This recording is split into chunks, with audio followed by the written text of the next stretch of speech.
The House will be in order. The chair lays before the House a communication from the Speaker. The Speaker's Rooms, Washington, D.C., May 5th, 2025. I hereby appoint the Honorable Mike Bost to act as Speaker pro tempore on this day. Signed, Mike Johnson, Speaker of the House of Representatives. Pursuant to the order of the House of January 3rd, 2025, the Chair will now recognize members from lists submitted by the majority and minority leaders for morning hour debate.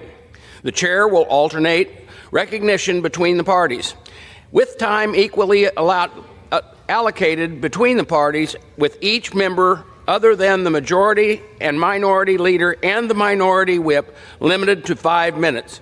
But in no event shall debate continue beyond 1:50 p.m.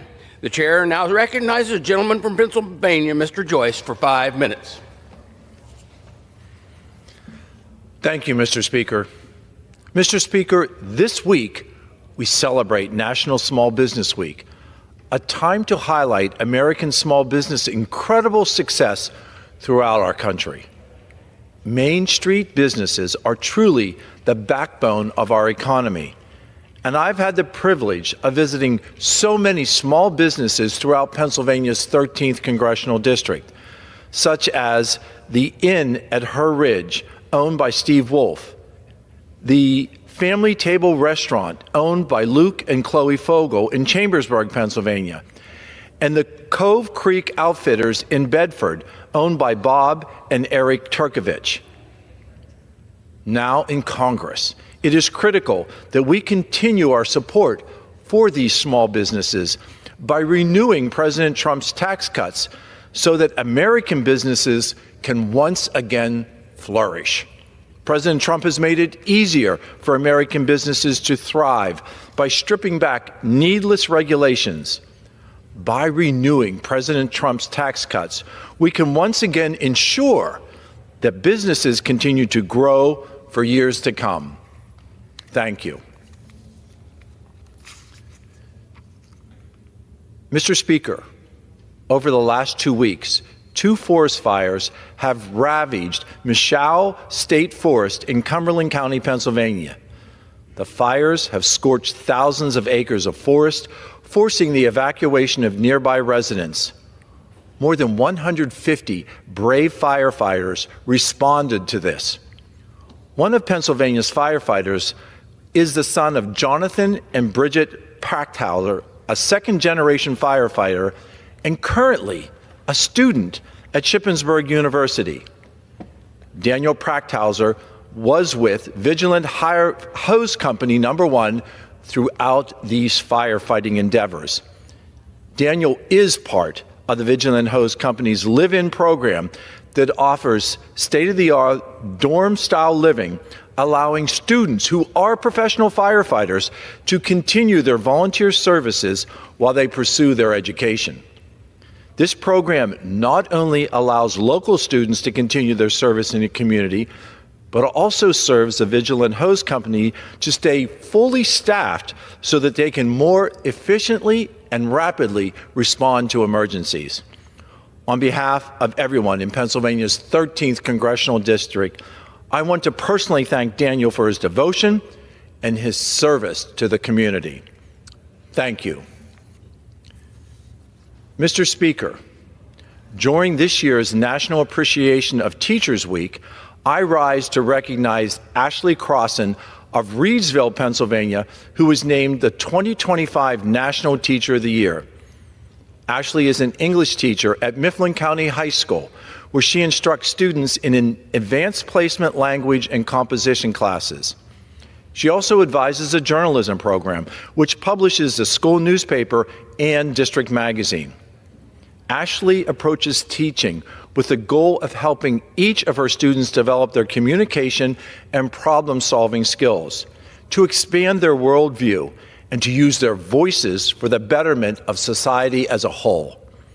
Ashley's tireless dedication to her students is helping to prepare the next generation of creators, leaders, and innovators. Ashley is truly a source of pride for the entire Mifflin County School District and for her community.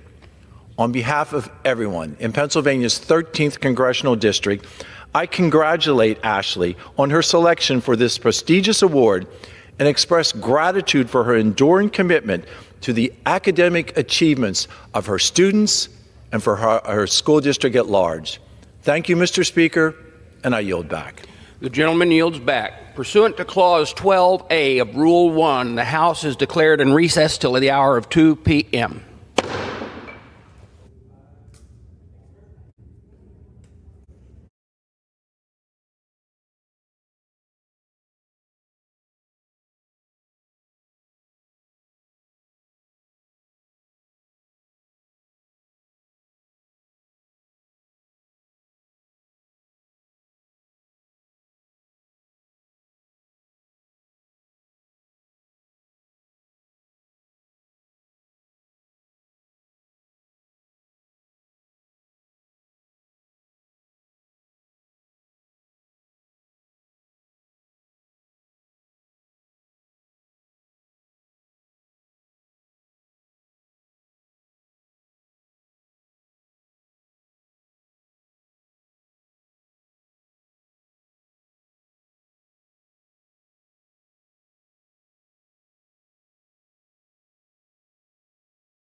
The House will be in order.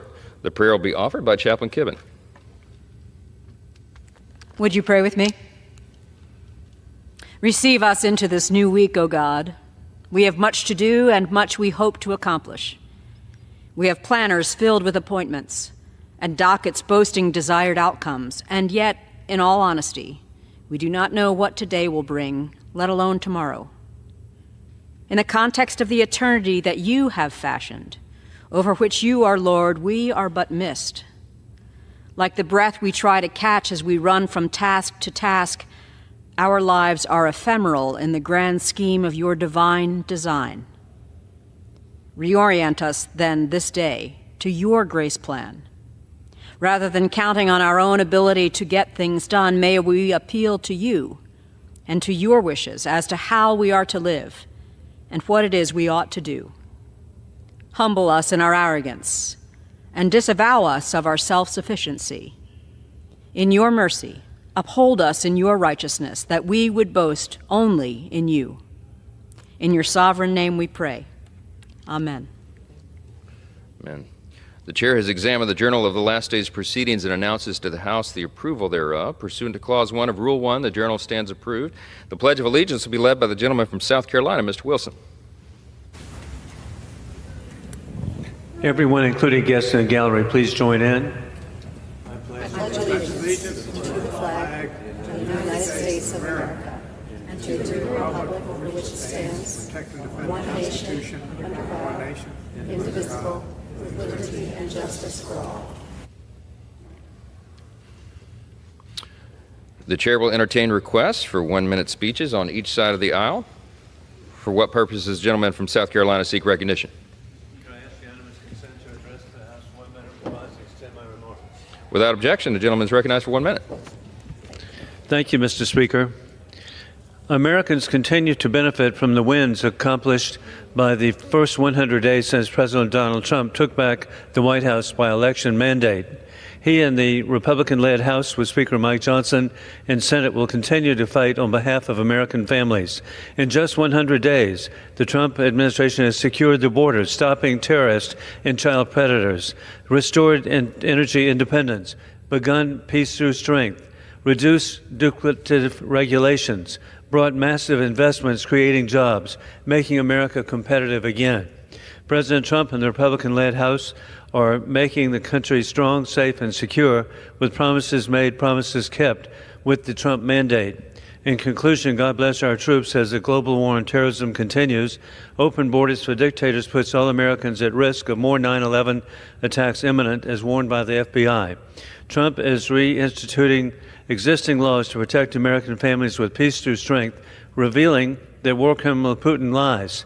As this weekend, the Moscow dictatorship reiterated Ukraine does not exist, justifying mass murder of Ukrainians by war criminal Putin. I yield back.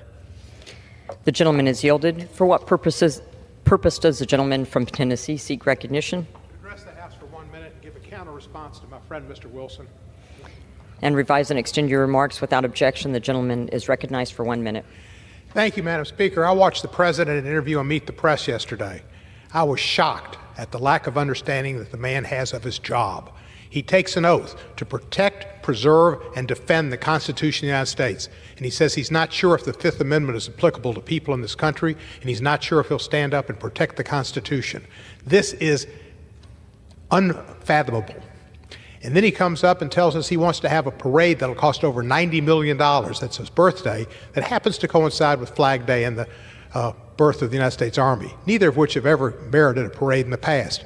$90 million with airplanes and tanks and troops to appease a man's ego, to let him think for a while he's Genghis Khan or Napoleon. He's not Genghis Khan. He's not Napoleon. He's not the Pope. He is a president of the United States who works for us, the American people. I yield back the balance of my time. And members are reminded to refrain from engaging personalities toward the president. With that in mind, for what purpose does the gentlewoman from Iowa seek recognition? 3M. Thank you, Mr. Speaker. I ask unanimous consent to address the House for 1 minute, revise and extend my remarks. Without objection, the gentlewoman is recognized for 1 minute. Mr. Speaker, I rise today in recognition of National Nurses Day to thank the women and men across our country who care for the sick, comfort the hurting, and keep our healthcare system running. I began my own medical career as a nurse. My sister was a nurse, and my husband was a nurse. So I understand the long hours, emotional toll, and deep responsibility, commitment, and gratification that comes with the job. Today, we face a nationwide shortage of nurses, especially in rural areas like many in Iowa. This isn't just a workforce issue, it's a public health crisis. We must do more to support and strengthen the nursing profession by expanding training opportunities, reducing burnout, and investing in the future of care. Nurses don't ask for recognition, but they sure deserve it. So on National Nurses Day and every day, I say thank you, and I promise to keep fighting for you in Congress. Mr. Speaker, I yield back. Thank you, Congresswoman MMM. The chair lays before the House sundry communications. The Honorable the Speaker, House of Representatives, sir, pursuant to the permission granted in Clause 2H of Rule 2 of the Rules of the U.S. House of Representatives, the clerk received the following message from the Secretary of the Senate on May 1, 2025 at 3:40 p.m. that the Senate passed Senate 307, Senate 616, Senate Joint Resolution 31, that the Senate passed without amendment House Joint Resolution 42, House Joint Resolution 75, that the Senate agreed to without amendment House Concurrent Resolution 9. Signed sincerely, Kevin F. McCumber, Clerk.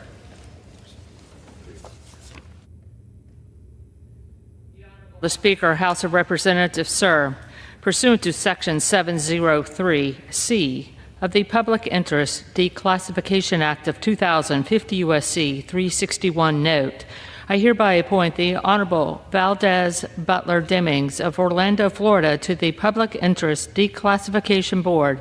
Signed sincerely, Hakeem Jeffries, Democratic Leader. The Honorable the Speaker, House of Representatives, sir, pursuant to Section 18C 2AI 8 and 9 of the Reforming Intelligence and Securing America Act, Public Law 118-49, I am pleased to appoint the following member to serve as a commissioner to the FISA Reform Commission, the Honorable James A. Himes of Connecticut. I'm also pleased to appoint the following individuals to serve as commissioners to the FISA Reform Commission: Ms. Shannon Bradford Franklin of Bethesda, Maryland, Mr. Glenn Stephen Gerstel of Washington, District of Columbia. Signed sincerely, Hakeem Jeffries, Democratic Leader. The Honorable the Speaker, House of Representatives, sir, pursuant to Section 214A of the Help America Vote Act of 2002, 52 U.S.C. 20944, I hereby appoint Mr. Brian Michael Lemke of Potomac, Maryland, to the U.S. Election Assistance Commission Board of Advisors. Signed sincerely, Hakeem Jeffries, House Democratic Leader. The chair announces the Speaker's appointment pursuant to Section 214A of the Help America Vote Act of 2002, 52 U.S.C. 20944, and the order of the House of January 3, 2025, of the following individual on the part of the House to the Election Assistance Commission Board of Advisors. Mr. Donald.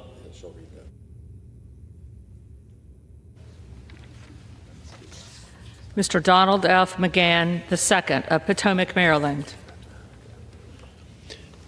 The chair lays before the House the following enrolled bill.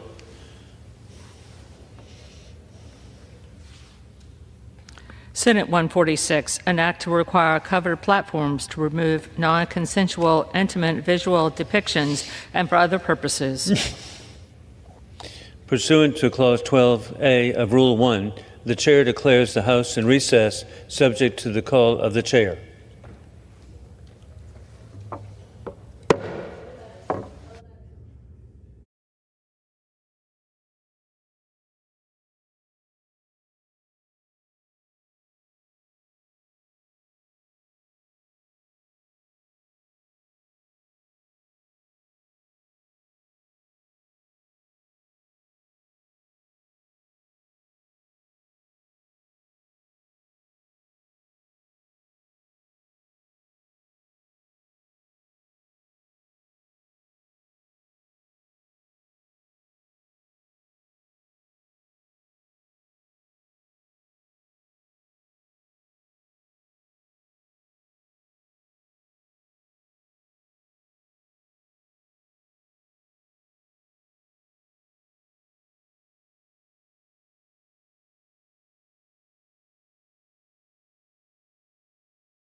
The House will be in order. Pursuant to Clause 8 of Rule 20, the Chair will postpone further proceedings today on the motions to suspend the rules on which a recorded vote of the yeas and nays are ordered, or votes objected to under Clause 6 of Rule 20. The House will resume proceedings on the postponed questions at a later time. For what purpose does the gentleman from Michigan seek recognition? Mr. Speaker, I move to suspend the rules and pass H.R. 530, the ACES Act, as amended. The clerk will report the title of the bill. H.R. 530, a bill to provide for a study by the National Academies of the Sciences, Engineering, and Medicine on the prevalence and mortality of cancer among individuals who served as active duty aircrew in the armed forces and for other purposes. Pursuant to the rule, the gentleman from Michigan, Mr. Bergman, and the gentleman from Kentucky, Mr. McGarvey, will each control 20 minutes. The chair recognizes the gentleman from Michigan. Mr. Speaker, I ask unanimous consent that all members have 5 legislative days in which to revise and extend their remarks on H.R. 530 as amended. Without objection. Mr. Speaker, I yield as much time as I may consume. The gentleman is recognized. Thank you. Mr. Speaker, I rise today in support of H.R. 530 as amended. The bill was introduced by my friend and fellow veteran, Representative Pfluger. This bill would ensure there is trusted medical research available to pave the way for toxic exposed military pilots and aircrew to assess their VA disability compensation benefits. As someone who served as a helicopter pilot in Vietnam, I am troubled by how many times I have heard from my fellow aviators that military pilots and air crewmen appear to be diagnosed with cancer at much higher rates than civilians. Colonel Andrew Shurtleff, who testified before the House Veterans Affairs Committee in March, is one of those veterans. He served our country as an Air Force fighter pilot, and he started fighting stage 4 cancer in 2019 when he was just 41 years old. My prayers are with him as he continues to battle cancer, and I wish him the very best. Military pilots and air crewmen across the service branches, like Colonel Shurtleff, are exposed to chemicals and toxic fumes in confined spaces every time they fly a mission. However, there is not enough medical research available for VA to simply presume that their cancers are related to those exposures. That makes it much harder for them to access their earned VA benefits. Each one of those veterans has to prove to the VA that chemicals and toxins cause their cancer. Many have had to fight the VA system for years before they received any disability compensation, and many others never received their earned benefits before they passed away. H.R. 530 as amended would ensure that the National Academies of Sciences, Engineering, and Medicine conducts a study on whether the cancers suffered by military pilots and their aircrew are related to their chemical and toxic exposures. VA needs robust medical research to streamline military aircrew veterans' access to disability compensation, and VA needs it fast for today and tomorrow's veterans. My friend from Texas bill would ensure that research gets done and that our military pilots and air crewmen get the answers they deserve. I urge all my colleagues to support H.R. 530 as amended. With that, Mr. Speaker, I reserve the balance of my time. The gentleman from Michigan reserves. The gentleman from Kentucky is recognized. Thank you, Mr. Speaker. I yield myself as such time as I may consume. The gentleman is recognized. Thank you, Mr. Speaker. I rise to express my support for H.R. 530, the ACES Act. As amended, a bill that would task the National Academies of Sciences, Engineering, and Medicine with studying the frequency and mortality of cancer among individuals who served as aircrew in the armed forces. I can't help but think of some of the giants of aviation our country has had. Admiral James Stockdale, Chuck Yeager, John McCain, the groundbreaking women Air Force service pilots, or WASPs, of World War II, the Tuskegee Airmen, our astronauts, including the crew of Apollo 11. As a nation, we've been lucky that people of this caliber have stepped up and stepped into the cockpit. These veterans are some of the best our nation has to offer. They are expertly trained to maintain, fly, and fight their airframes. Aviators get the mission done, and they get it done no matter what, under pressure, under fire, under hostile conditions in the wind and the rain, sometimes even landing on a boat in the middle of the ocean in the dead of night with no lights. 365 days a year, they are out there keeping us safe. Military aviators do it all, and they do it better than anyone else. Unfortunately, there's a concerning trend among veteran aviators and air crews. They're seeing troubling rates of cancer. Initial studies have shown increased rates of melanoma and pancreatic, prostate, brain, and thyroid cancers. The air crew community also shows alarming diagnoses of non-Hodgkin's lymphoma. We have both a legal and a moral obligation to take care of our veterans. Unfortunately, these veteran aviators are not getting the recognition they need and deserve from the VA. Often, these folks are forced to use their network of fellow veterans to share tips and tricks to get their care. They move through this new medical world with the gut feeling that they all could not be ill without their military occupation playing some role. This is unacceptable. We need data to help bridge the gap between anecdote and evidence for aviator cancers so pilots and air crews can get the care and the benefits they deserve. That's what this bill hopes to achieve. So I strongly support it. I thank the gentleman from Texas for bringing the bill for his service and encourage all of my colleagues to get behind this effort. And while this is one affected community, we cannot forget the countless other veterans and families also fighting for their toxic exposures to be seen and addressed. I'm thinking especially about my constituents who were stationed at Camp Lejeune, or the Intercontinental Ballistic Missile or ICBM community, who suffer from cancer rates above nationwide averages, or those who were exposed to radiation while working at the Nevada Test and Training Range, and veterans exposed to fuels in their water and molds in their walls while they lived in on-base housing during their service. These are all veterans who continue to carry hidden wounds from service that often don't show up until years after they take the uniform off. As we learn of these communities with toxic exposure and illness beyond battle, we need to make sure that we have adequate systems in place to take care of them.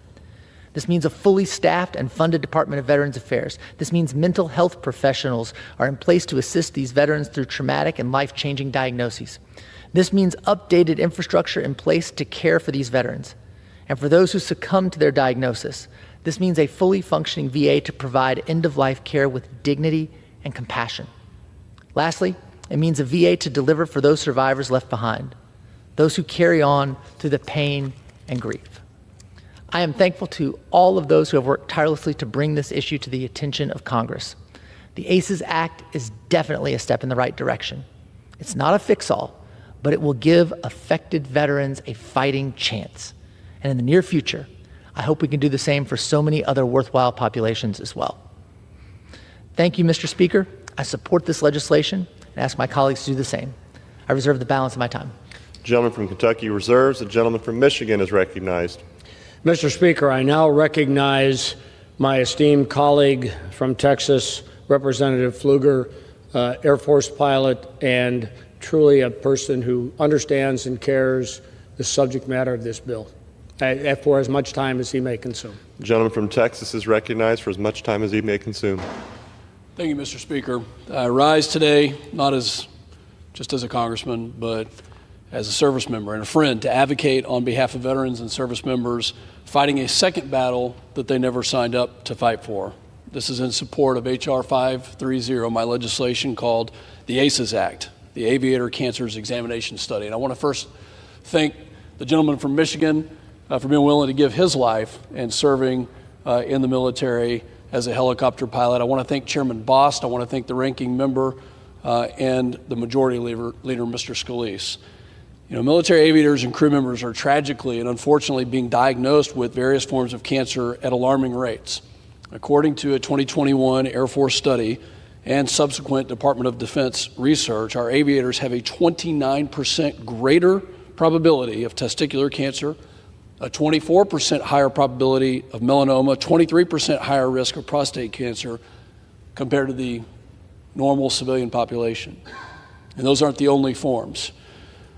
These aren't just statistics, they're real lives, real families, real sacrifices. And when brave men and women volunteer to defend our nation from the cockpit, they shouldn't face a second battle against cancer without our full support. This is why my legislation is so important. The ACES Act directs the Department of Veteran Affairs to partner with the National Academy of Sciences to conduct a comprehensive study on cancer prevalence among military aviators and identify the agents, the chemicals, the compounds, and the mechanisms in aviation environments that may be causing these elevated rates of cancer. By identifying specific risk factors unique to aviation environments, we can develop targeted screening protocols for early detection when treatment is most effective. And this means faster access to benefits and treatment for those diagnosed without the burden of proving their cancer resulted from their service. If every aviator received specialized cancer screenings based on their specific exposure risks, countless lives would be saved. To put this study's profound impact into perspective, picture this: a melanoma caught early and treated and cured sends a mom back to her family. Prostate cancer found before it spreads allows a doctor ample time to set up proper and more likely successful treatment plans. A testicular tumor found and removed in a routine screening designed for pilots versus in an emergency room situation gives the dad a chance to eat around the table with his family for years to come. This is what ACES makes possible. As an Air Force fighter pilot myself for 20 plus years, I've fought alongside the best the nation has to offer. But I've also stood in hospital rooms, watching far too many of my brothers and sisters fight their toughest battles, not in the air, but in the hospital rooms against cancer. And today I'm honored to be joined by a group of extraordinary heroes from our Air Force and our Navy, Americans who have raised their hand in support of our nation and volunteered to serve as pilots. These patriots who defended our skies are now fighting for their lives. The ACES Act is for them. It's for the families of those fighting who spend countless hours at the hospital and treatment centers and surrender everything to care for their loved ones and keep hope alive. It's for those that we've already lost, whose names we will always remember, who I will always remember in my heart. And it's for my dear friend, Colonel Andy Pablo Shurtleff, an F-22 fighter pilot, a brother in arms who at this very moment is fighting for his life against cancer. In March, Colonel Shurtleff testified before the Subcommittee on Disability Assistance and Memorial Affairs, sharing how a promising career was cut short after a sudden diagnosis. And he explained that the earlier understanding of what causes cancer among pilots could have led to an earlier diagnosis in him, one that could have very well been instrumental in his treatment.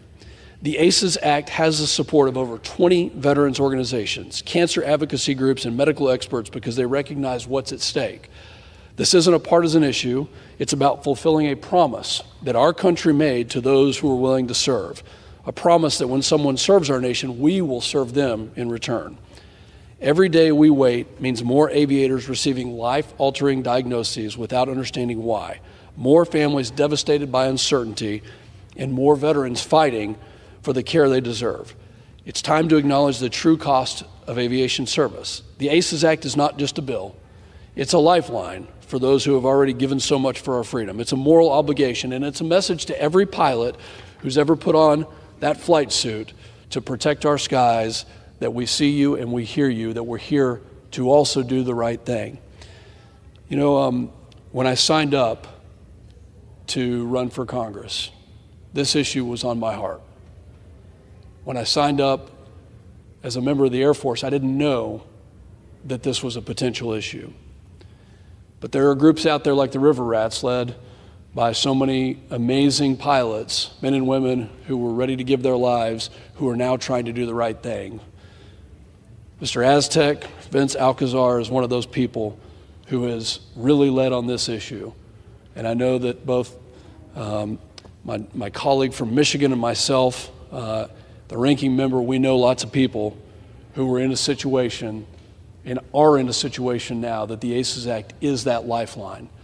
I want to urge my colleagues in the Senate that once we pass this on the House floor today, I want to urge my colleagues in the Senate to do the right thing, to act this week. Let's send H.R. 530 to the President's desk this week and have it signed into law. Let's do something that many Americans think isn't possible, and that's act with speed inside the U.S. Congress. Let's keep our mock-up and do the right thing and send this to the Senate, get it passed, and get it to the President's door. I want to thank the chairman of the House VA Committee, Mr. Bost, and the Majority Leader, Mr. Steve Scalise, for acting with speed, for acting aggressively and keeping their mock up, and I urge my colleagues to support this legislation and yield back. The gentleman from Texas yields back. The gentleman from Michigan reserves. The gentleman from Kentucky is recognized. Mr. Speaker, I have no further speakers and am prepared to close. I reserve. The gentleman from Kentucky reserves. The gentleman from Michigan is recognized. Speaker, once again, I encourage all members to support this legislation, and I yield back the balance of my time. The gentleman from Michigan yields back. The gentleman from Kentucky is recognized. Thank you, Mr. Speaker. Thank you, Mr. Pfluger, for bringing this bill, for your service to our country before coming to Congress, and for acting on behalf of all of our aviators who have taken off the uniform and are now fighting a different battle. This bill is important for everyone who has ever climbed into or out of a cockpit in our United States military to keep us free. It will benefit every veteran, and I'm excited for the veterans in Louisville, Kentucky, where we have a lot of former aviators as the home of UPS's World Hub. This will help everyone, including those people in Louisville, Kentucky. I urge my colleagues to support this bill that not only is happening quickly, but I will also note is happening with bipartisan support. I thank you, Mr. Speaker, and with that, I yield back the balance of my time. The gentleman from Kentucky yields back. The question is, will the House suspend the rules and pass the bill H.R. 530 as amended? Those in favor say aye. Those opposed, no. In the opinion of the chair, 2/3 being in the affirmative, the rules are suspended. The bill. For what purpose, the gentleman from Michigan seek recognition? On that, I request the yeas and nays. The yeas and nays are requested. All those in favor of taking this vote by the yeas and nays will rise and remain standing until counted. After a sufficient number having risen, the yeas and nays are ordered, and pursuant to Clause 8 of Rule 20, further proceedings on this question will be postponed.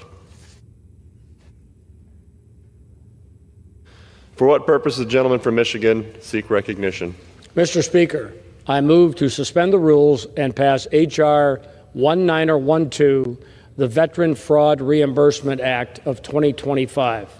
The clerk will report the title of the bill. H.R. 1912, a bill to amend Title 38 United States Code to improve the repayment by the Secretary of Veterans Affairs of benefits misused by a fiduciary and for other purposes. Pursuant to the rule, the gentleman from Michigan, Mr. Bergman, and the gentleman from Kentucky, Mr. McGarvey, will each control 20 minutes. The chair recognizes the gentleman from Michigan. Mr. Speaker, I yield myself as much time as I may consume. Without objection. Yep. Mr. Speaker, I ask unanimous consent that all members have 5 legislative days in which to revise and extend their remarks on H.R. 1912. Without objection. Mr. Speaker, I yield myself as much time as I may consume. The gentleman is recognized. Thank you. Mr. Speaker, I rise today in support of H.R. 1912, introduced by my colleague, Representative Conley from Virginia. My prayers are with him and his family as he battles cancer once again. I thank the leadership teams, especially Leader Scalise and his staff, for agreeing to move this bill forward in his absence. Representative Conley's bill would ensure that VA's fiduciary program is improved so that our nation's most veterans receive the benefits that they have earned. And let me say that again, our most vulnerable veterans. VA appoints fiduciaries for veterans who are unable to manage their VA financial benefits. These fiduciaries are required to use a veteran's VA benefits for the veteran's care and welfare. VA periodically reviews fiduciary activities to ensure that fiduciaries are not misusing a veteran's VA benefits. But when a fiduciary misuses a veteran's benefits, current law does not allow the veteran to be made financially whole until after VA determines whether the misuse was the result of VA negligence. These negligent determinations of negligence amount to bureaucratic red tape that have caused long delays before veterans could recoup their misused benefits. Some veterans have passed away before their misused benefits are returned. We must ensure that VA's fiduciary program is streamlined. This bill would get rid of red tape preventing victims of misuse from promptly recouping their VA benefits. It would prohibit VA from withholding repayment of misused benefits while VA is still working on a negligence determination. It would also require VA to implement methods to ensure that negligence determinations are made in a timely manner. Veterans deserve to have access to their benefits without bureaucratic hurdles and unnecessary delays. I urge all my colleagues to support H.R. 1912. With that, Mr. Speaker, I reserve the balance of my time. The gentleman from Michigan reserves. The gentleman from Kentucky is recognized. Thank you, Mr. Speaker. I yield myself such time as I may consume. The gentleman is recognized. Thank you, Mr. Speaker. I rise to express my support for H.R. 1912, the Veteran Fraud Reimbursement Act of 2025, authored by my colleague, Representative Connolly. Representative Connolly cannot be here today as he bravely battles cancer, and our thoughts and prayers are with him. I echo the comments of Representative Bergman. Veterans in the fiduciary program are some of the most vulnerable in the VA's care. Because they are often elderly or mentally ill, they are at greater risk for financial abuse and theft of benefits than the population at large. And, unfortunately, despite the VA's best efforts at vetting proposed fiduciaries, bad actors do arise from time to time. When that happens, theft or misuse of benefits can financially devastate veterans. On top of the financial harm, the strain of being taken advantage of can further eat away at the veteran's physical and mental health. We must empower the VA to more quickly return stolen or misused benefits to veterans who are exploited by their fiduciary. This bill would do just that. It passed the House last Congress, and I encourage my colleagues to support it again. Thank you, Mr. Speaker, and I reserve the balance of my time. The gentleman from Kentucky reserves. The gentleman from Michigan is recognized. I reserve, Mr. Speaker. The gentleman from Michigan reserves. The gentleman from Kentucky is recognized. Thank you, Mr. Speaker. I have no further speakers and am prepared to close. I reserve. No, the gentleman from Kentucky reserves. The gentleman from Michigan is recognized. Yeah, Speaker, once again, I encourage all members to support this legislation and send our colleague, Mr. Connolly, our best wishes and prayers, and I yield back the balance of my time. The gentleman from Michigan yields his balance of his time, and now the gentleman from Kentucky is recognized. Thank you, Mr. Speaker. I also ask my colleagues to join me in passing H.R. 1912, the Veteran Fraud Reimbursement Act of 2025. And before I yield back, I do want to express my deepest appreciation and admiration for the sponsor of this bill, Representative Connolly. Representative Connolly has been a faithful and passionate servant of the American people for decades, both through his time as a congressional staffer and then as a representative of his beloved state of Virginia. Unfortunately, he cannot be with us today. Anybody who knows Representative Connolly knows he's a bulldog. He is a fighter. He's tenacious. He's facing some serious health challenges right now. And Mr. Speaker, I know you will join me and Representative Bergman and everyone else in wishing him the absolute best as he's in this fight. I know he's got it, and we're with him. With that, I yield back the balance of my time. The gentleman from Kentucky yields back. The question is, will the House suspend the rules and pass the bill H.R. 1912?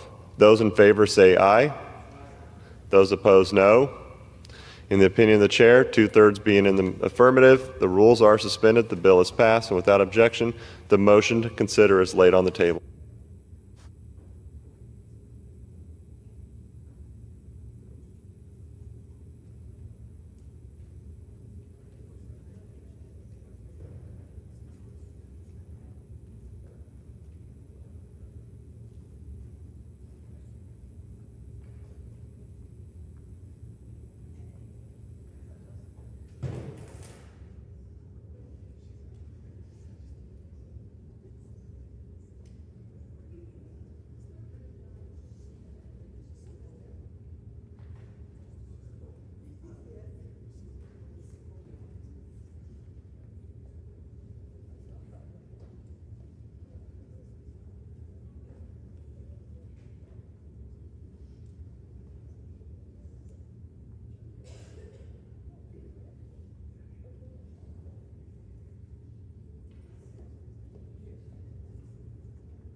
The gentleman from Florida seek recognition. Mr. Speaker, I move that the House suspend the rules and pass H.R. 1503. The clerk will report the title of the bill. H.R. 1503, a bill to combat forced organ harvesting and trafficking in persons for purposes of the removal of organs and for other purposes. Pursuant to the rule, the gentleman from Florida, Mr. Mass, and the gentleman from Maryland, Mr. Olszewski, each will control 20 minutes. The chair recognizes the gentleman from Florida. Mr. Speaker, I ask unanimous consent that all members may have 5 legislative days to revise and extend their remarks and to include extraneous materials on this measure. Without objection. I also ask unanimous consent to introduce into the record exchange of letters with other committees of referral on this bill. Without objection. Thank you, and I yield myself as much time as I may consume. The gentleman is recognized. Mr. Speaker, we gathered today to confront one of the most unconscionable human rights atrocities of our time. It's amazing that we have to speak about this. The state-sponsored forced harvesting of human organs. Innocent people, often prisoners of conscience, are being killed so that their vital organs can be removed and sold. This is a billion-dollar black market built on murder. It's a direct assault on every principle of human dignity and decency. H.R. 1503, the Stop Forced Organ Harvesting Act of 2025, is a bipartisan moral imperative. It holds perpetrators accountable and targets the heart of this depraved industry. The bill sends a clear message: the United States will not be complicit. If you take part in forced organ harvesting, we are coming after you. It imposes strong sanctions, strengthens reporting requirements, and authorizes the denial and revocation of passports for convicted traffickers who cross borders to commit these crimes. I would say that's the least that we could be doing. The legislation rightly identifies those responsible, including members of the Chinese Communist Party, who have been credibly accused by human rights organizations and UN experts for orchestrating systemic, state-run organ harvesting, primarily targeting prisoners of conscience from religious and ethnic minority groups. This is not speculation. The evidence is overwhelming. International investigations, eyewitness testimony, and growing data confirm that these abuses are occurring on a massive scale. They are crimes against humanity.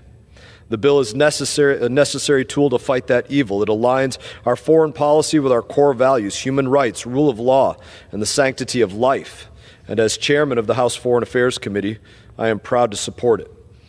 I want to thank my colleague, Mr. Smith of New Jersey, and Mr. Keating of Massachusetts for leading this bipartisan effort. The bill passed the Foreign Affairs Committee with broad bipartisan support, and I urge my colleagues to join in advancing it on the floor today. We must make it unmistakably clear: forced organ harvesting will not be tolerated. Will not be tolerated in this world, and those who carry it out, support it, or profit from it will face serious consequences. And I reserve the balance of my time. The gentleman from Florida reserves. The gentleman from Maryland is recognized. Thank you, Mr. Speaker. I rise in support of H.R. 1503, and I yield myself as much time as I may consume. The gentleman is recognized. Thank you, Mr. Speaker. I also want to thank Representatives Smith and Keating for introducing this bill, which, as the chairman mentioned, passed in the 118th Congress. I also want to thank my colleague and chairman for bringing this and many other important bipartisan bills to the floor today. According to the State Department's Office to Monitor and Combat Trafficking in Persons, the trafficking in persons for the purpose of organ removal is one of the least reported and least understood forms of trafficking, but one that experts believe may be growing. Like sex trafficking and labor trafficking, it is ultimately a crime that exploits human beings for economic profit. The State Department's 2023 Human Rights Report highlights troubling allegations regarding the government of the People's Republic of China forcibly harvesting organs from prisoners of conscience, including religious and spiritual adherents. Mr. Speaker, I worry deeply about the administration's proposed State Department's reorganization plans that would gut the funding and experts working to address these crimes, giving the PRC and others a pass. Instead of these cuts, the administration should be strengthening efforts to address forced organ harvesting and trafficking.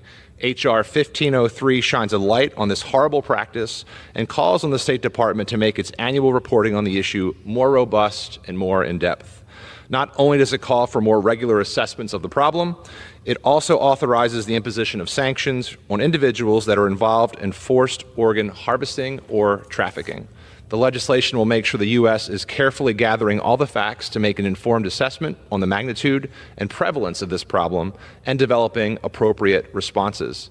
The trafficking of persons for the purpose of organ removal is a form of trafficking in which an individual is exploited for their organs, including by coercion, deception, and abuse of a position of vulnerability.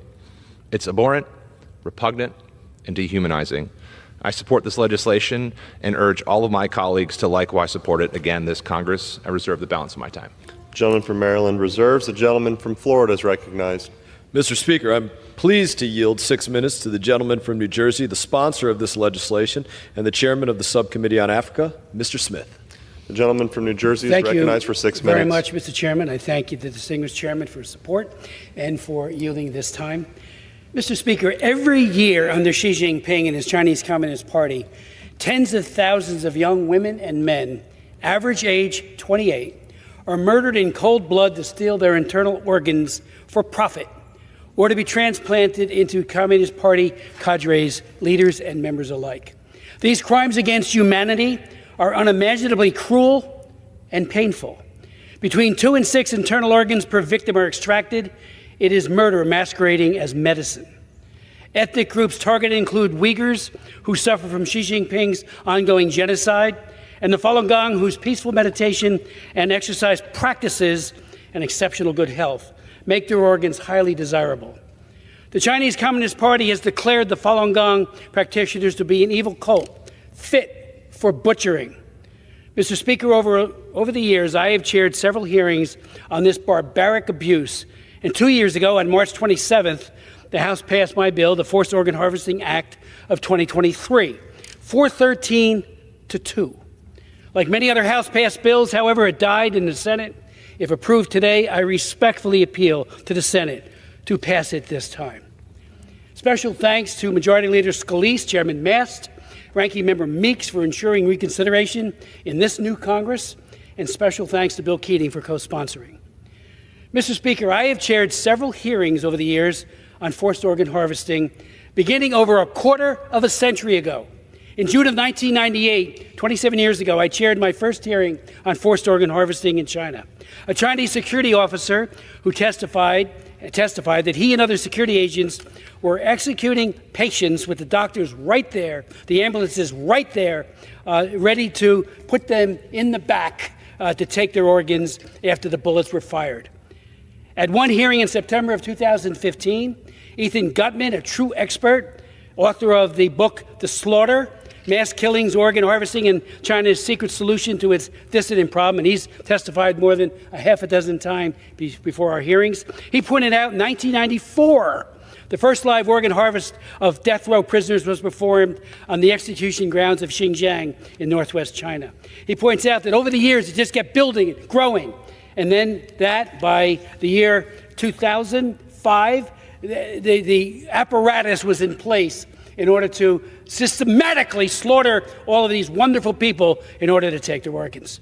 Ethan Gutman today says that the prisoners in Xinjiang are being harvested at a rate that translates annually, every year, into 25,000 to 50,000 victims. 25 to 50,000 Uyghurs alone, Kazakhs and other Central Asians.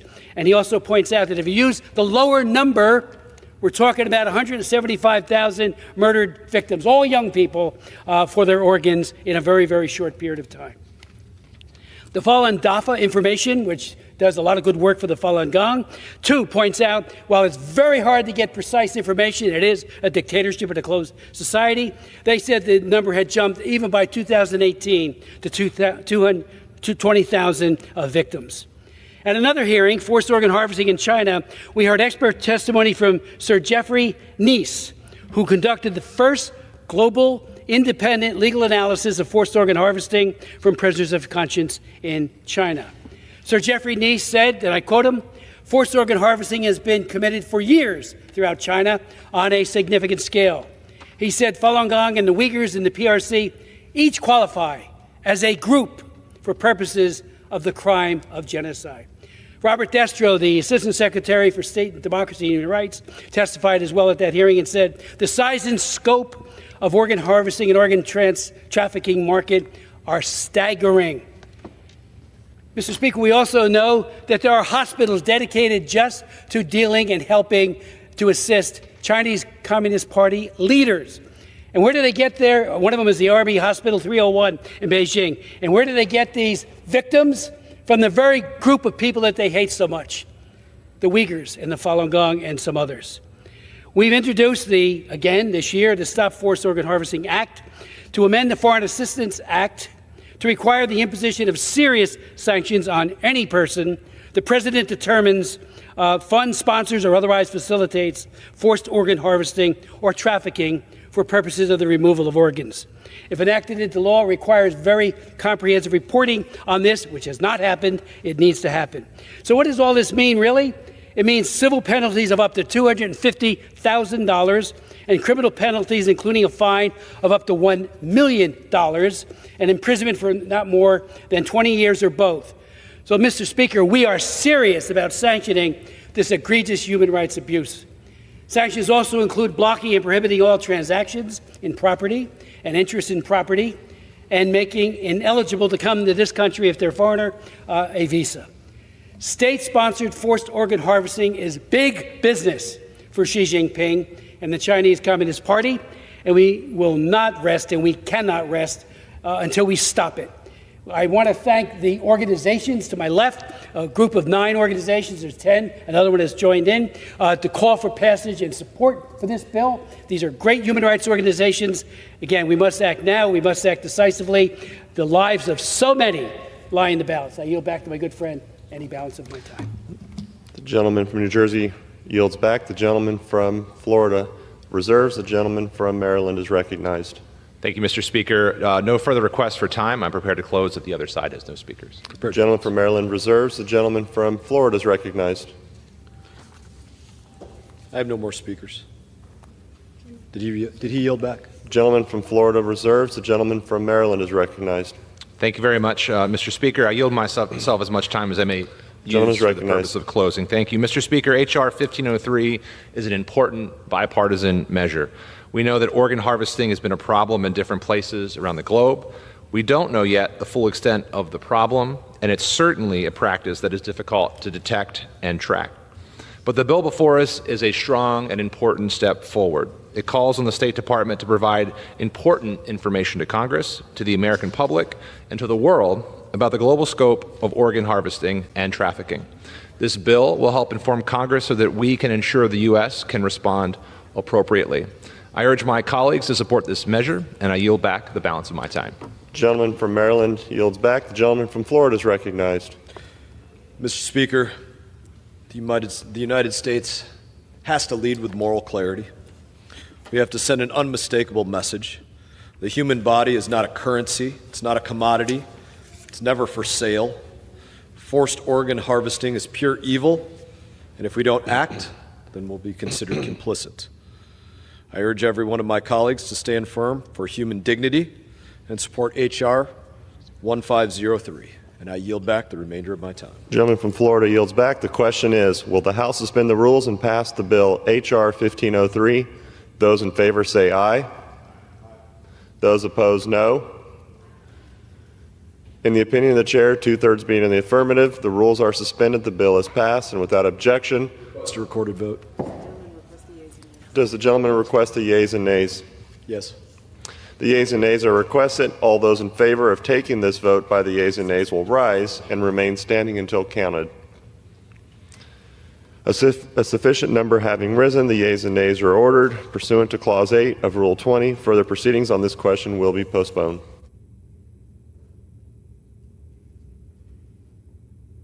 For what purpose does the gentleman from Florida seek recognition? Mr. Speaker, I move that the House suspend the rules and pass H.R. 1512 as amended. Clerk will report the title of the bill. H.R. 1512, a bill to amend the Taiwan Assurance Act of 2020 to require periodic reviews and updated reports relating to the Department of State's Taiwan guidelines. Pursuant to the rule, the gentleman from Florida, Mr. Mass, and the gentleman from Maryland, Mr. Olszewski, each will control 20 minutes. The chair recognizes the gentleman from Florida. I ask unanimous consent that all members may have 5 legislative days to revise and extend their remarks and to include extraneous material on this measure. Without objection. Thank you. I yield myself as much time as I may consume. The gentleman is recognized. I rise today in support of my colleague, Ms. Wagner, and in support of the Taiwan Assurance Implementation Act. This bill reaffirms and strengthens the United States' commitment to Taiwan, one of our most important democratic partners in the Indo-Pacific. Taiwan is under growing pressure from an increasingly aggressive Chinese Communist Party. Xi Jinping has made no secret of his intentions. Folding Taiwan into the People's Republic of China is central to his vision of national rejuvenation, and he's made it clear that he's willing to use force to make that happen. The warning signs are in plain view. China is ramping up aerial incursions, conducting illegal exercises that simulate a blockade around Taiwan, threatening sanctions against Taiwanese industries, and relentlessly targeting Taipei with economic and political intimidation. If we're serious about countering the CCP's ambition to displace the United States as a global leader, then we have to act with clarity and conviction. That starts with standing firm alongside Taiwan.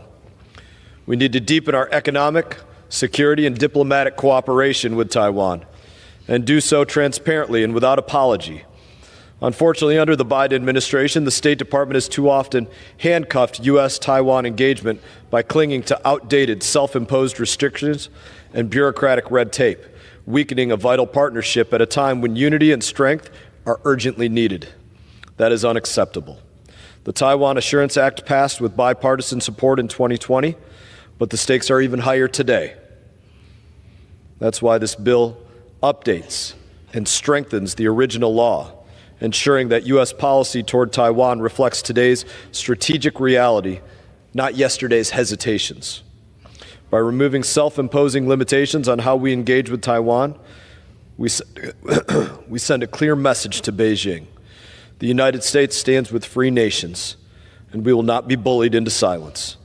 I urge my colleagues to support this important legislation, and I reserve the balance of my time. The gentleman from Florida reserves. The gentleman from Maryland is recognized. Thank you, Mr. Speaker. I rise in support of H.R. 1512 and yield myself as much time as I may consume. The gentleman is recognized. In the 118th Congress, this body came together to overwhelmingly pass this bipartisan measure from Representatives Wagner, Conley, and Liu, 404 to 7, and I see no reason why today's vote should be any less supportive. It is critical that the United States shows unwavering support for our friend Taiwan in the face of the PRC's persistent use of economic, political, and military coercion against it. Just last month, the PRC conducted large-scale drills in the waters and airspace around Taiwan in a dangerous and destabilizing show of force. I heard these concerns reinforced recently during a congressional visit to the Pacific countries. Under such tense circumstances, we must work to maintain peace and stability in the Taiwan Strait by bolstering deterrence and redoubling our commitment to the U.S. One China policy. While providing Taiwan the weapons to defend itself, we must also strengthen our unofficial relationship with Taiwan in the cultural and economic space and build resilience in Taiwan against PRC gray zone tactics. Since 1979, in order to build a bilateral relationship with China, our government has maintained internal executive department guidelines to limit official interactions with Taiwan consistent with our One China policy. This bill simply directs the executive to report the guidelines to Congress every 5 years so that Congress is aware of them. I encourage my colleagues to join in supporting this measure, and I reserve the balance of my time. The gentleman from Maryland reserves. The gentleman from Florida is recognized. Mr. Speaker, I'm pleased to yield 4 minutes to the gentlelady from Missouri, the sponsor of this legislation, Ms. Wagner. The gentlelady from Missouri is recognized. I thank the gentleman for yielding. And, Mr. Speaker, I rise today in support of my bill, H.R. 1512, the Taiwan Assurance Implementation Act. Mr. Speaker, it is undeniable that the People's Republic of China is the single gravest threat to our national security. It is undeniable that China has increased its destabilizing military activities in the Pacific. And it is undeniable that China has its sights set on the full-scale invasion of Taiwan.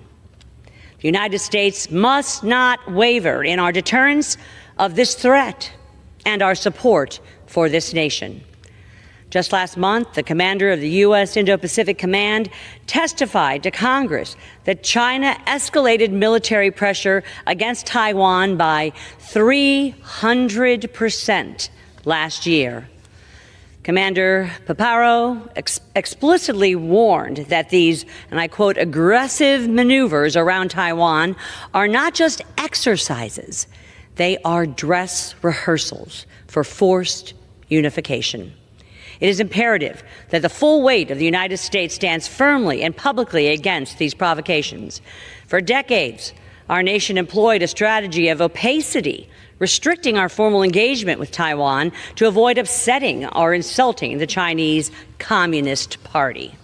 In 2020, this body enacted the Taiwan Assurance Act, and the first Trump administration moved decisively to implement this new policy by declaring all self-imposed restrictions null and void. Unfortunately, the Biden administration waffled and rolled back many of these diplomatic standards. And under my legislation, all administrations now and into the future will be required to periodically update these regulations, specifically with the goal of deepening and expanding the U.S.-Taiwan relations. We must stand shoulder to shoulder with our partners in the Pacific to deter the Chinese threat. And I am proud to say that enacting this legislation, the Taiwan Assurance Implementation Act, will be a decisive step forward to ensuring peace through strength. Mr. Speaker, I'd like to close by acknowledging my close friend and co-lead of this legislation, Congressman Jerry Conley. Congressman Conley is a respected voice of authority on this issue and a tireless champion for the U.S.-Taiwan relationship. It has been an absolute honor to work with the Congressman on this and so many other issues. Jerry, you and your entire family remain in our prayers. And I yield back. The gentlelady yields back. The gentleman from Florida reserves. The gentleman from Maryland is recognized. Mr. Speaker, I have no further requests for time, and I'm prepared to close if the other side has no speakers, and I reserve. The gentleman reserves. The gentleman from Florida is recognized. Reserve. Prepared to close. Gentleman from Florida reserves. Gentleman from Maryland is recognized. Thank you. I yielded myself as much time as I may consume for the purpose of closing. Mr. Speaker, Taiwan is a friend and a fellow democracy that we should continue to engage with warmth and respect. The United States needs a Taiwan policy that works for U.S. and Taiwan while upholding our long-standing one China policy, which has kept Taiwan safe for over 4 decades. I hope my colleagues will join me and support this bill. I yield back the balance of my time.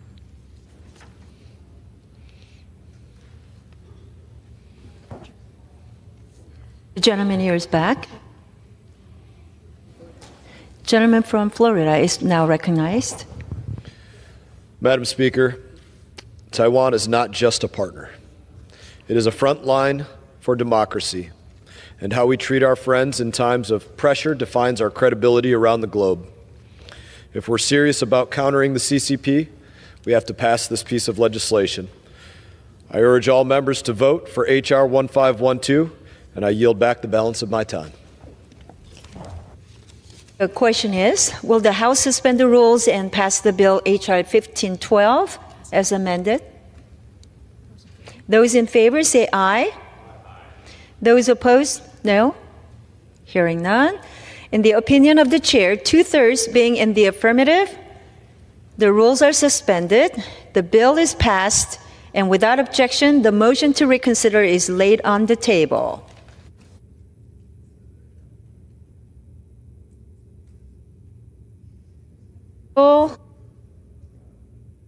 First, does the gentleman from Florida seek recognition?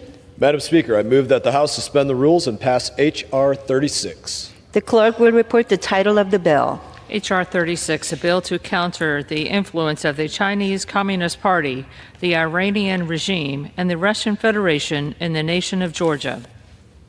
Pursuant to the rule, the gentleman from Florida, Mr. Mast, and the gentleman from Maryland, Mr. Olszewski, each will control 20 minutes. The chair recognizes the gentleman from Florida. Madam Speaker, I ask unanimous consent that all members may have 5 legislative days to revise and extend their remarks and to include extraneous material on this measure. Without objection. Thank you, and I yield myself as much time as I may consume. Gentleman is recognized. Madam Speaker, the Republic of Georgia was once a prime contender for NATO and an ally of the United States, especially following Russia's 2008 invasion.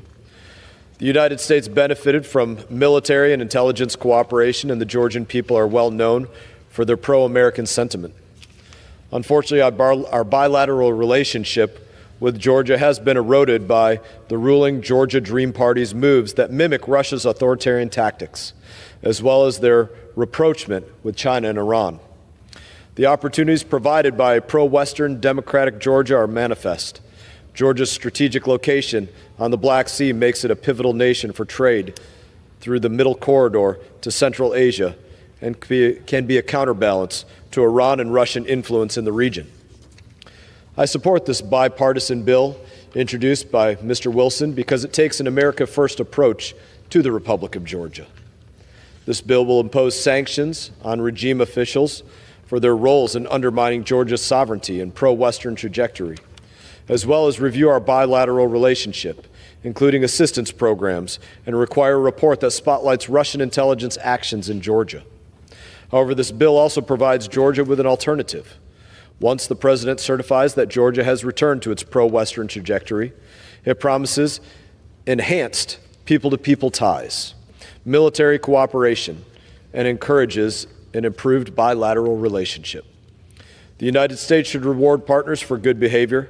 This bill is not an attack on the Georgian people. It seeks to support them by punishing rogue officials who are taking them further away from the United States. The House Foreign Affairs Committee favorably marked up a version of this bill during the last Congress, where it passed with a strong majority, and I expect it will receive the similar support today. I urge my colleagues to support this pragmatic approach to foreign policy and support this measure, and I reserve the balance of my time. The gentleman from Florida reserves. The gentleman from Maryland is recognized. Thank you, Madam Speaker. I rise in support of H.R. 36, a bipartisan bill designed to make sure the U.S. remains committed to Georgia's Euro-Atlantic and democratic aspirations. I thank my friend, Representative Wilson, for his tireless effort on this topic, in addition to his fervent work to support Ukraine. For years following the fall of communism, and particularly after the Rose Revolution in 2003, the people of Georgia have worked to successfully build their democracy and their economy, all while fostering aspirations to join the EU and NATO. The U.S., along with European partners, have played an integral role in ensuring that the path of integration was open to Georgia and that its people had the means to implement the necessary reforms. Georgia's story has been one of success. Georgia, strategically located on the Black Sea, is no stranger to larger geopolitical forces. Russia invaded Georgia in 2008 during the Beijing Olympics and proceeded to occupy 20% of its territory. Despite the persistent threat from Russia, Georgians continue to forge forward with democratic reforms and even made significant contributions to the wars in Iraq and Afghanistan, as this legislation notes. However, we know too well from the experience in other parts of Europe and at home that democratic progress is fragile and requires constant attention. In February 2023, the Georgian government introduced a foreign agents bill in its parliament it claimed was aimed at transparency.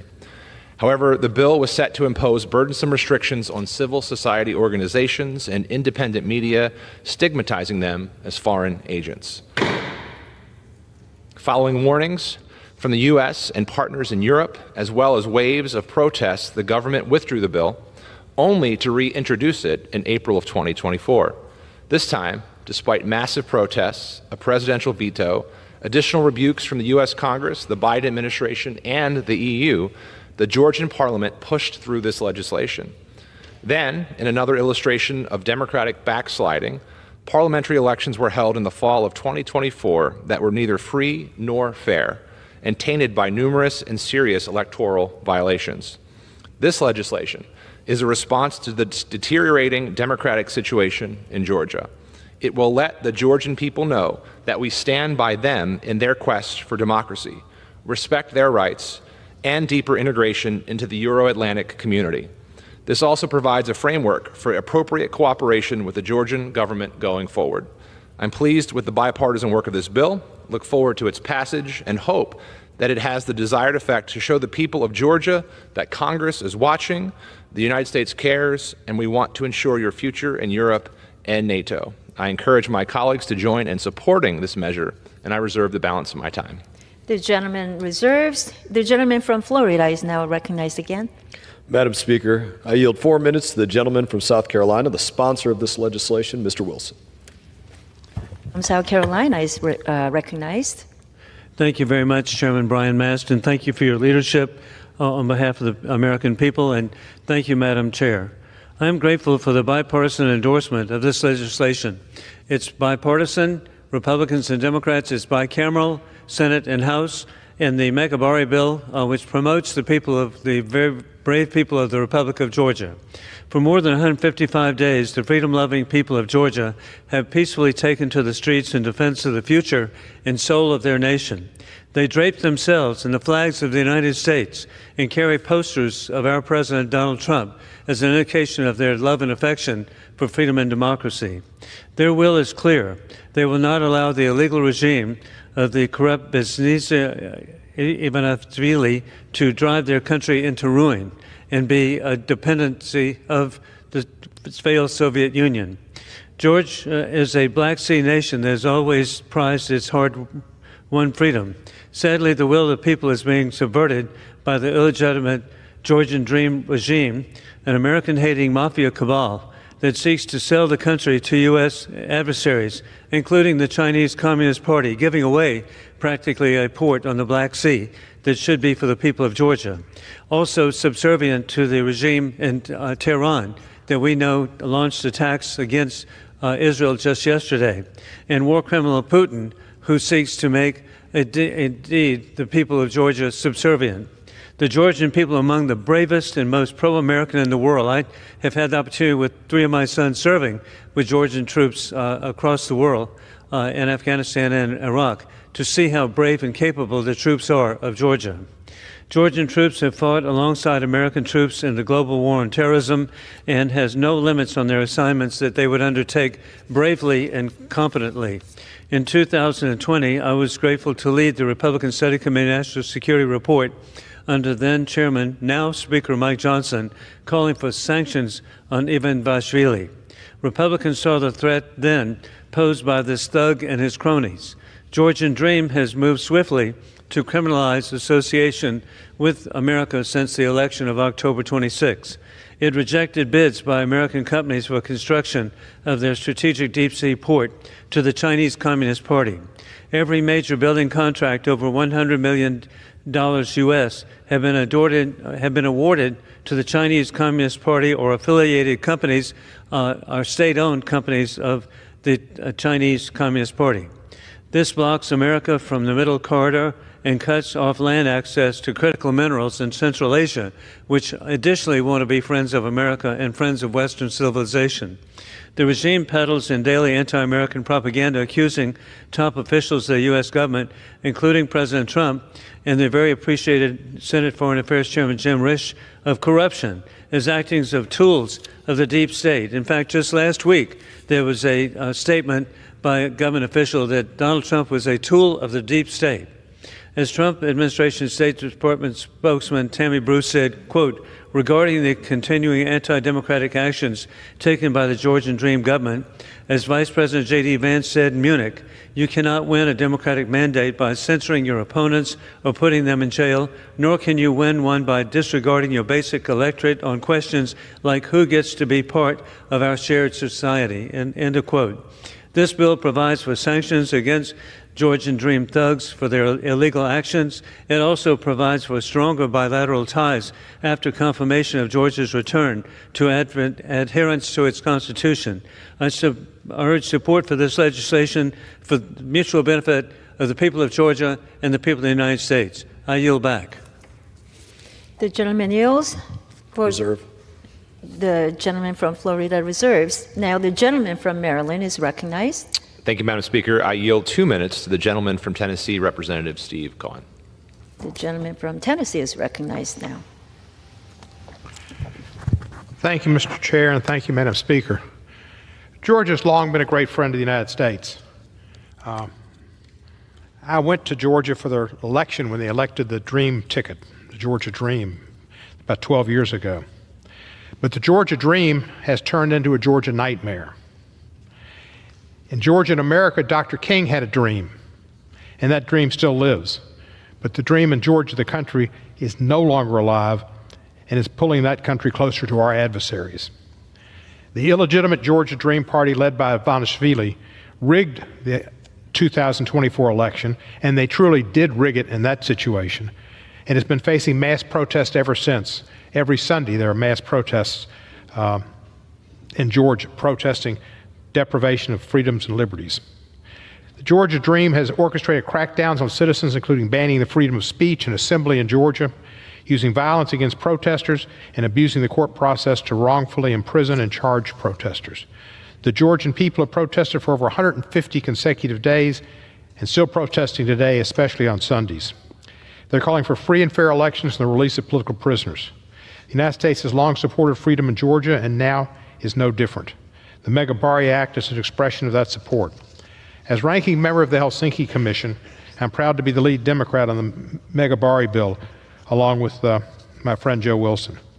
This act will evaluate all Georgia Dream officials for sanctions. If they're found to have undermined Georgian democracy or engaged in corruption, they will be sanctioned. It also creates a report on Russian intelligence assets, in Georgia, and Russia-China cooperation to undermine Georgia's sovereignty. What's going on is basically a revolution where Ivanishvili, who runs the party and has investments in Russia, is trying to bring them closer to Russia and Putin. Lastly, the bill envisions a stronger U.S.-Georgia relationship once Georgia returns to its traditional Euro-Atlantic path mandated in its own constitution and demanded by its people. I want to thank Congressman Wilson and the other co-leads on this important legislation, Congressman Veazey and Hudson. I urge its passage, and I yield back the balance of my time. Thank you. I reserve. The gentleman reserves. Gentleman from Florida is recognized.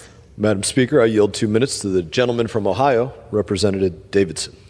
Gentleman from Ohio is recognized. I thank the chairman, and Madam Speaker, I generally support everything that the chairman supports.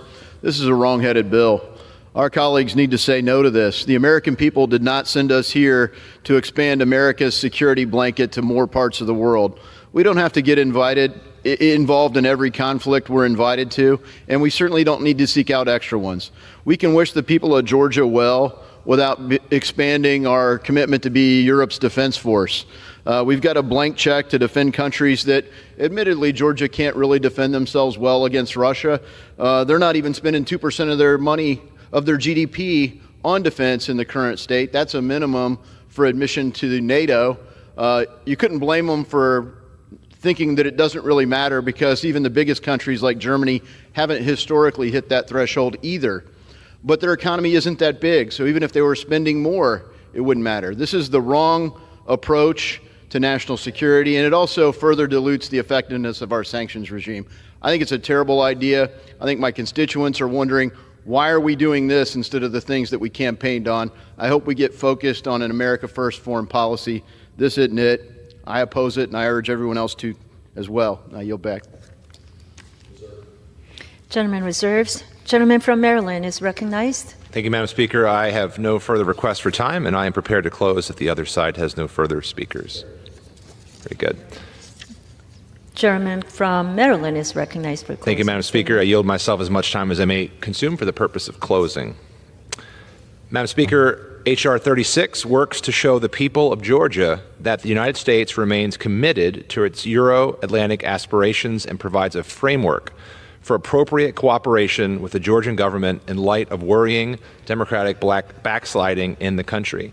I again thank my colleagues for their steadfast support and leadership on this issue and support of Georgia's ambitions to join NATO and the EU, and I hope my colleagues will join me and support this bill. I yield back the balance of my time. The gentleman yields back. Gentleman from Florida is recognized. Madam Speaker, I firmly believe that every country in the world should choose the United States of America as their first partner and our allies over dictatorships like Russia and China. It is essential that these countries walk the walk. American largesse will not be taken advantage of by those who accuse the United States of being part of a global war party or the global deep state. And I urge my colleagues to support this measure and stand with the people of Georgia and an America First foreign policy, and I yield the remainder of my time.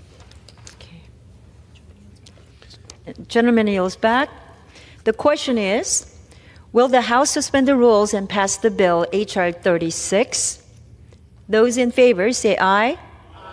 Those opposed, no. In the opinion of the chair, 2/3 being in the affirmative. I request the yeas and nays.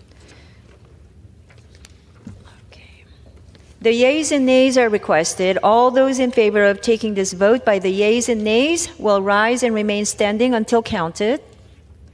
A sufficient number having risen, the yeas and nays are ordered. Pursuant to Clause 8 of Rule 20, further proceedings of this question will be postponed. What purpose does the gentleman from Florida seek recognition?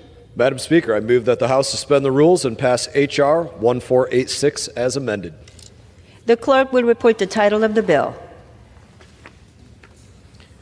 H.R. 1486, a bill to impose sanctions with respect to economic or industrial espionage by foreign adversarial companies and for other purposes. Pursuant to the rule, the gentleman from Florida, Mr. Mast, and the gentleman from Maryland, Mr.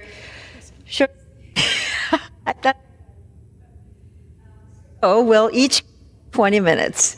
The chair recognizes the gentleman from Florida. Madam Speaker, I ask unanimous consent that all members may have 5 legislative days to revise and extend their remarks and to include extraneous material on this measure. Without objection.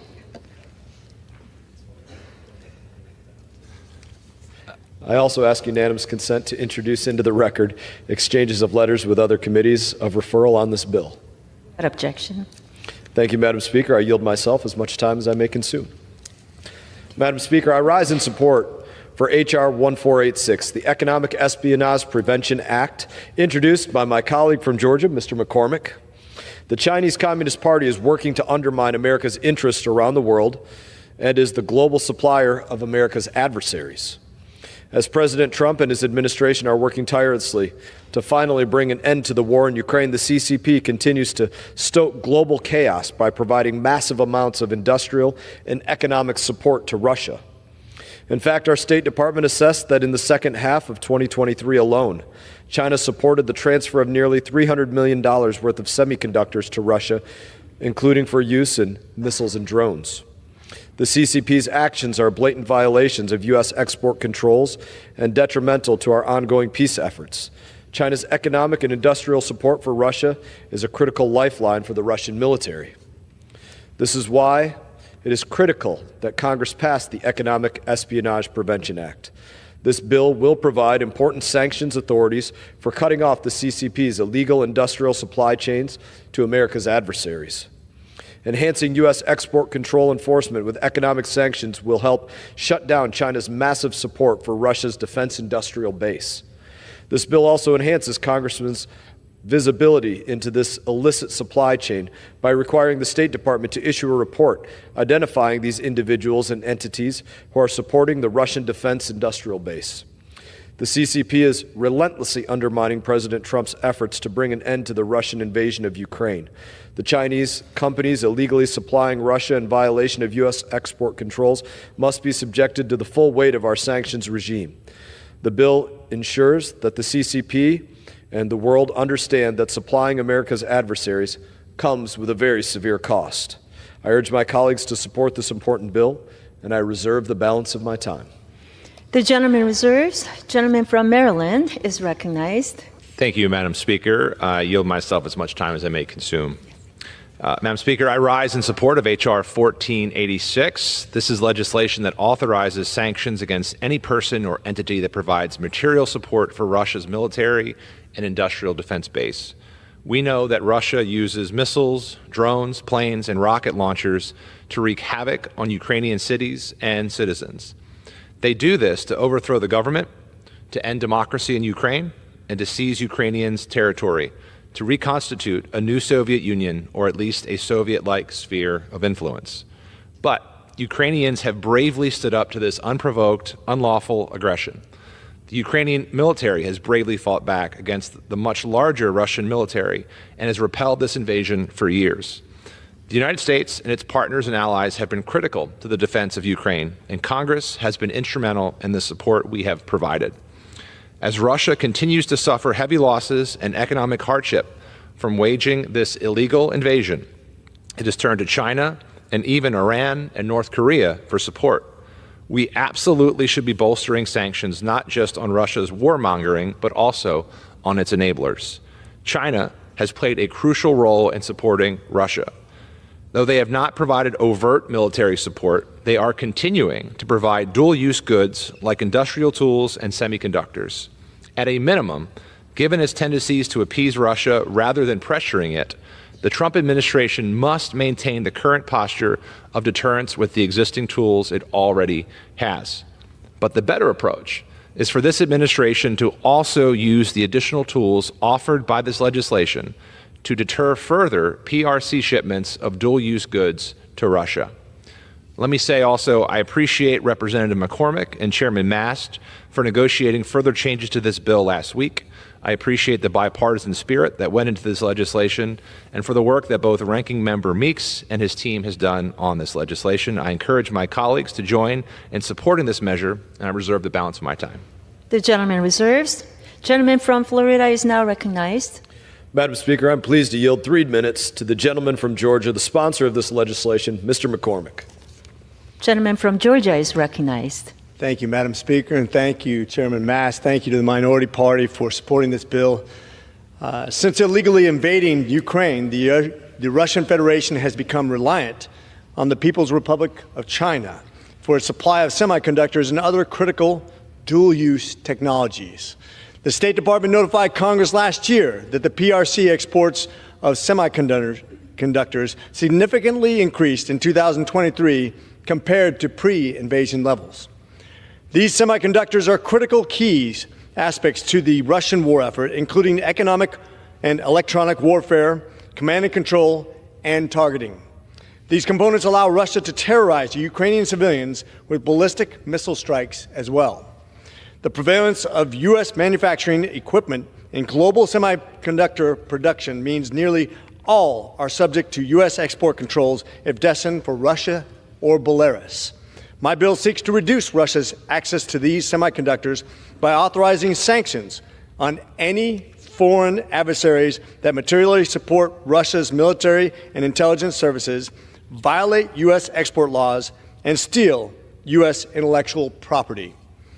It further requires a report on whether China is providing significant support to Russia's military and updates existing law to provide greater flexibility to pursue sanctions against China and other foreign adversaries if they violate these export controls.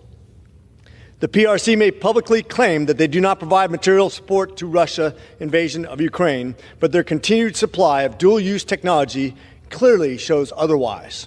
Cutting off the supply of semiconductors will seriously hamper the Russian war effort and show the world that we will not allow our adversaries to work together to destroy sovereign nations and undermine the international system. I urge my colleagues to support H.R. 1486, and with that, I yield. Speaker, I reserve. Gentleman reserves. Gentleman from Maryland is recognized. Thank you, Madam Speaker. No further requests for time, and I am prepared to close at the other side. So speakers. Madam Speaker, I have no more speakers. And I reserve. All right. Gentleman from Maryland is now no other recognized speakers. I to apologize, close. Mr. Chairman. I thought you said you had another one. I yield myself as much time as I may need for purposes of closing. Madam Speaker, H.R. 1486 will authorize sanctions on any person or entity that supports Russia's military and defense industrial base. Russia expected to take Kyiv in a matter of days, but it has now been years as brave Ukrainians continue to defend their country and their sovereignty against Russia's illegal invasion. I want to thank my colleague, Representative McCormick, and others for their work on this, as Russia has now had to turn to other nations for material support to continue that invasion, which is why Congress must not only continue our support of Ukraine, but also authorize sanctions on those enabling Russia's war. This is an important bill, and I am proud to support it. I hope we can put forward other legislation like this, including a few bills sponsored by Ranking Member Meeks that have passed with bipartisan support in the past. I urge my colleagues to support this legislation, and I yield back the balance of my time. The gentleman yields. Gentleman from Florida is recognized. Madam Speaker, I yield myself the balance of my time. In closing, I again want to thank Representative McCormick for his bill, as well as the China Select Committee Chairman, Mr. Molinar, and Representative Baumgartner and Lawler for their work to bring this bill to the floor to ensure that we finally end China's support for Russia's defense industrial base. It's a great piece of legislation. I urge all members to support H.R. 1486, and I yield back the balance of my time.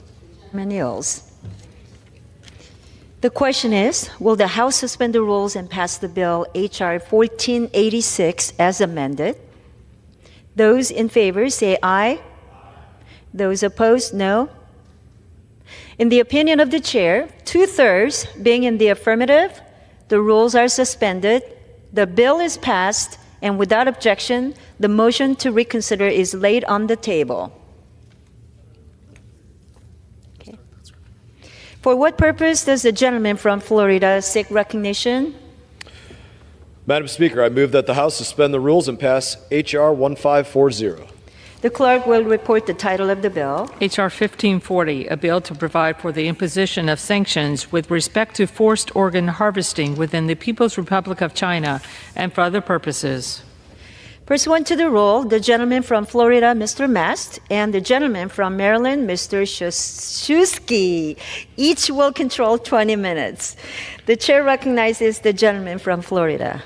Madam Speaker, I ask unanimous consent that all members may have 5 legislative days to revise and extend their remarks and to include extraneous material on this issue. Without objection. Madam Speaker, I also ask unanimous consent to introduce into the record exchanges of letters with other committees of referral on this bill. Without objection. Thank you, Madam Speaker, and I yield myself as much time as I may consume. Madam Speaker, I rise in strong support of H.R. 1540, Mr. Perry's Falun Gong Protection Act. For decades, the House of Representatives has been raising alarms about organ harvesting perpetrated by the Chinese Communist Party. We spoke about it earlier. As United Nations human rights experts stated in 2021, forced organ harvesting in China appears to be targeting specific ethnic, linguistic, or religious minorities held in detention, often without being informed of the reasons for their arrest or being provided arrest warrants.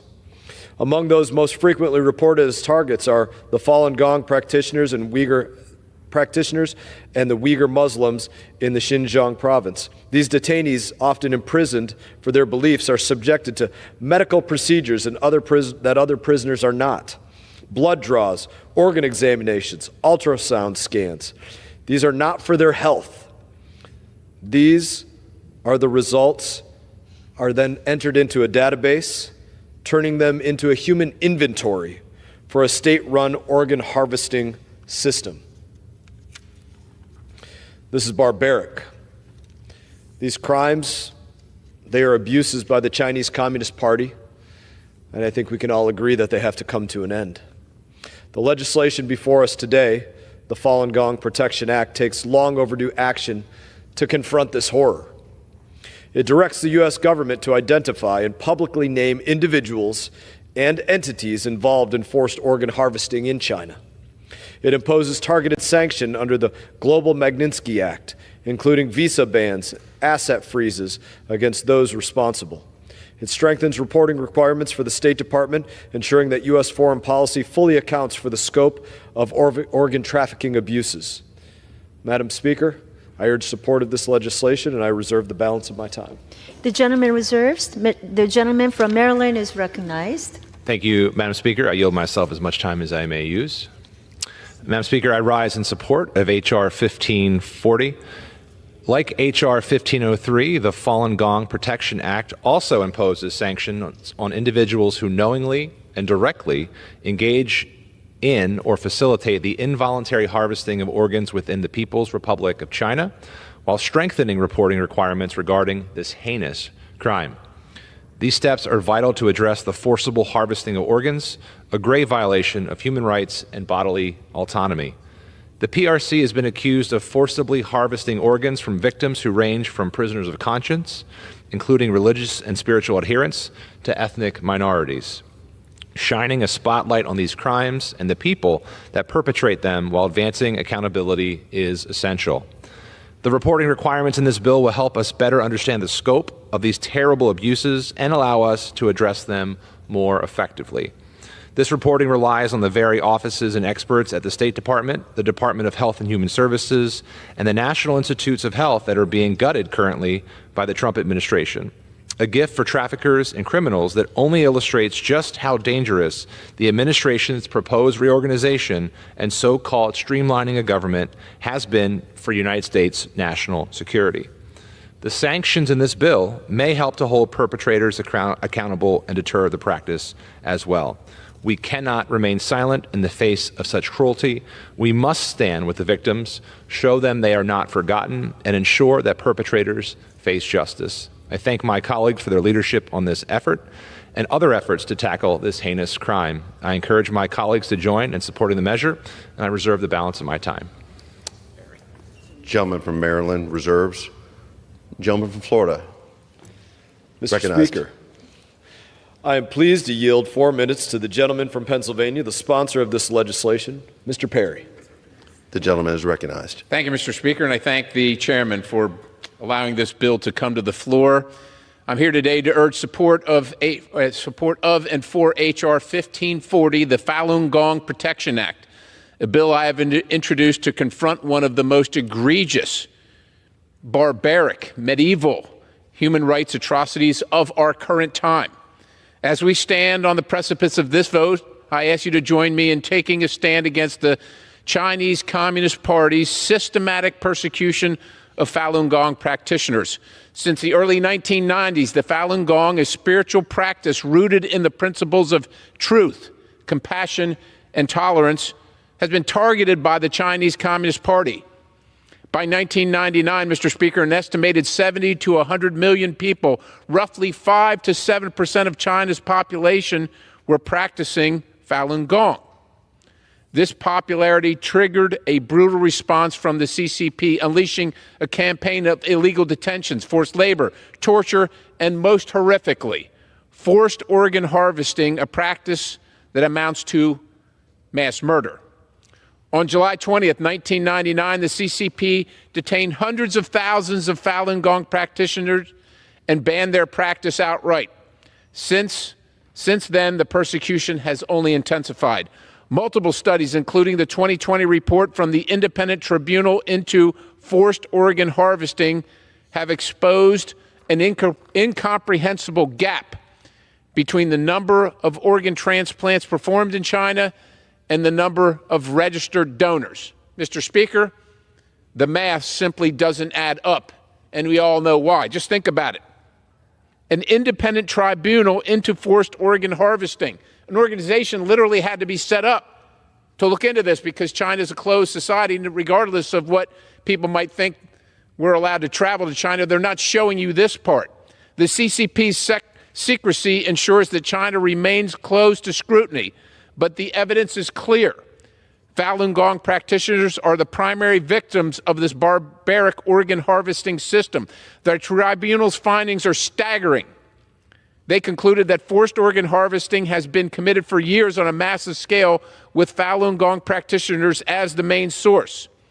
The report states that the CCP and its leaders have actively incited the persecution, imprisonment, murder, torture, and humiliation of these individuals solely to eradicate their beliefs. This is not just a violation of human rights, it's a crime against humanity. Now here, far away in the United States, many in the organ transplant community are unaware of China's illicit practices, shielded by the CCP's repressive control of information and global propaganda. But the truth is undeniable. The Chinese Communist Party has built an infrastructure to persecute millions, not only Falun Gong practitioners, but also Uyghurs, Tibetans, Christians, and others it deems a threat. The CCP's utter disregard for human life shocks the conscience. This barbaric practice must end, and it must end now. H.R. 1540 is a historic step forward. the first binding commitment by Congress to take decisive legal action against the persecution and forced organ harvesting of Falun Gong practitioners. This bill imposes sanctions on those who would participate in or facilitate forced organ harvesting in China. It directs the Secretary of State to investigate whether the CCP's actions constitute crimes against humanity or genocide and to report on China's organ transplant policies. It also establishes U.S. policy to reject any cooperation with the PRC's illicit organ transplant industry while the CCP remains in power. Colleagues, this bill paves the way for accountability, sanctions, punishment, and acknowledgement of those complicit in these atrocities. 30 seconds. Okay. Thank you, Mr. Chairman. The United States cannot continue to stand idly by. We must use our authority. We must use our position as leaders in the world to curb these practices and send a clear message to everybody that not only we will not tolerate this assault on human dignity, on humanity itself, but that no country, that no people should. That is why I urge a vote in favor of H.R. 1540. Let us stand together, not just for Falun Gong practitioners, but for the millions suffering under the CCP's oppression, the tyranny. Let us affirm that the United States will always champion truth, compassion, and tolerance. And I thank the chair again for bringing the bill to the floor. Mr. Speaker, I yield the balance. The member from Florida reserves. Gentleman from Maryland, you're recognized. No further requests at this time. Prepare to close. Mr. Speaker, I have no more speakers and will reserve until the gentleman yields his time. The gentleman from Maryland is recognized. Thank you, Mr. Chairman. Mr. Speaker, I yield myself as much time as I may consume for the purpose of closing. Mr. Speaker, H.R. 1540 will help Congress better understand the scope of organ harvesting and will enable for the sanctioning of individuals who knowingly engage in or facilitate this horrendous crime. I hope my colleagues will join me and support this bill, and I yield back the balance of my time. Gentleman yields back. Gentleman from Florida is recognized. Mr. Speaker, this bill signals that the United States will not tolerate the use of state violence to extract profit from the bodies of the persecuted. I want to thank my friend, the gentleman from Pennsylvania, Mr. Perry, along with his bipartisan co-sponsors for their leadership on this critical human rights issue. I urge strong support of this legislation, and I yield back the balance of my time. The question is, will the House suspend the rules and pass H.R. 1540? Those in favor, say aye. All opposed? It's in the opinion of the chair that 2/3 being affirmative, the rules are suspended. The bill is passed. Without objection, the motion to reconsider is laid to the table. Okay. For what purpose is the gentleman from Florida seeking recognition? Mr. Speaker, I move that the House suspend the rules and pass H.R. 1724 as amended. The clerk will report the bill. H.R. 1724, a bill to prohibit the use of funds supporting any activities within the Xinjiang Uyghur Autonomous Region of the People's Republic of China. Pursuant to the rule, the gentleman from Florida, Mr. Mast, and the gentleman from Maryland, Mr. Ocheski, will each control 20 minutes. The chair recognizes the gentleman from Florida. Mr. Speaker, I ask unanimous consent that all members may have 5 legislative days to revise and extend their remarks and to include extraneous material on this measure. Without objection. Thank you, and I yield myself as much time as I may consume. Mr. Speaker, I rise today in strong support of the No Dollars to Uyghur Forced Labor Act. The Chinese Communist Party is carrying out a campaign of genocide against Uyghur Muslims in Xinjiang. The evidence documented by human rights organizations, journalists, survivors is overwhelming. Over 1 million people detained, families torn apart, entire communities forced into labor in factories that feed global supply chains. Some of those goods end up right here in the United States, on our shelves, in our homes. The No Dollars for Uyghur Forced Labor Act makes one principle clear. Not a single American taxpayer dollar should be used to purchase goods, raw materials, services tainted by Uyghur forced labor. It ensures that federal contracts, programs, and policies only go to companies that can certify their supply chains are free from this abuse. American consumers should not be complicit in human rights violations. American businesses should not profit from forced labor, and our government, your tax dollars, must never enable oppression. I urge strong support, and I reserve the balance of my time. Florida gentleman reserves. Gentleman from Maryland, you're recognized. Mr. Speaker, I yield myself as much time as I may consume. And I rise in support of H.R. 1724, the No Dollars for Uyghurs Forced Labor Act. Congress has a history of bipartisan cooperation to call out Beijing's genocide and human rights abuses against Uyghurs and members of other minority groups in Xinjiang. We passed the Uyghur Forced Labor Prevention Act, which was signed into law by President Biden in 2021, but our work isn't done because Beijing's repression isn't done. So, just as was done in the 118th Congress, today we should pass H.R. 1724. This bill prohibits the State Department and USAID from funding grants or contracts with companies and organizations that import products mined, produced, or manufactured in Xinjiang. The intention of this bill is to make sure that the standards we use at home when it comes to forced labor also apply to American activities abroad. I commend Representative Moran for his sustained focus on forced labor and forcefully and fully endorse the spirit of his bill. Given that this bill is being taken directly to the floor without the benefit of feedback from the State Department, however, I would ask that we work with our Senate colleagues and the administration to ensure that it is ultimately implemented in a way that is both workable and does not inadvertently impede critical State Department operations and programming. This bill is especially necessary because the Trump administration's actions have gutted U.S. leadership on these issues. Thus far, the administration has cut funding for programs that support human rights in the China context, even though Congress explicitly authorized and appropriated such funding via statute. We know the administration has cut at least $50 million for projects that focused on addressing Beijing's human rights abuses. This includes programs that were empowering Chinese advocates and disparate groups to combat transnational repression, monitoring forced labor goods and global supply chains, and promoting religious freedom.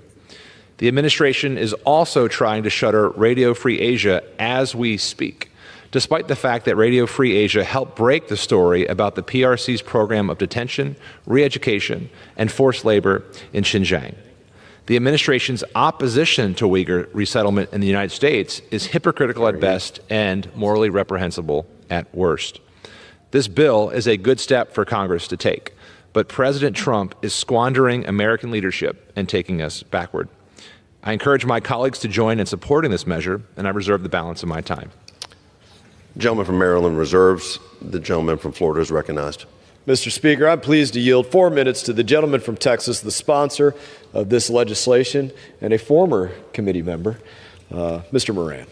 You're recognized. Thank you, Mr. Chairman, and thank you, Chairman Mast. I rise today in strong support of the No Dollars to Uyghur Forced Labor Act. I urge my colleagues to support this critical legislation that would prohibit United States Department contracts with companies tied to forced labor in the Xinjiang region of China. Our bill would ensure that U.S. funds are not used to finance projects in partnership with companies or organizations that import products mined or manufactured in the Xinjiang Uyghur Autonomous Region of the People's Republic of China. Many basic goods that we consider to be part of our everyday lives as Americans are produced in Xinjiang, including textiles, bricks, cotton, and polysilicon. As home to the majority of China's cotton, coal, and natural gas reserves, and representing 1/6 of China's landmass, the Xinjiang region is central to China's economy. It is considered to be the core hub for China's Belt and Road Initiative, which is China's primary tool to exert economic influence across the globe. China's economy relies in large part on Xinjiang, yet behind its industries lie a horrifying reality: mass detention, forced labor, and brutal oppression of the people who live there. The CCP is oppressing the Uyghur people and other ethnic minorities by detaining them in what they call re-education centers for forced labor in the Xinjiang Autonomous Region of China. Slavery in any form is morally repugnant, And America, known on the international stage as a beacon of freedom and liberty, must not be complicit in the Chinese Communist Party's genocide and oppression of the Uyghur people. The United States must push back on China not only in our words, but through our actions. Failing to do so enables the CCP to grow in strength and exert its malign influence over the world. It is past time we enforce accountability against our greatest adversary. The U.S. must act decisively against the companies that profit from these abuses and take a firm stand against totalitarian regimes. The CCP asserts its control over the Uyghur people through threats, intimidation, confinement, and physical and emotional abuse. Failing to confront China empowers gross human rights abuses and allows for the spread of such atrocities to be determined by the CCP. Our legislation will ensure that our State Department plays no part in the forced slave labor of the Uyghur people. America must continue to lead with strength and morality on the world stage and refuse to fund these brutal tactics and its cruelty. Passing this critical legislation is the first step, and I urge my colleagues to vote yes. With that, Mr. Speaker, I yield back. Gentleman from Florida reserves. Gentleman from Maryland, you're recognized. Prepare to close. No further speakers. Thank you, Mr. Speaker. I yield myself as much time as I may consume for the purpose of closing. You're recognized.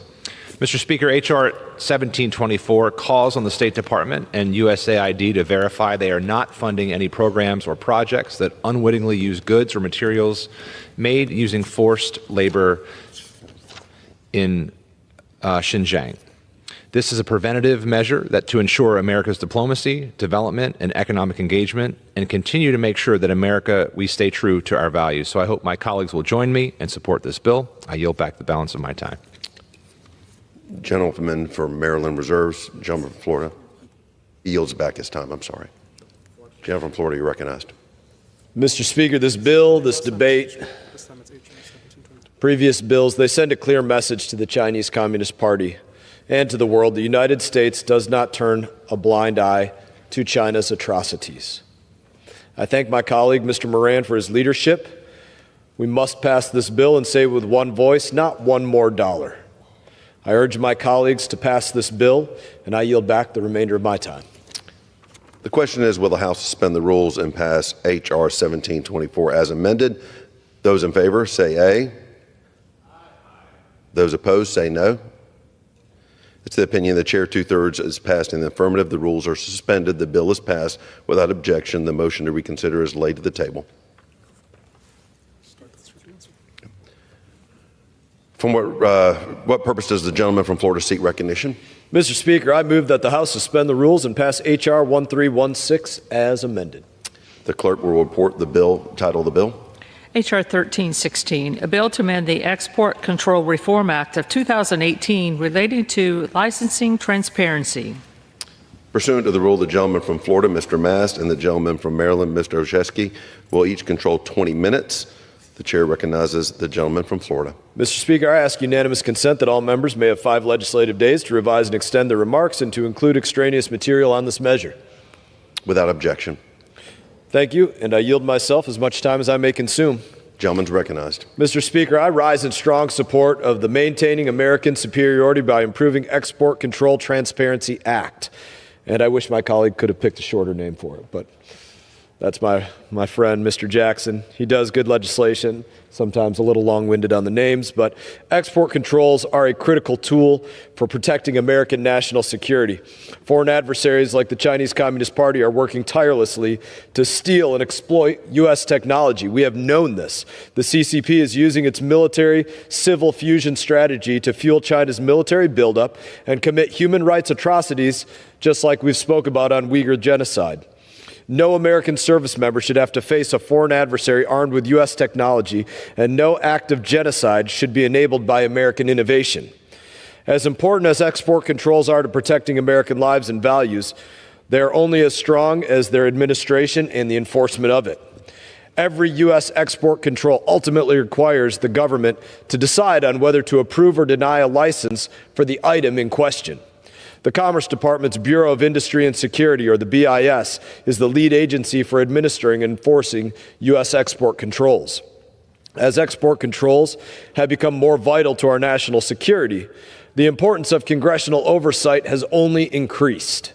The licensing data for how BIS is administering export controls can be difficult for Congress to gain access to for oversight purposes. Last Congress, the Foreign Affairs Committee worked persistently to uncover that BIS was routinely approving export control licenses for even the worst actors, such as Huawei and SMIC, as we call them.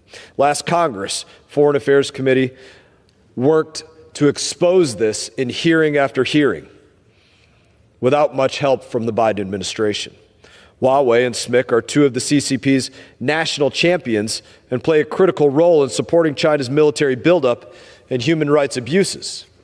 It's essential that Congress has visibility into how many licenses are being approved for the worst actors on export control blacklist, known as the Entity List. This bill will improve transparency and ensure Congress is able to conduct regular oversight of how BIS is handling licenses and how effectively our export controls are being enforced. I want to thank my colleague, Mr. Ronnie Jackson from Texas, and Ms. Sarah Jacobs from California for introducing this important legislation. The Foreign Affairs Committee has marked up this legislation last Congress, and it passed the committee and the House floor with strong bipartisan support.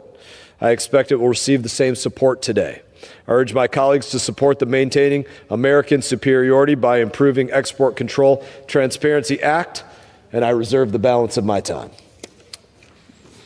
Gentleman from Florida reserves. Gentleman from Maryland is recognized. Thank you, Mr. Speaker. I yield myself as much time as I may consume.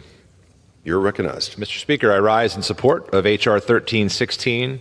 Over the past 6 years, export controls have become a crucial tool for our national security and foreign policy to respond to the challenges posed by Russia, China, Iran, and others. Our use of export controls have become more and more frequent and more complicated as we have started to apply novel controls in critical technology areas such as semiconductors and AI. While this change in U.S. export control policy has taken place, congressional consultation and oversight has not kept up. The bill in front of us today by Representative Jackson is an important step towards remedying this problem by calling for the Commerce Department's Bureau of Industry and Security, BIS, to conduct greater transparency around license application information and conduct checks for problematic companies in arms-embargoed nations. This bill will also enable Congress to conduct better oversight to ensure that BIS licensing and enforcement processes are working properly and efficiently.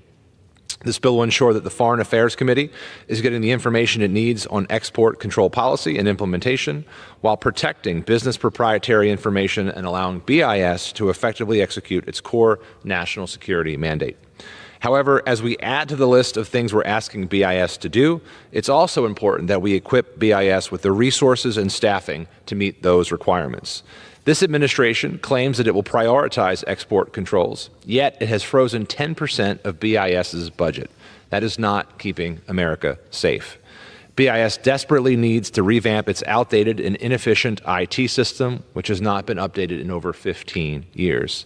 The number of license applications BIS receives per year has more than doubled in that span to over 40,000 per year. I worry that without a better IT system, reasonable requests for information like this bill will further tax BIS's limited resources. Representative Crow and Ranking Member Meeks are working on a bill to fund IT modernization for BIS. I hope that as we pass good bills like this one by Mr. Jackson and Ms. Jacobs, we also properly equip BIS so it can effectively carry out its work. I encourage my colleagues to join in supporting this measure, and I reserve the balance of my time. Gentleman from Maryland reserves. The gentleman from Florida is recognized. Mr. Speaker, I'm pleased to yield 4 minutes to the gentleman from Texas, the sponsor of this long-titled legislation, Mr. Jackson. Thank you, Mr. Chairman. Gentleman's recognized. Thank you, Mr. Speaker. Mr. Speaker, today we are bringing a very important piece of legislation to the floor, the Maintaining American Superiority by Improving Export Control Transparency Act, a key piece of legislation to ensure our country stays ahead of our adversaries. Businesses and universities in the United States work constantly to innovate, improve, and invent the best technologies and systems in this world. This is what keeps America on the leading edge. Our nation's determination and commitment to achieving the best has allowed us to develop the best technologies in all fields, and through strategic investments under the leadership of President Trump, this will continue for many years to come. In today's era of strategic competition, Congress needs to provide the administration with the tools it needs to ensure American technologies are not falling into the hands of our adversaries. Malign actors like China, Russia, North Korea, and Iran would gladly seek to use our very own goods and technologies against us, whether in military engagements or on the economic battlefield. America's open, competitive economy has allowed us to become the global leader in cutting-edge technologies, but in order to maintain this advantage, we must be able to track how American technology is used around the world. My bill, the Maintaining American Superiority by Improving Export Control Transparency Act, helps to ensure increased transparency and accountability in the export control process by creating better reporting in the licensing application process, giving critical information to both Congress and the administration. My bill creates a mechanism for tracking and reporting of export licenses and can be utilized to form a paper trail to understand where American-made technologies are going, who is using them, and how they may be getting diverted to adversarial nations. If our adversaries are benefiting from American technology, we must know exactly how that happened and who is responsible. Further, my bill will provide necessary clarity on how licensing determinations are made by producing information for each application, including the applicant, the recipient, and the compliance measures implemented to uphold export regulations. With this necessary information in one place, we will have a better understanding of where American-made technologies are going abroad, who is supposed to have them, and how we can support the administration to close gaps being exploited by our adversaries. The American free market has led to some of the most incredible technological advances of all time, so it is important that we modernize our export control process to help protect it. Export controls are a key national security tool for the administration in these increasingly dangerous times.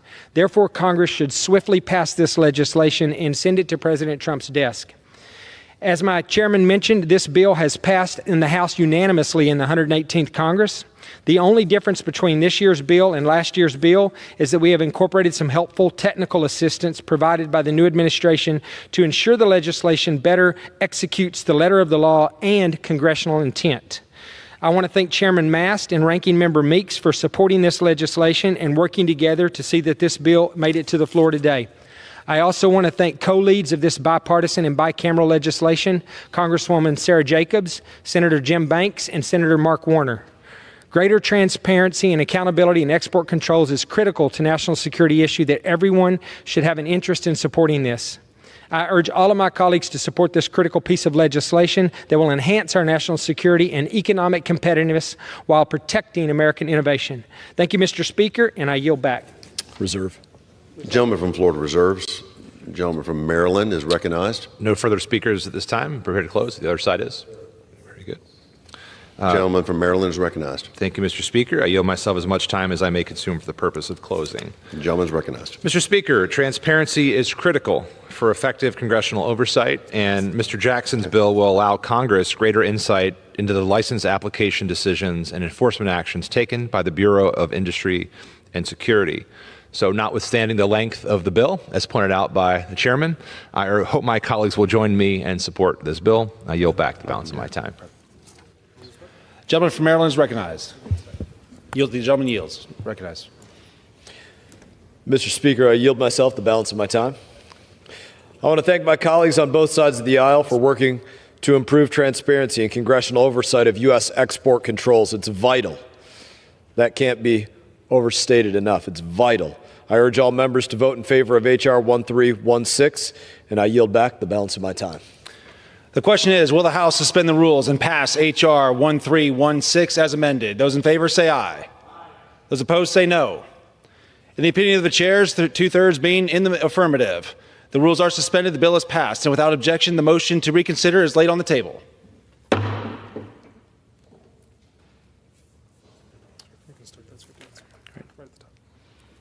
For what purpose does the gentleman from Florida seek recognition? Mr. Speaker, I move that the House suspend the rules and pass H.R. 2416. The clerk will report the title of the bill.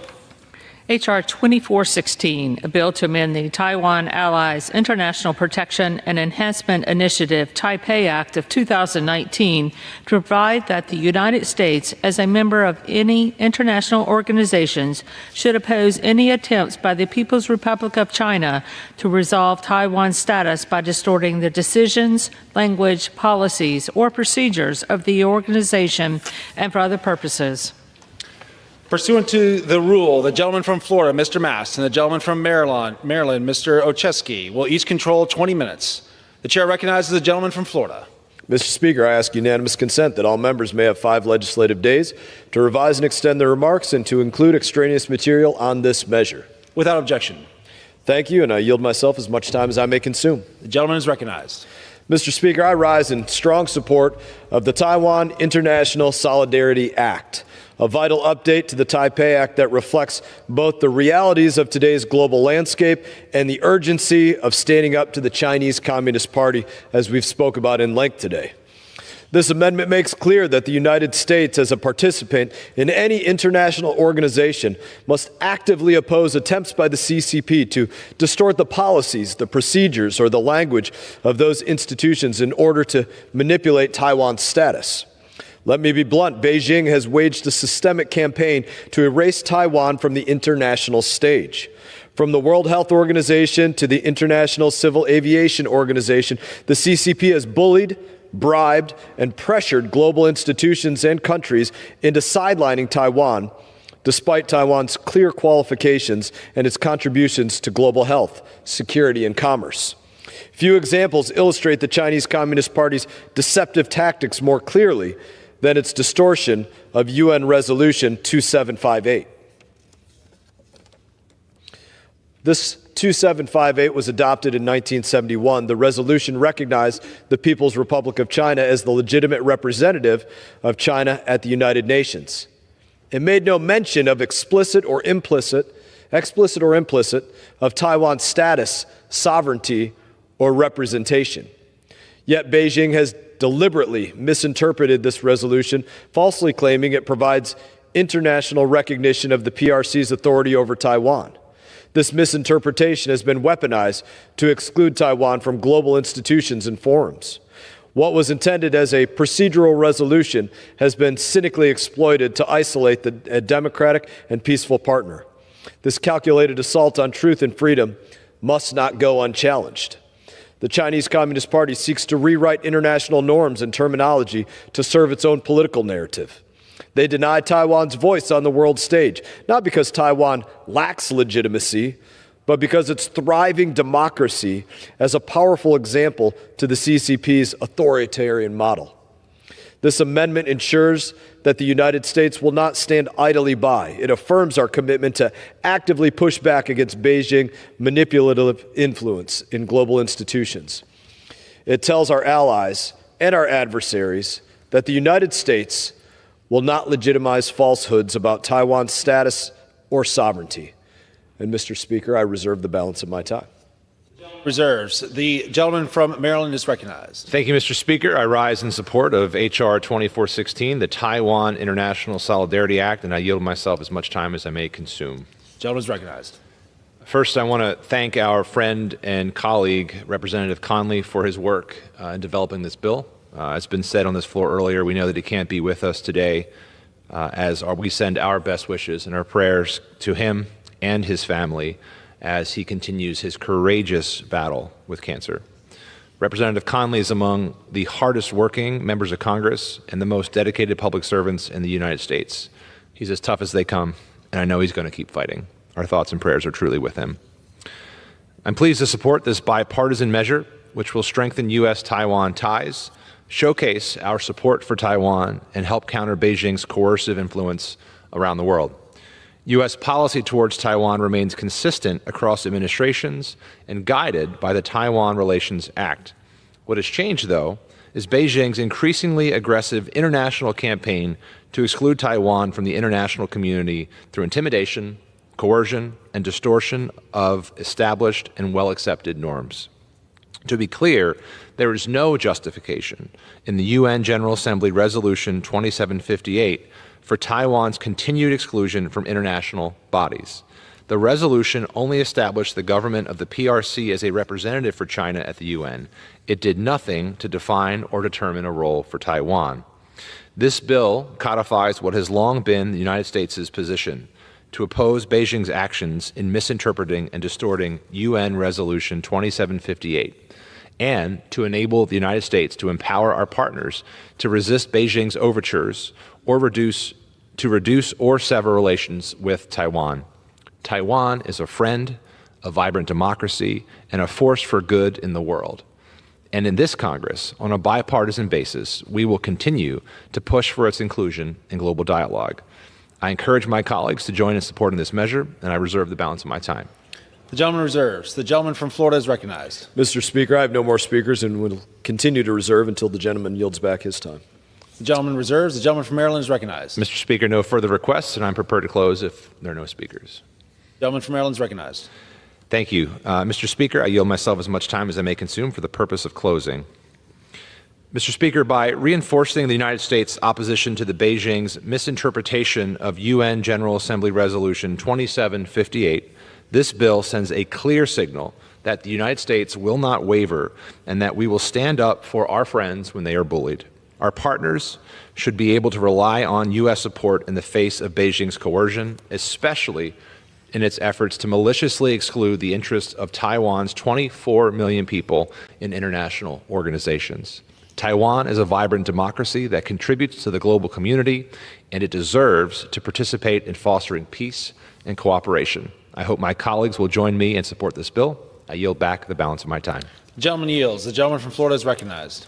Mr. Speaker, Taiwan is not just a friend. Taiwan is a self-governing democracy, a critical economic partner, and a responsible global stakeholder. It deserves to be seen and heard and not erased and silenced. When the United States shows leadership, we know that others follow. We must lead now before the Chinese Communist Party permanently rewrites international norms. I urge my colleagues to support this bill. I want to thank Mr. Connolly for his work on this piece of legislation. I miss seeing my friend here as much as we have differences on many things. We've had many intense arguments back and forth, which I wouldn't want to argue with anybody else, so I miss seeing him here. And in that, I yield back the balance of my time. The gentleman yields. The question is, will the House suspend the rules and pass H.R. 2416? Those in favor say aye. Those opposed say no.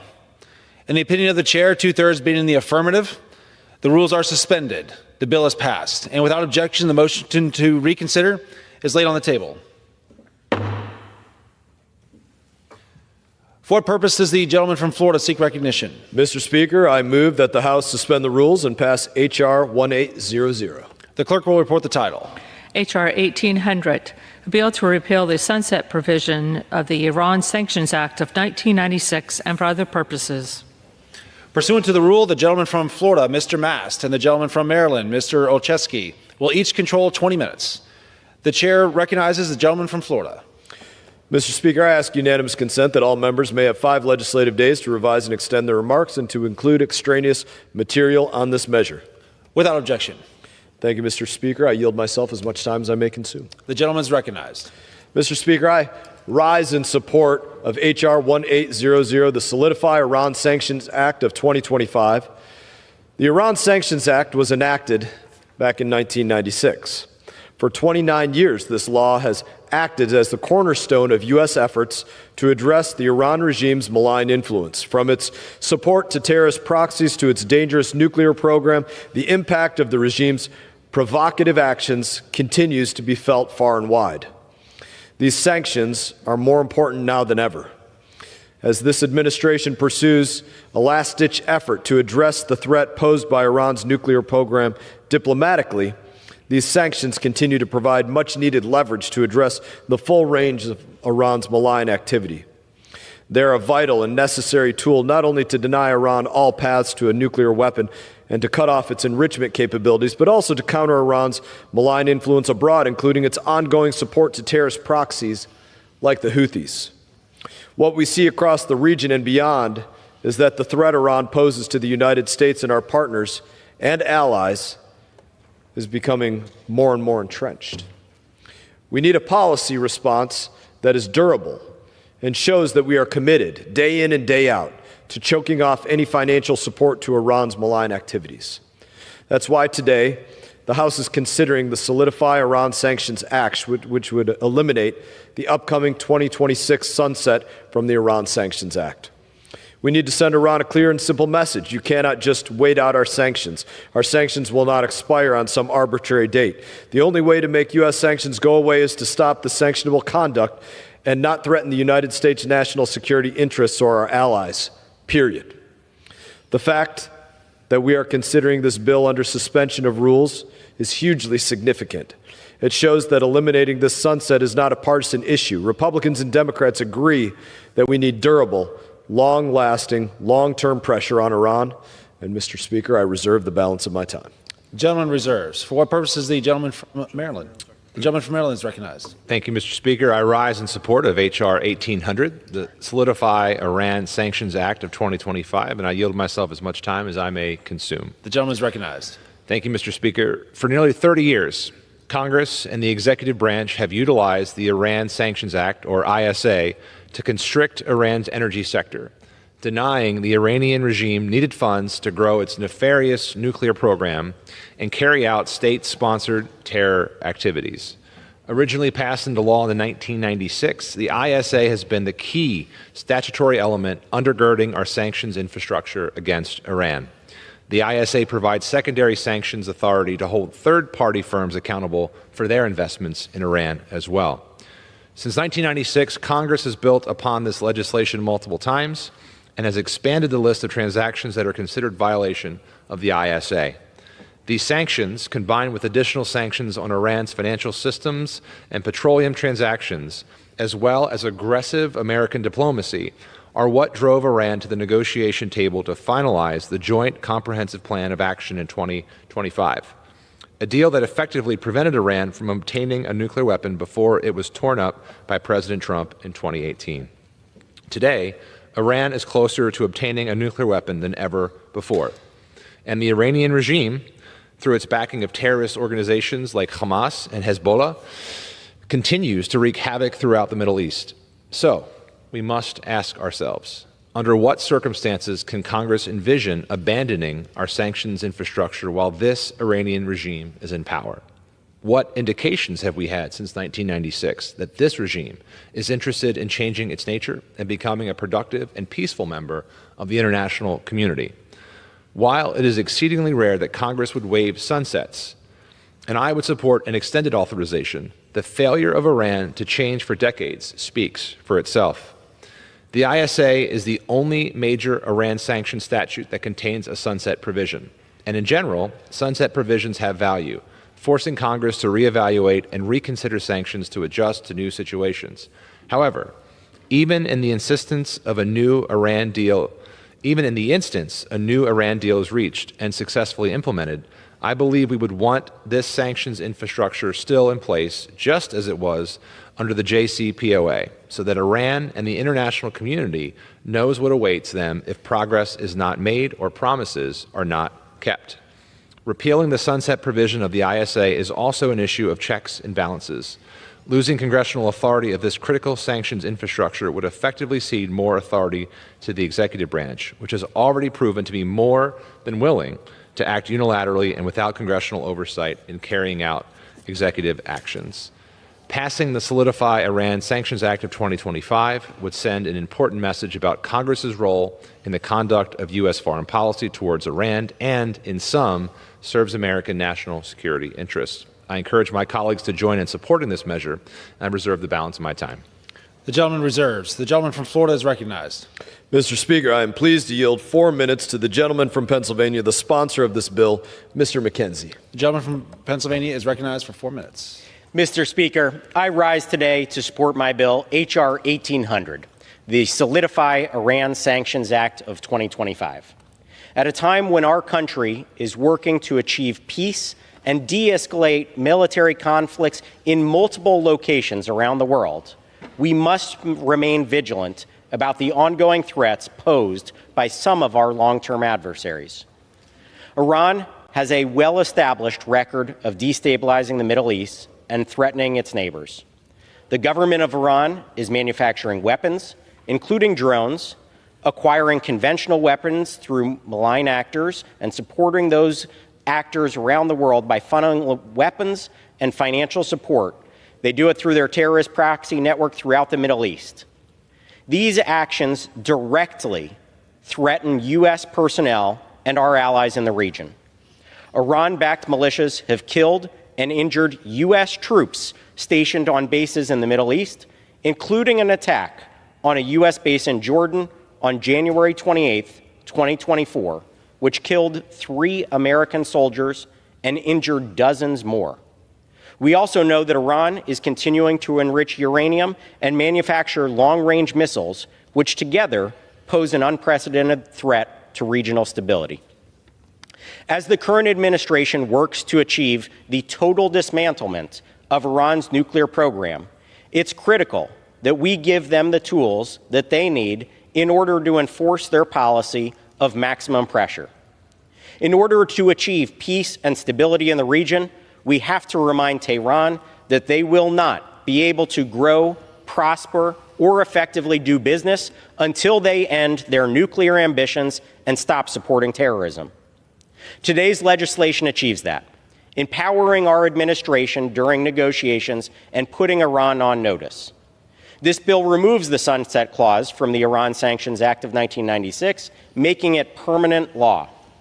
The original act mandates sanctions on individuals and entities involved in Iran's energy sector and its efforts to develop weapons of mass destruction. By eliminating the expiration date, we ensure that these sanctions remain a steadfast component of our national security strategy.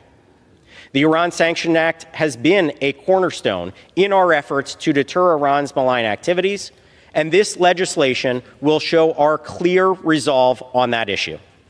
We must send this message. The United States will not tolerate Iran's support of terrorism, its pursuit of nuclear weapons, or its support for attacks on international vessels and American service members. I urge my colleagues to support this vital legislation. By voting for the Iran Sanctions Act of 2025 and solidifying it, we affirm our resolve to confront Iran's threats and protect Americans' interests and allies. Thank you, Mr. Speaker, and I yield back. Gentleman yields. The gentleman from Florida. Reserve. Reserves. The gentleman from Maryland is recognized. Prepared to close. The gentleman from Maryland reserves. Reserve. The gentleman from Florida is recognized. Mr. Speaker, I have no more speakers. I'm prepared to close. All right, great. Gentleman reserves. Gentleman from Maryland is recognized. Thank you, Mr. Speaker. I yield as much time as I may consume for the purpose of closing. Thank you. Mr. Speaker, this bill sends a clear signal that the United States will continue to use every tool at its disposal necessary to prevent Iran from obtaining a nuclear weapon, deter it from carrying out state-sponsored terrorist activities, and defend American interests and that of our allies and partners in the Middle East. Preserving Congress's ability to ensure sanctions against Iran is critical to maintaining congressional sanction authorities and protecting U.S. national security. I hope my colleagues will join me and support this bill. I yield back the balance of my time. The gentleman yields. The gentleman from Florida is recognized. Mr. Speaker, on October 7, the world witnessed the horror of Iran-backed terrorism as Hamas brutally murdered over 1,200 innocent people in Israel. Iran has been sponsoring Hamas for years. They were sponsoring terrorists on the battlefield that I participated in, and many of our colleagues. It's just been sponsoring Hezbollah and the Houthis to attack Israel just over this past weekend, amassing ballistic missiles, building armed drones, expanding its nuclear program at an alarming rate. The Iran threat is wide-ranging and multifaceted. The Iran Sanction Act is the foundation of our tools to combat that threat. We know that this threat isn't going away anytime soon, so let's stop fooling ourselves that a sunset makes any sense to these provisions. I urge my colleagues to join me in bringing our statutes in line with the strategic reality on the ground. And Mr. Speaker, I yield back the remainder of my time. The gentleman yields. The question is, will the House suspend the rules and pass H.R. 1800? All those in favor say aye. Those opposed say no. In the opinion of the chair, 2/3 being the affirmative, the rules are suspended. The bill is passed, and without objection, the motion to reconsider is laid on the table.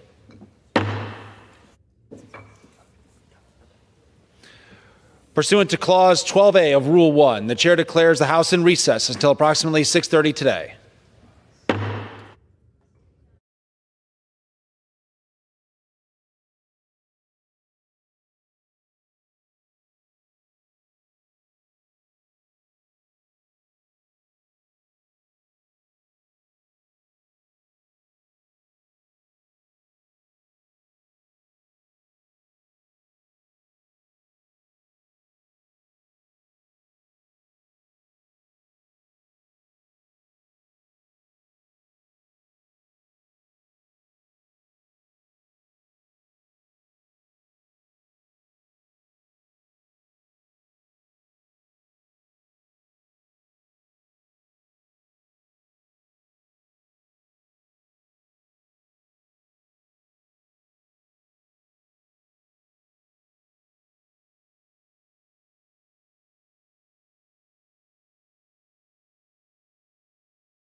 The House will be in order. Proceedings will resume on questions previously postponed. Votes will be taken in the following order. Motions to suspend the rules and pass H.R. 530 and H.R. 36. The first electronic vote will be conducted as a 15-minute vote pursuant to Clause 9 of Rule 20. Remaining electronic votes will be conducted as 5-minute votes. Pursuant to Clause 8 of Rule 20, the unfinished business is the vote on the motion of the gentleman from Michigan, Mr. Bergman, to suspend the rules and pass H.R. 530 as amended, on which the yeas and nays are ordered. Clerk will report the title. H.R. 530, a bill to provide for a study by the National Academies of Sciences, Engineering, and Medicine on the prevalence and mortality of cancer among individuals who served as active duty aircrew in the armed forces and for other purposes. The question is, will the House suspend the rules and pass the bill as amended? Members will record their votes by electronic device. This is a 15-minute vote.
On this vote, the yeas are 376, the nays are 5, 2/3 being in the affirmative. The rules are suspended, the bill is passed, and without objection, the motion to reconsider is laid on the table.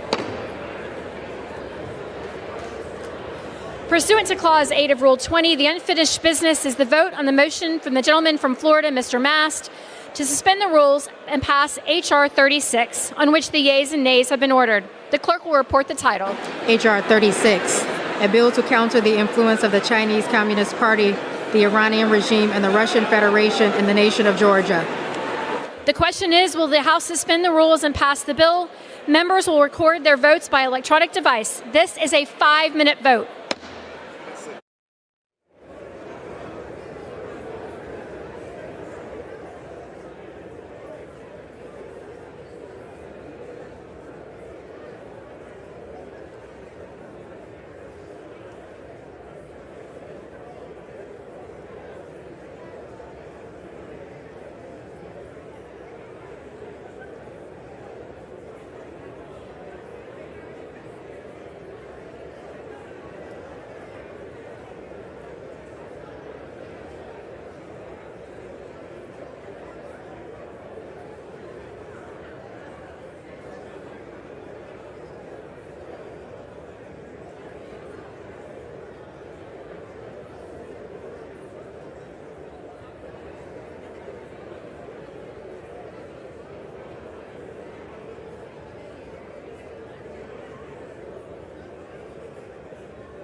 On this vote, the yeas are 349, the nays are 42, 2/3 being in the affirmative.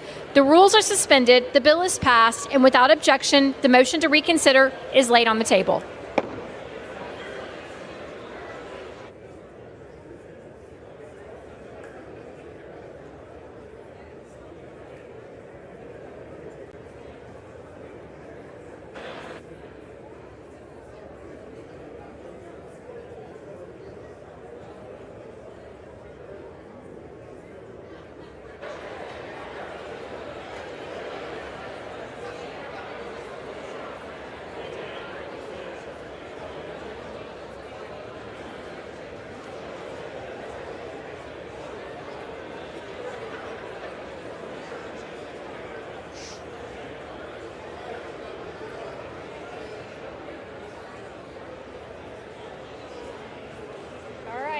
She's all yours.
Be in order.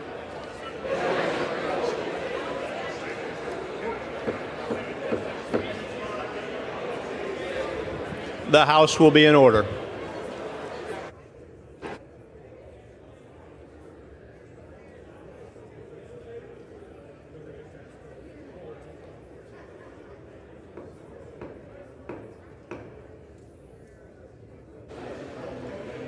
The House will be in order.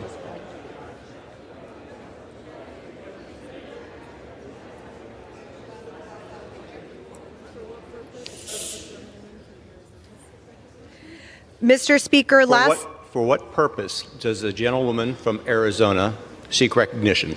I ask for unanimous consent to address the House out of order. Without objection. Mr. Speaker, last night a tragic incident occurred in my district outside the El Camarón y Gente restaurant in Glendale. A senseless act of violence took the lives of 3 people, injured 5 others, and shattered our community. I am heartbroken to say my district has once again been touched by gun violence, as far, far too many have. No one should be unsafe in this country eating in a restaurant or celebrating a holiday like Cinco de Mayo with friends and family. In memory of the innocent victims of this tragedy, their families, and the entire community, I would ask for everyone present in the chamber to please rise for a moment of silence.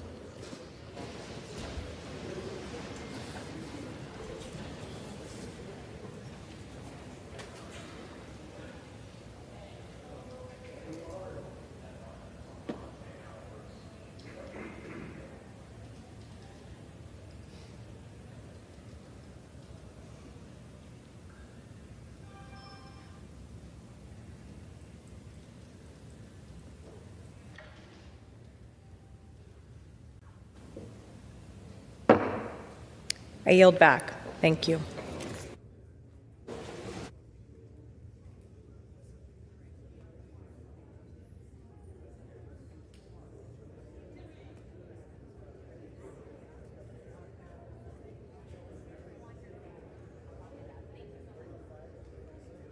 Now entertain requests for 1-minute speeches.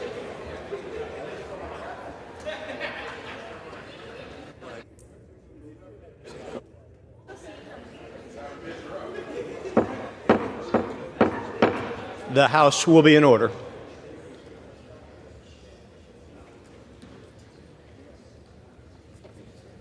Again.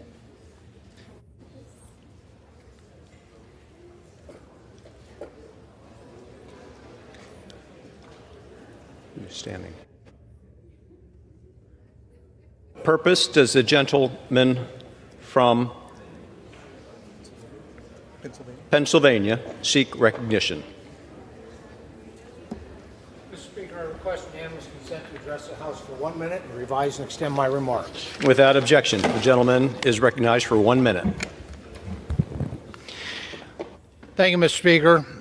I rise to recognize Astronaut Day. 64 years ago today, a brave American, Commander Alan B. Shepard, sat in the cockpit of the Mercury rocket, ready to face the unknown.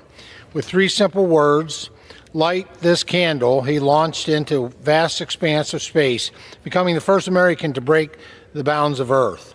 His spacecraft, Freedom 7, was a tribute to the 7 Project Mercury astronauts and to one of our nation's founding principles, freedom. That mission marked not just a milestone in science, but a defining moment of national pride in American leadership. Just 8 years later, Neil Armstrong and Buzz Aldrin planted the Stars and Stripes on the moon. When we think of the astronauts, we often picture rocket launches, moonwalks, and zero gravity. But what we don't always see is the years of rigorous training, the risks they accept, and the teamwork behind every mission. Mr. Speaker, on National Astronaut Day, we honor the pioneers who have blazed the trail into the final frontier. They remind us that the boundaries are meant to be pushed and discovery is a never-ending journey. Thank you, Mr. Speaker, and I yield back the balance of my time. Thank you. For what purpose does the gentlewoman from Oregon seek recognition? Mr. Speaker, I ask unanimous consent to address the House for 1 minute and to revise and extend my remarks. Without objection, the gentlewoman is recognized for 1 minute.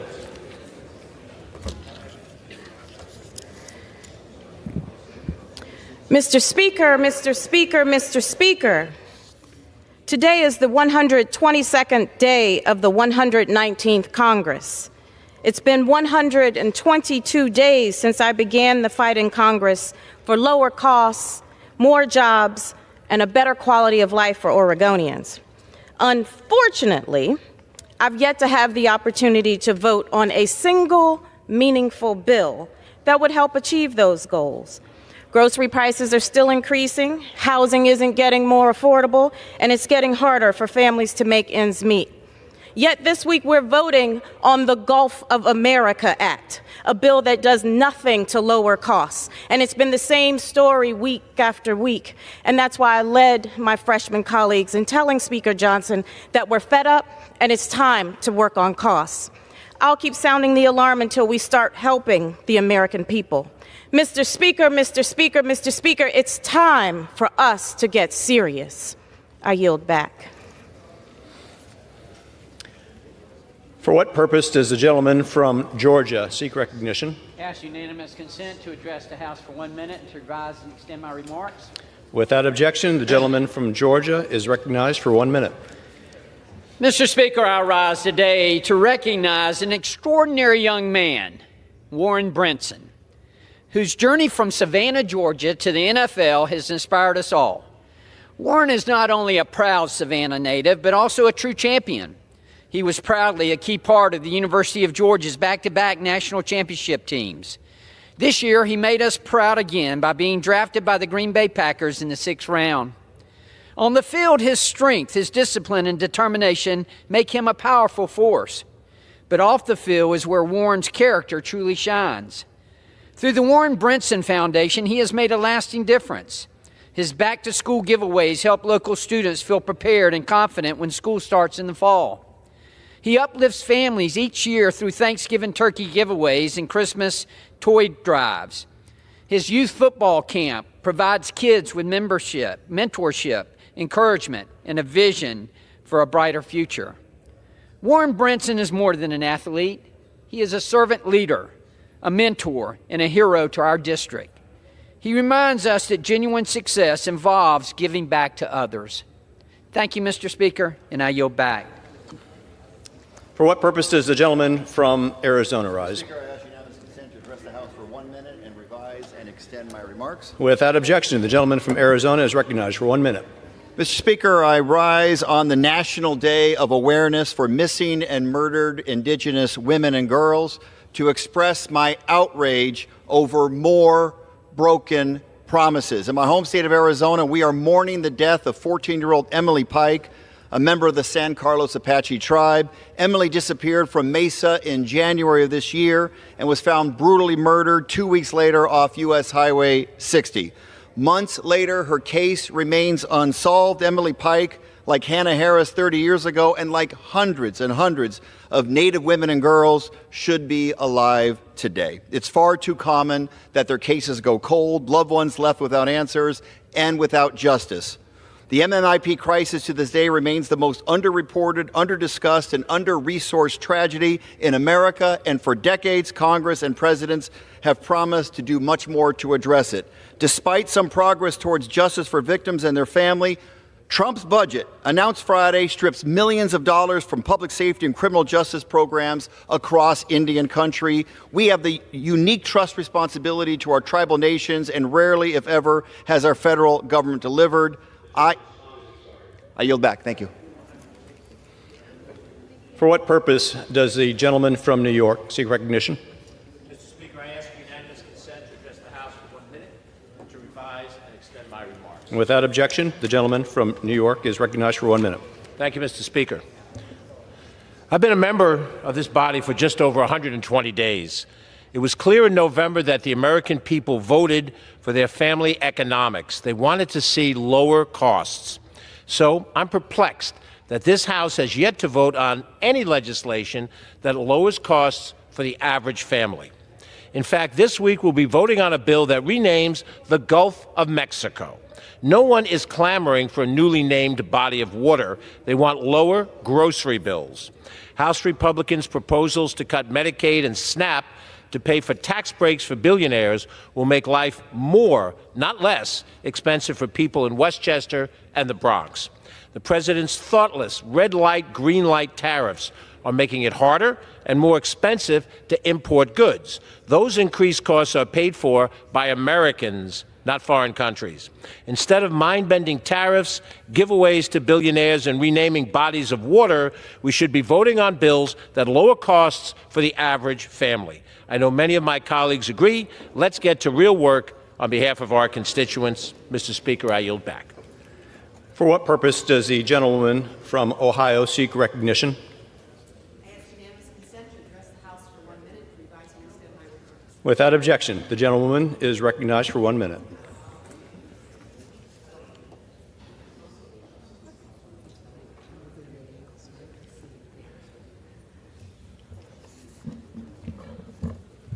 Mr. Speaker, yesterday I stood with food pantry leaders from across Northwest Ohio at the Seagate Food Bank. We shared deep concerns about rising unemployment, rising food prices, and federal cuts to food programs by the Trump administration. This is creating greater hardship across the region I represent. The burden of tariffs and irresponsible federal food cuts are negatively affecting food banks. They are a lifeline to our families. This coming Saturday, May 10th, the National Association of Postal Workers Branch 100 in Northwest Ohio and postal workers nationwide will be holding their annual Stamp Out Hunger food drive.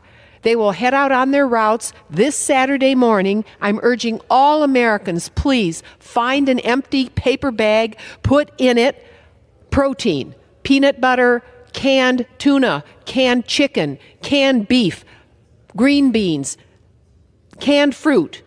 Since launching their program in 1993, this has become the largest food drive in America, and believe me, senior citizens need this, our families with children need it, our unemployed workers, our disabled people really need this. I encourage all who want to help, put the food out this Saturday morning after 10 o'clock. May God bless America and Americans who care. Thank you, Mr. Speaker. I yield back. For what purpose does the gentleman from California rise?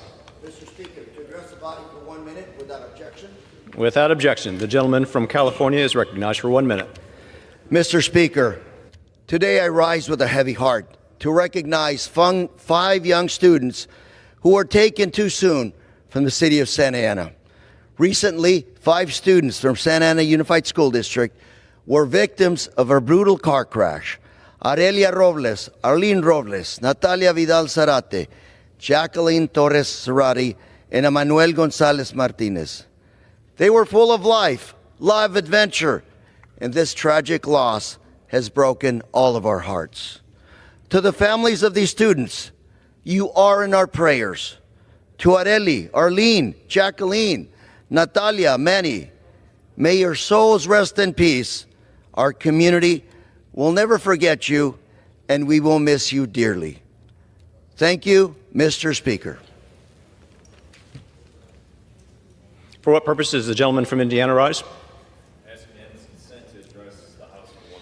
Without objection, the gentleman from Indiana is recognized for 1 minute. Mr. Speaker, as we recognize National Teacher Appreciation Week, I rise today to express my heartfelt thanks and appreciation to every teacher in Northwest Indiana and across our nation who shows up every day with enthusiasm and positivity to prepare our next generation of leaders. As a member of the House Appropriations Committee, I want to do my very best to stand with teachers and support their selfless efforts by providing appropriate direction, oversight, and funds through the federal programs. While we are here in the beginning days of May, we should have a full budget proposal from the administration and be holding hearings in our respective subcommittees from agency leaders and defend the details of their budget requests. Instead, we find ourselves today with a 4-page skinny budget and an executive order that proposes to dismantle the Department of Education. This is more than a budget cut. This is a direct hit on our classrooms, our children, and our future. Eliminating Title I funding would mean over 600 teachers gone in Northwest Indiana. Critical support needs and programs hanging by a thread. During Teacher Appreciation Week, let's be clear, appreciation isn't just a thank you, it's action. I will fight with everything I have to ensure our educators get the respect, resources, support they deserve and keep doing the life-changing work they do every single day. With that, I yield back. For what purpose does the gentleman from Virginia rise? Without objection, the gentleman from Virginia is recognized for 1 minute. Thank you, Mr. Speaker. I rise in recognition of International Firefighters Day to honor the brave firefighters in Virginia and around the world. Virginia is home to thousands of dedicated firefighters who put their lives on the line every day to keep our communities safe. And whether it's battling wildfires, responding to plane crashes, or kitchen fires, firefighters are always there to answer the call. International Firefighters Day is also a solemn reminder of those we have lost in the line of duty. Just last year, my community lost one of our own, firefighter Trevor Brown, a husband and father of 3 from Sterling. He passed away responding to an emergency gas leak call, and his sacrifice, like that of many others, is a testament to the courage that firefighters display daily, running into danger to keep us safe. And to the firefighters in Virginia and around the world, thank you for your service. Because of you, we are safer, we are stronger, and our communities are more prosperous. I yield back. For what purpose does the gentleman from North Carolina seek recognition?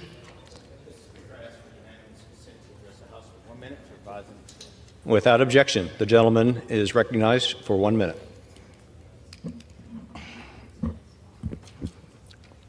Mr. Speaker, no one does barbecue like Eastern North Carolina, and I'm so proud to share some mouth-watering news. The Barbecue Fest on the News, held in Kinston, North Carolina, has set a new world record. The Guinness World Record for the number of barbecue sandwiches sold in an 8-hour period is now 4,775. I was proud to attend this year's festival. The festival is more than just delicious food. It is a showcase of community, local businesses, music, and the proud spirit of Eastern North Carolina. It highlights everything that makes Kinston and Lenoir County such a special place. We take great pride in being home of such rich tradition.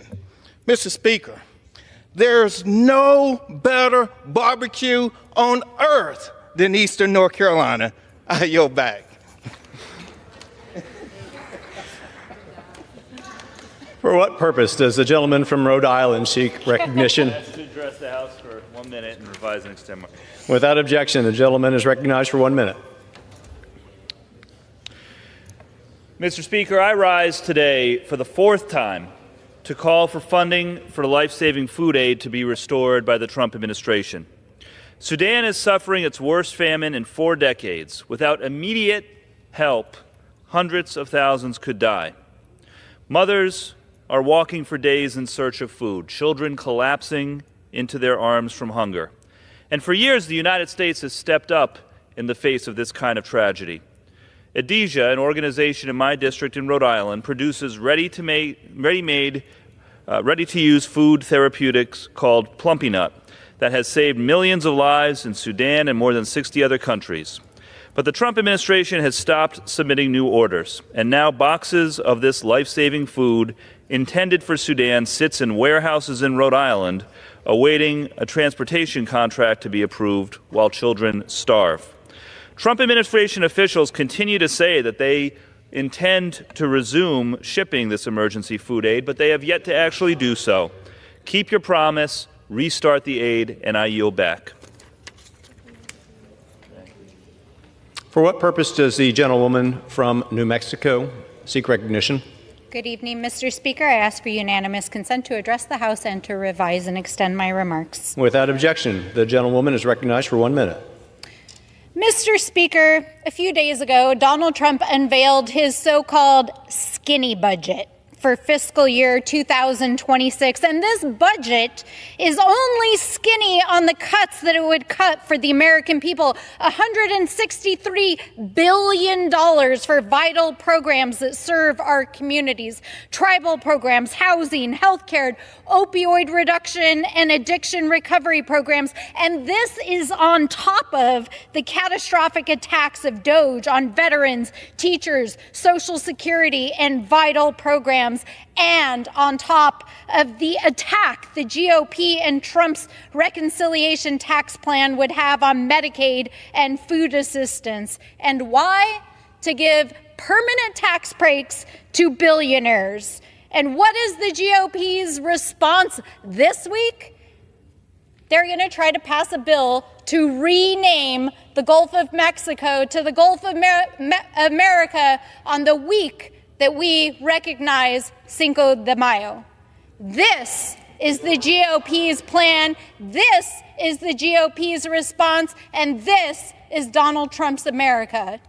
I yield back.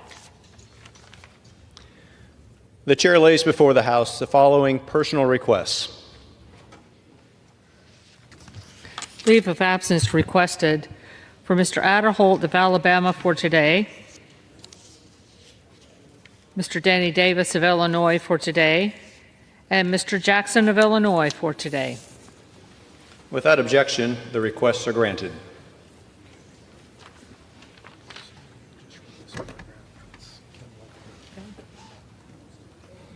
Under the Speaker's announced policy of January 3rd, 2025, the gentlewoman from California, Ms. Kamlanger Dove, is recognized for 60 minutes as the designee of the Minority Leader. Mr. Speaker, I ask for unanimous consent that all members have 5 legislative days to revise and extend their remarks and include any extraneous material on the subject of this special order. Without objection. It is with great honor that I rise today to co-anchor this Congressional Black Caucus Special Order Hour along with my distinguished colleague from the great state of Ohio, Congressmember Shontel Brown. For the next 60 minutes, members of the CBC have an opportunity to speak directly to the American people on the harmful policies of Donald Trump's first 100 days in his second term, an issue of great importance to the Congressional Black Caucus, to the Congress in general, to constituents that we represent across this country, and really to any living, breathing person on this planet. The first 100 days of this administration have been about policies that are delusional, diabolical, destructive, dangerous. These have been doozy policies and politics that are doing nothing but hurting America, especially Black Americans. We are also going to be talking about so many of these policies that seem uniquely targeted to focus on the place and the progress of Black Americans. But make no mistake, if you're trying to hurt Black Americans, you are inadvertently also going to hurt all other Americans, because so many folks are dependent on Section 8 vouchers, on Social Security, on Medicaid, on Medicare, on an economy that's working, on not being tariffed up the wazoo so that you can be able to purchase goods and services that you need to keep this economy growing. The American people need a moment of peace and structure coming from this administration, not the chaos and the ringing of alarms every single moment. And this is not hyperbole, even though it might sound like it. This is not partisan spin. We have seen this when we have gone into our districts, when we have hosted town halls, when we have talked to the American people. Everyone is saying the same thing.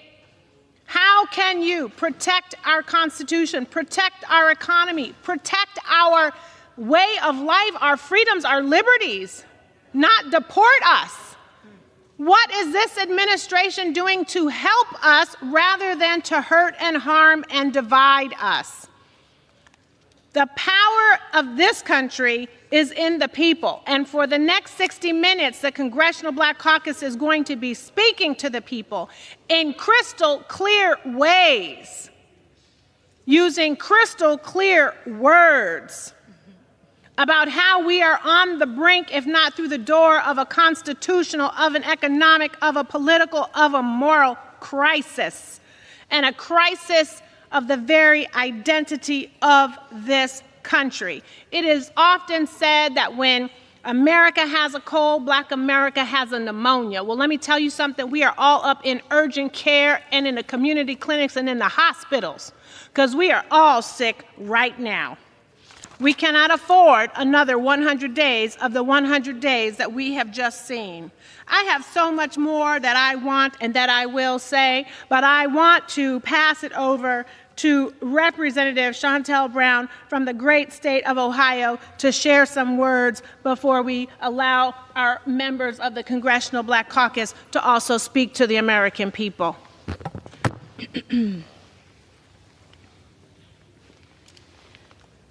Thank you to my dear friend and colleague, Congresswoman Kamala Dove, for leading our CBC Special Order Hour this evening. You know, I really appreciate your voice in Congress, from the way you fight for your constituents in Los Angeles to your work on the Judiciary Committee. You are such a strong advocate. And on the Oversight Committee, we are doing similar work, trying to provide the American people with some amount of transparency and accountability. Because we have a president who doesn't think that the rules apply to him. And so here we are tonight to talk about Trump's first 100 days. And I would encourage people watching, shout out to my mom and dad. I know we have at least 2 viewers tonight, Sydney. But for the others, I would encourage you to check out Congresswoman Kamala Dove's social media series titled, "Is This Stuff Legal?" She's doing a great job breaking down how this has been a lawless White House from day one. And the truth is, time and time again, what this administration has been doing has not been legal. In fact, in Trump's first 100 days, more than 220 lawsuits were filed directly challenging his agenda. 220. And federal judges have issued over 130 court orders blocking or pausing those actions. So if you're doing the math, Trump's being sued more than twice a day, and he's losing in court more than once a day. They have tried to fire federal workers without cause, detain and deport people without due process, freeze and deny congressionally appropriated funds, and seize sensitive taxpayer information through the Treasury and Social Security. This is why Trump's White House is now ignoring federal courts and openly ignoring the Constitution. He doesn't have a mandate, he doesn't have the votes in Congress, and he doesn't have a legal agenda. So he wants to ignore the law. But we should not be surprised by this.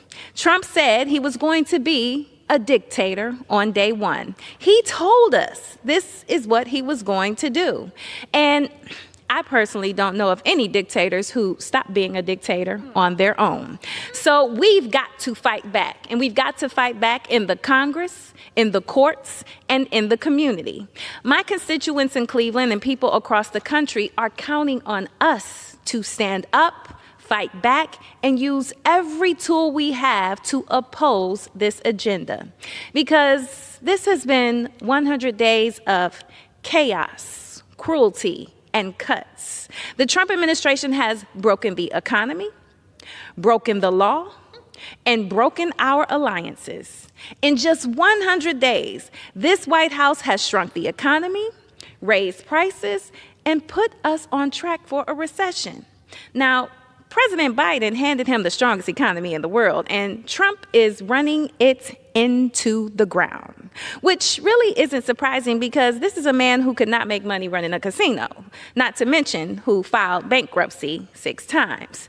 So the disastrous policies of this White House are hurting the entire country, absent a few of his billionaire buddies, of course, but it's the people that many of us represent that are the most at risk. See, this is a White House that constantly diminishes and dismisses Black achievement. A White House that blames any and everything on diversity, equity, and inclusion. A White House that is trying to defund our public safety programs and our police.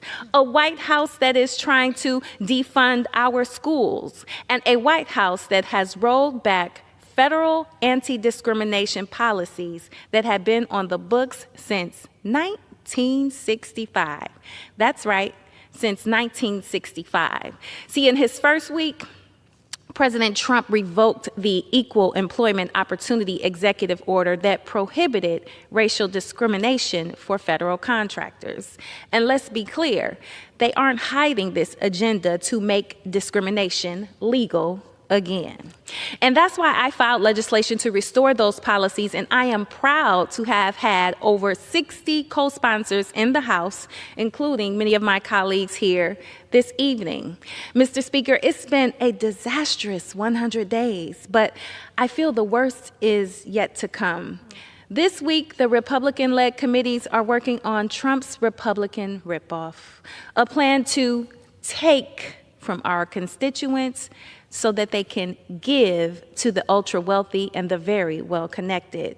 We're talking about health care and taking away Medicaid coverage. We're talking about nutrition and taking away SNAP benefits from families and so much more, because the budget they voted for called for $880 billion in cuts to Medicaid and $230 billion in cuts to SNAP.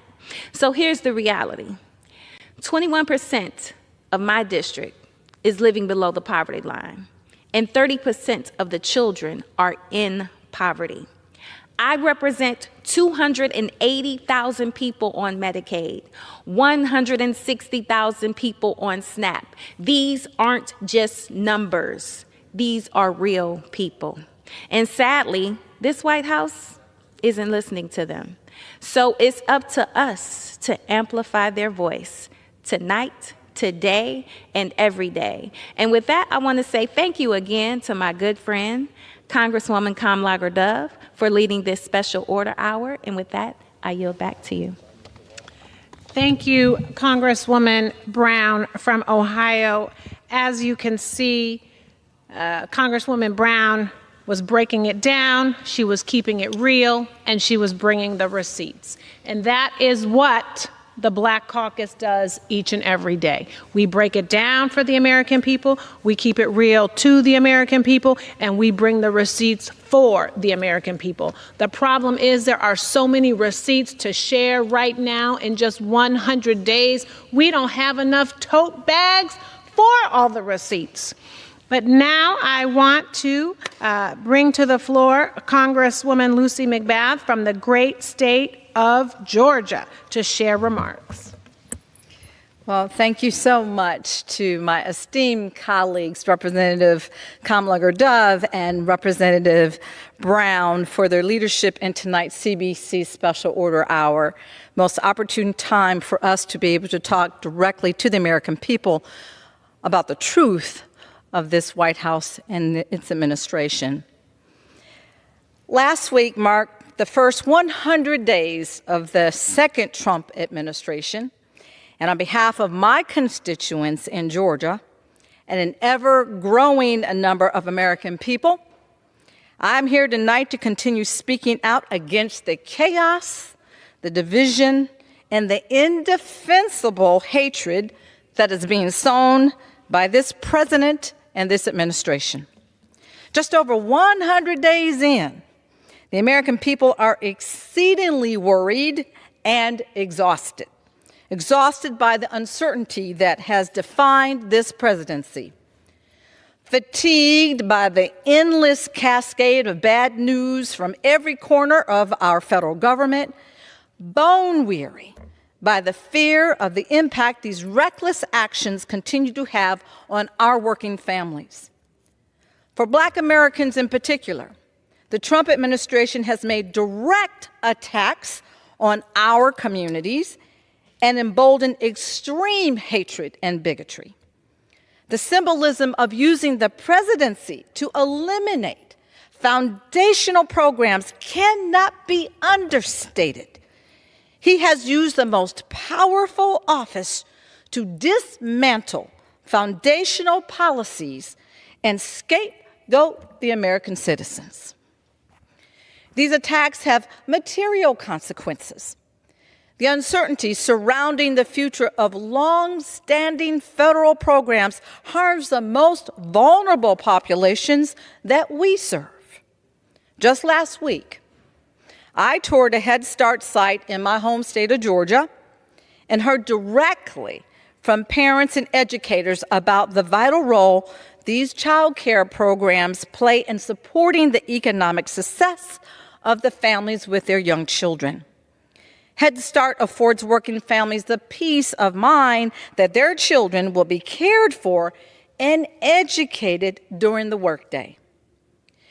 Recent White House budget documents show that the administration has backed down, for now, in some of their attacks on Head Start and resources that are helping our families. But we can't stop our advocacy now until these programs are absolutely protected. The continued actions of the so-called Department of Government Efficiency, DOGE, to dismantle the federal workforce also have devastatingly outsized impact on Black Americans. Federal government work has long been a path to upward mobility for those seeking a career in public service. And the elimination of tens of thousands of positions across our federal workforce will continue to hurt our families in our communities. I grew up in the heart of the civil rights movement. As a child, I saw my father and my mother take a stand against those who legislated against our freedoms and our rights as Americans. 60 years later, those same forces are animating the actions of this administration. We cannot afford to go back in time. Though I know so many across the country are dealing with the feelings of exhaustion and hopelessness, we cannot grow complacent. We cannot succumb to the forces of fear, hatred, and bigotry. The work of the Congressional Black Caucus and the House Democrats are taking up just reinforces our resistance to the division that we are living and seeing through at this very moment. Together, we are using every legislative tool at our disposal to fight back against these reckless actions. Once again, America, I want you to know that the Democrats and the Congressional Black Caucus and all of the other tri-caucuses, we are fighting every single day for you. We are using our voices to speak up and sound the alarm on the harm this administration is causing communities all across this country. And we are doing so with unflappable energy and determination. As Democrats, we know that our light shines in the darkness, and the darkness shall not overcome it. Just as I sang as a little girl during the civil rights movement, deep in my heart, I do believe that we shall overcome someday. And I yield back. I want to thank the Honorable Lucy McBath from the great state of Georgia for her remarks. And I'm grateful that she talked about DOJ, because the reality is that DOJ has not found any substantive evidentiary fraud in all of their work these past 100 days. Because if they had, they would be blasting it across every social media platform, every network. They probably would be making stamps and stamping your head with all of the fraud that they have found, but that is not the case. What they have been doing, however, is harassing and intimidating and disrespecting our workers, creating a hostile environment for our federal workers, intimidating them to resign or to leave, mostly because of ideology, not because of the work they are doing. And we have to continue to tell the truth, which is that government is people. Government works because of people. So when you have a healthcare claim, when you are trying to get your insurance, when you are trying to apply for FEMA, when you are trying to get your Social Security payment, when you are trying to get access to your Medicaid or your Medicare benefits, when you are trying to find a nursing home facility, when you are trying to get a passport, when you are trying to call into the government to get the help that you deserve from the government, that we have all pledged to provide for you, there ain't going to be nobody to answer the phone when you call. Because DOJ and this administration are actually working overtime to make sure that you don't have access to government. The policies of this administration are working overtime to try to make sure that there will be no government. And they're painting it all under the auspices of black folks, because somehow they think that black America is responsible for so many of the ills that they are trying to cure. Once again, as Representative Brown shared, the diversity, the equity, and the inclusion. And when last I checked, this country was founded on all of those things. It has been made great because of all of those things. And when we talk about DOJ, I know the one thing I know for sure is that these folks working for DOJ are actually squatting in the departments where they have worked to terminate federal workers. And they're bringing in washers and dryers and mattresses and all their kids living rent-free in departments that are actually designed and structured to answer the call and take care of the needs that you have as a citizen, as a constituent, as an American. And so we have to talk about that. That's the fraud. That's the fraud. So now I want to, it is my privilege to yield time to the Honorable Jasmine Crockett from the great state of Texas, and you know that she's going to bring receipts. I know she has a trunk full of them.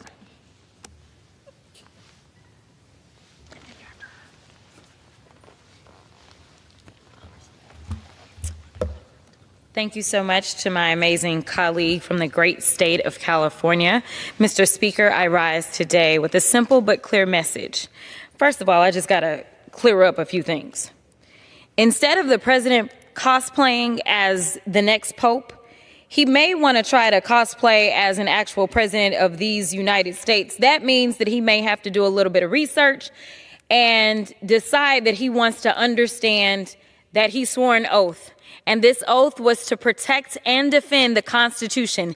That is the oath that he was supposedly taking on January 20th, as well as we may want the president to look into what the Declaration of Independence was about. We may want him to understand that that was a foundational document as it relates to self-determination of those who had recently gained their independence from Great Britain. I would hope that he would maybe spend a few of these days in this first 100 days, and it is sad to say that it's his second term, that he doesn't understand that the Declaration of Independence is about this idea that we are entitled to the right of life, liberty, and the pursuit of happiness. And that's all of us that are here. But let's go through some of the things that he did manage to do and some of the havoc that he has managed to wreak. In the first 100 days of Trump administration, we have had to, unfortunately, endure a lot of pain. This administration clearly is not ready to lead. They are only here to tear down. In just 100 days, we've witnessed an administration hell-bent on dismantling the very systems designed to protect the most vulnerable amongst us. And for Black Americans, those of us who have always carried the weight of a broken system and bad policies, the danger is real, it's tangible, and it is urgent. Let me be clear, the last 100 days have not been an accident or a fluke. He has done exactly what he said he was going to do. He gave us the blueprint in Project 2025. Some tried to warn us of the dangers, and well, here we are. Let's talk about education. Within weeks of taking office, the Department of Education quietly rescinded guidance encouraging schools to teach honest, inclusive Black history. Instead, they're attempting to whitewash history and have begun promoting so-called patriotic education, a sanitized version of history that skips over slavery, Jim Crow, redlining, and systemic racism. He signed an executive order reinstating, quote, common sense discipline practices in school, rolling back previous administrations' attempts to address racial disparities in school discipline practices. Make no mistake, these decisions have a direct impact on Black children, children who deserve a fair shot to learn in safe and supportive environments. Let's talk about housing. HUD announced plans to gut fair housing rules meant to fight discrimination. You know, the same ones that he violated back when he was a landlord so many years ago. Yeah, those same rules that were supposed to fight discrimination in lending and zoning. This means there will be even more roadblocks for Black families trying to buy a home and yet another generation locked out of building wealth. Let's talk about public safety. While they're cutting after-school programs and community violence prevention, they are pouring millions of dollars into militarizing police departments. They're criminalizing our communities while stripping away the very resources that keep us safe. And finally, money talks. So let's talk money. This administration slashed funding of 7 government agencies that provide Black communities with educational materials and economic opportunities, including the Minority Business Development Agency, the only federal agency dedicated to uplifting minority businesses. This agency helped entrepreneurs all across the country, including in my own district, keep their doors open and their workers employed. Now, it's under attack. And while all of this is happening, they're dismantling environmental protections and environmental justice, slashing funding for HBCUs, and rolling back civil rights enforcement across federal agencies. Let me repeat what that means. To roll back civil rights enforcement across federal agencies. This is the so-called DEI attacks that we continue to endure in this country. This is their way of trying to roll back the Civil Rights Act of 1964 that so many died and bled for.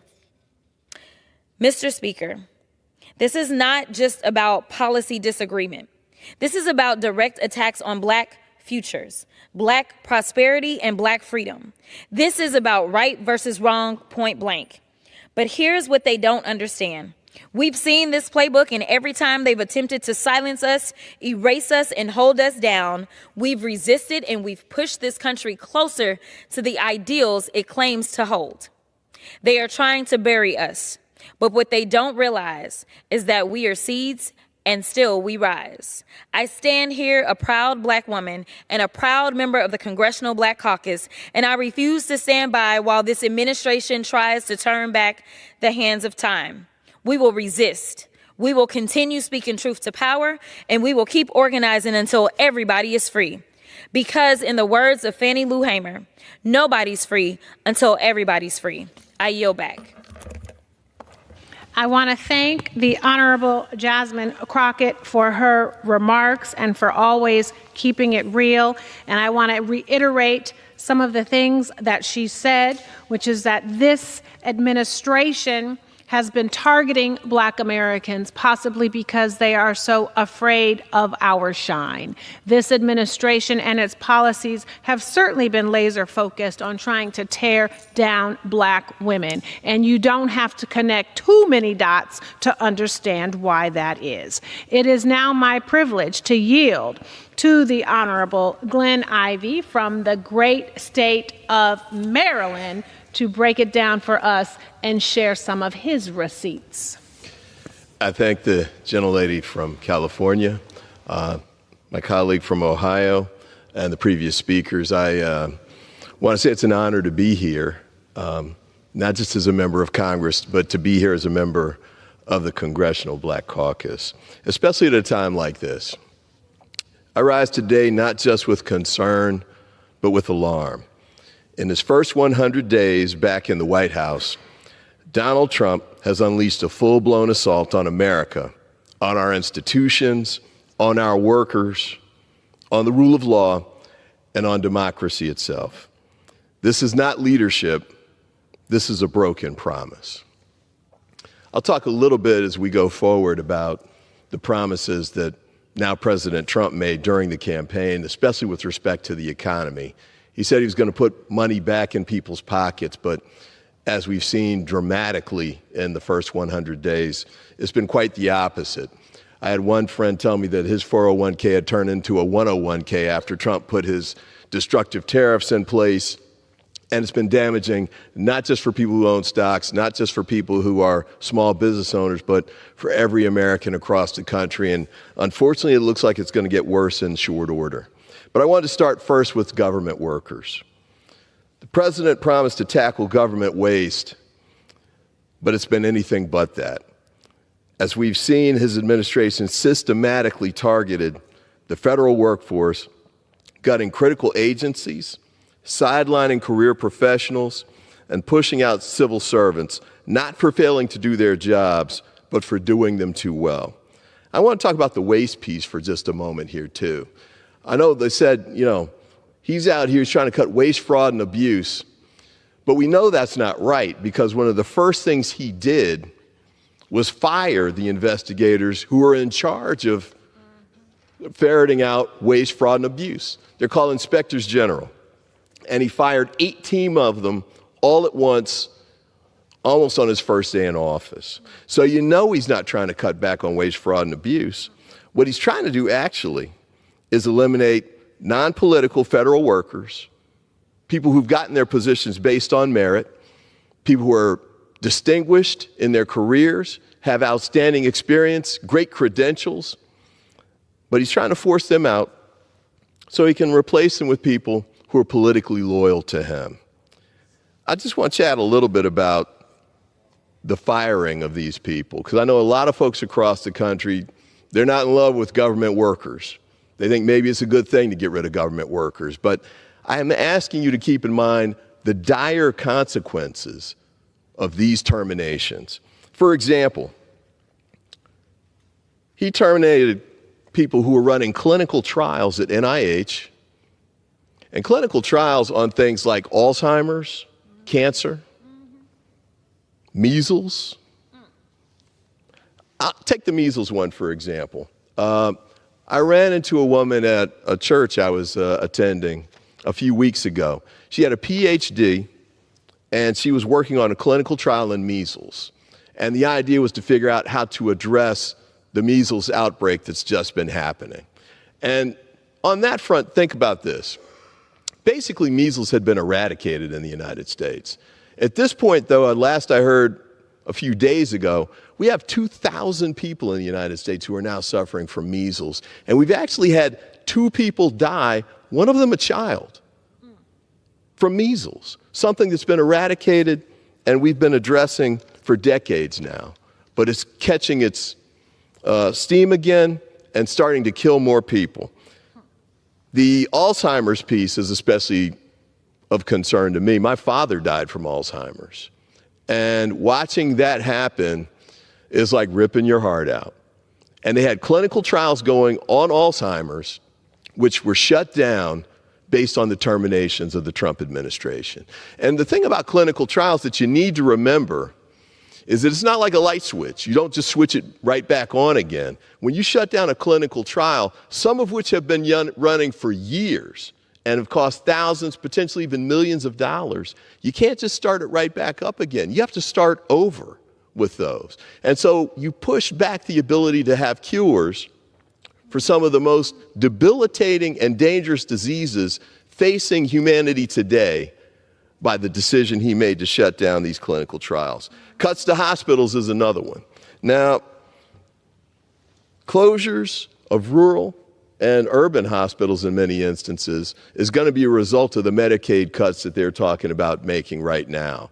And that's not just President Trump, that's some of my House Republican colleagues here too. But make no mistake, that's going to lead to hospitals closing in the places where they're needed most. I just read an op-ed over the weekend about a doctor who was working in a rural area, and his hospital was dead between 200 miles apart hospitals.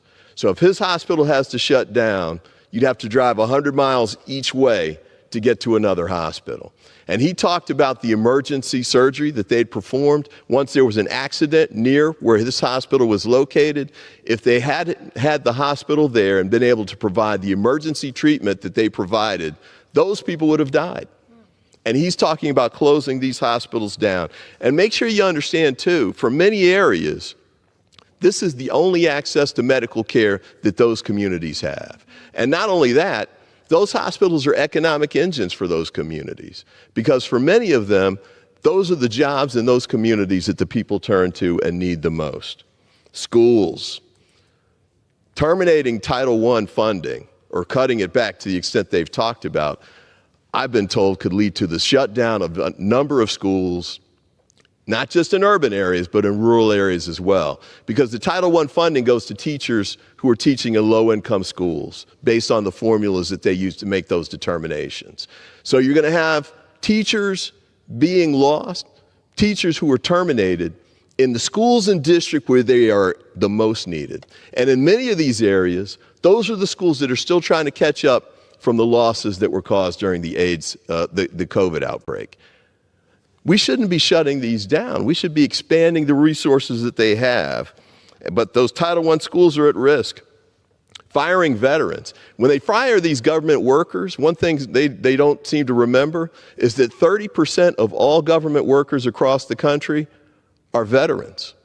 And keep in mind, too, these aren't just people in the D.C. metropolitan area.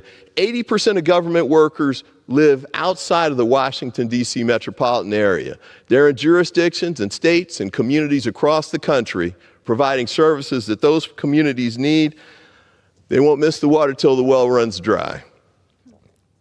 And then I'll stop with this one, just on the government cuts piece. Cuts for victims of crime. The VOCA cuts, VAWA cuts. VOCA stands for Victims of Crime Act. VAWA stands for Violence Against Women Act. These are the types of funds, grants that have been making a difference in law enforcement across the country and that fights against things like domestic violence and sexual abuse. And he's making the cuts there too. But it's not just there. I want to chat a little bit about the rule of law issue here too. The president promised to uphold the law, as he must do. All of us take an oath when we're sworn in. The president, all of us in Congress. I even took one when I was elevated to become a federal prosecutor. But he's not following that oath. As a matter of fact, we've seen this administration illegally deny due process rights despite a Supreme Court order to return my constituent, Kilmar Abrego Garcia, back to the United States. Just a moment on that. Kilmar was deported from the United States, even though a judge had given an order saying that he could not be sent to El Salvador until another determination was made. But guess what? Not only did they send him to El Salvador in violation of that order, they sent him to one of the worst jails in the world, which houses MS-13, which is the exact group that judge said he was supposed to be kept away from. And that's where they sent him. The Supreme Court said, you need to facilitate his return. The Trump administration has made no efforts whatsoever to do that.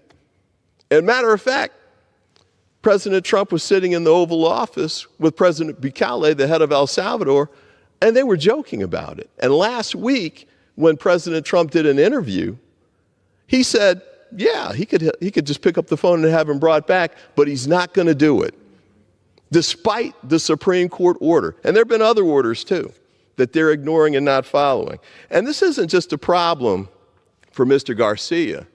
Think about that 4-year-old who was deported last week, the one with stage 4 cancer, who was sent out of the United States with no medicine, no chance to talk to his doctor. Is that what America has become? Apparently, that's what Donald Trump thinks the people want. But I got to tell you, that is absolutely the wrong path for this nation to be taking. I know we want to deal with the immigration issue, but we can't do it at the expense of children, and we can't do it at the expense of violating the basic due process rights. But guess what?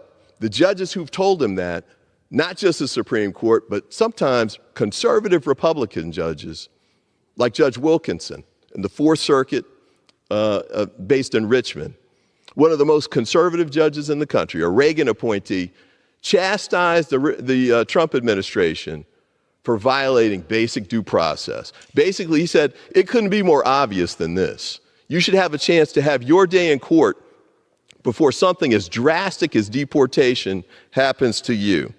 But, you know, not only did Trump ignore that, he's talked about deporting American citizens when he was sitting there with the president of El Salvador. And I raised concerns about that. I had Republican friends that got on me about it. But guess what? Last week, the House Judiciary Committee and the House Homeland Services Committees had votes. The Democrats proposed amendments that said, let's make it illegal, let's make a ban on deporting American citizens. Every Republican on both committees voted against that ban. That's where we are right now. Now, let me talk a little bit about tariffs.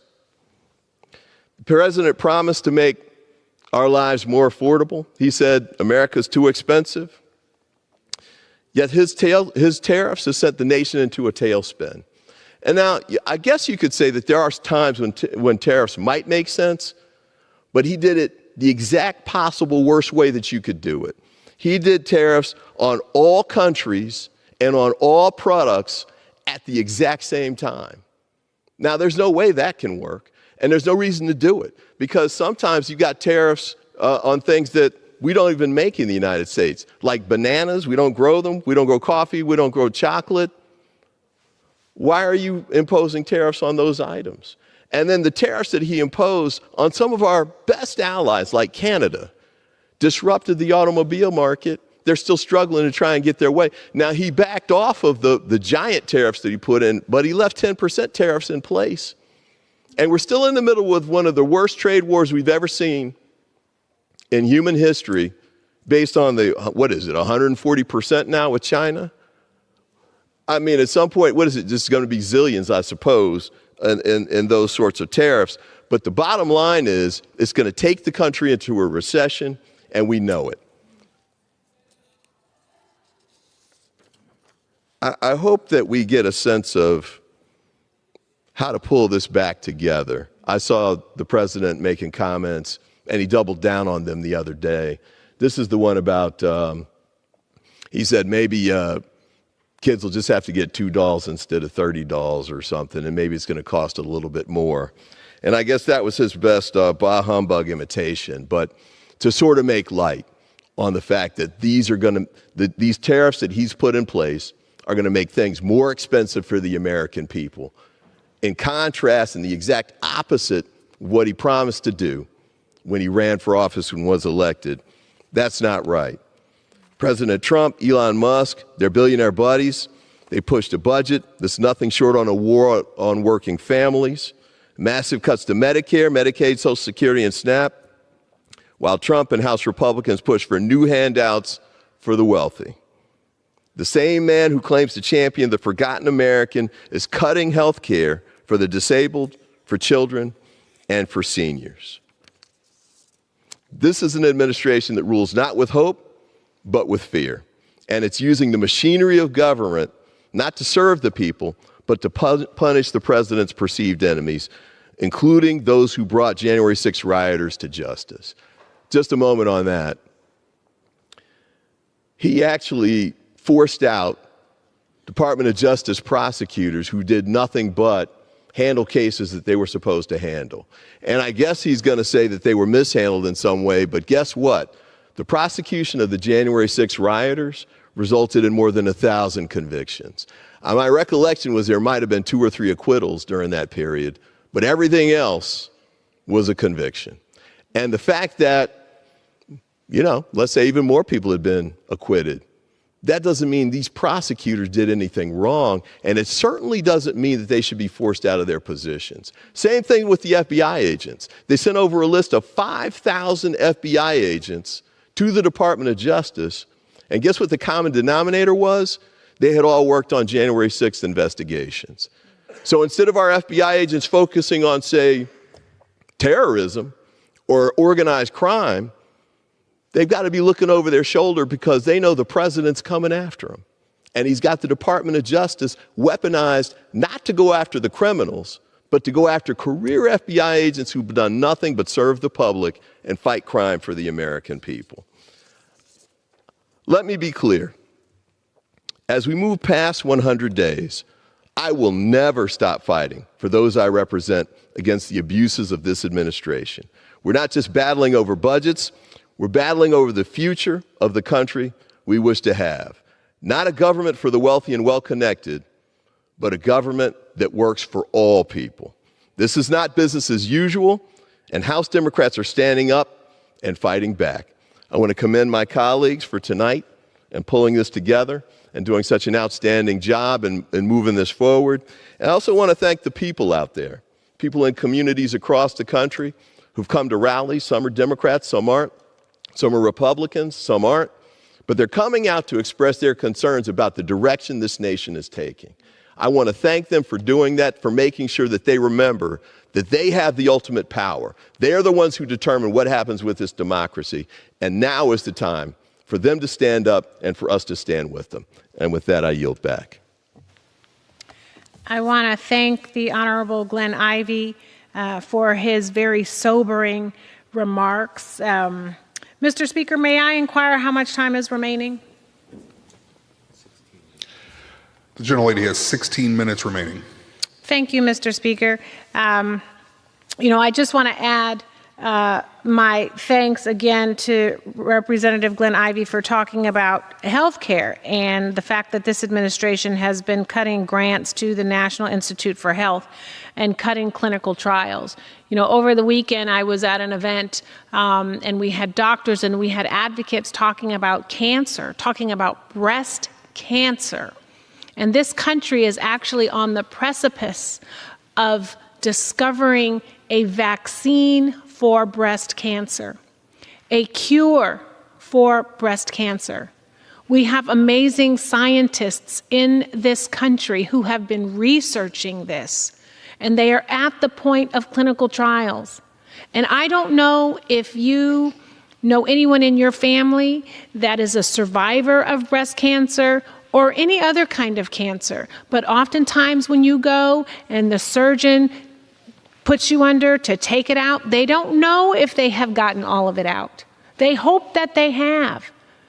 But for some odd reason, we have not advanced the technologies to get all of it out. And now we are on the precipice of being able to do so. And do you know what this administration did? Instead of accelerating those clinical trials, instead of offering funding for that research to continue.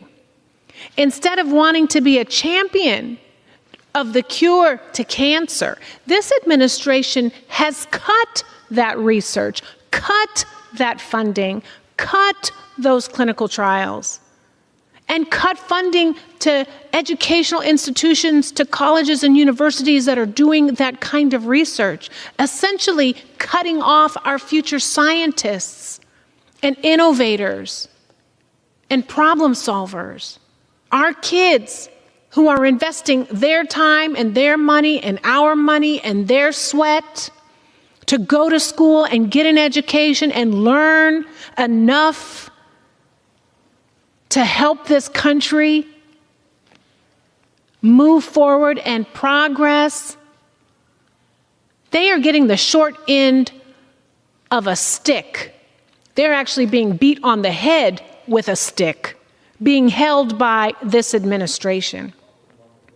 Representative Ivey talked about what's happening with the judiciary, and in fact, this president actually said he didn't know if he even had to uphold the Constitution, and then this administration is going to sue Justice Roberts. We have moved from 3 branches of government to 1 branch of government, and Republicans are silent tonight, just like they've been silent at all of the markups and all of the hearings that we've had this month. Silent, afraid, unwilling to stand up for their constituents, only willing to defend this administration. And they're going to be tasked hard when they continue to have to go into their districts and sell the fertilizer that they have to feed their constituents, voters, Americans, the fertilizer coming out of this administration, designed to harm everyone that hasn't bent the knee. So with that, it is my privilege to yield to the Honorable Gabe Amo from the great state of Rhode Island.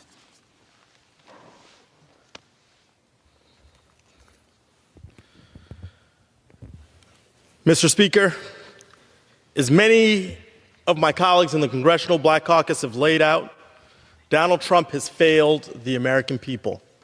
That's why I'm grateful to my colleagues, Representatives Kamlager-Dove and Representative Brown, for leading this special order hour.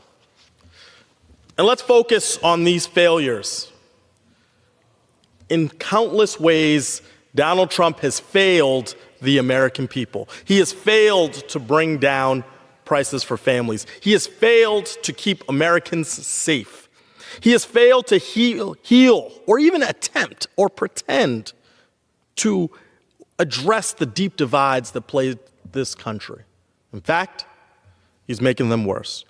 Worse still, he's refused any kind of accountability for the countless mistakes that he, Elon, and the crew have made over the past 100 days. When the stock market is up, oh, that's because of him. When the stock market tanks, well, that's Joe Biden's fault. And if it doesn't get better, well, that's Joe Biden's fault too. Mr. Speaker, no parent would accept this behavior from their child. So why do we accept it from the president? No company would accept this temperament from an employee. So why do we see normalizations of this behavior by Republicans when we see this bad behavior in our commander-in-chief? Mr. Speaker, surely we can still tell the difference between right and wrong. And certainly we can do that right here in this chamber. Surely when we see cancer research funding eliminated, when 2-year-old citizens are deported, when the budget resolution calls for the largest proposed cut to Medicaid ever, surely we can say these things are wrong, no? The American people are calling for leadership. They're calling for solutions to help them afford basic necessities. They want to be able to tell their loved ones it's going to be okay. But they're not getting that right now, especially in the black community. Instead, they're getting political theater about renaming the Gulf of Mexico and military parades. They're getting authoritarian threats about ignoring the Constitution and running for a 3rd term. It's unserious. It's unbecoming. It's wrong. And let's call it what it is. It is dangerous. Mr. Speaker, at the end of the day, history will judge how all of us respond to this moment. I think I know what side I want to be on.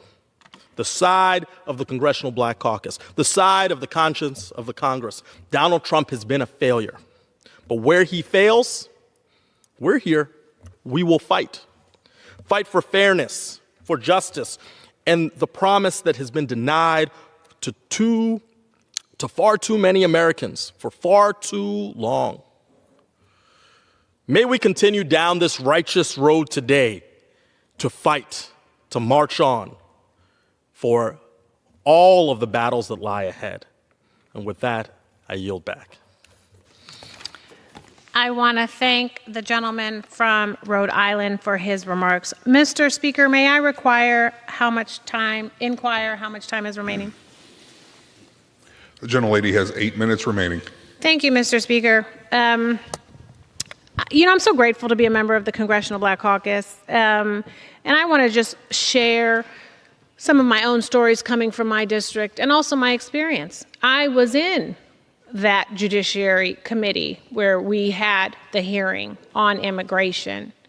And I was in that committee when Republicans voted to deport and detain Americans, where they voted to allow for cavity searches for children, where they voted to allow ICE to go into domestic violence shelters, where they voted to allow January 6ers, those who wreaked havoc on this Capitol and assaulted Capitol Police and terrorized everyone in this building, where they voted to allow them to work for the federal government, including the Department of Homeland Security.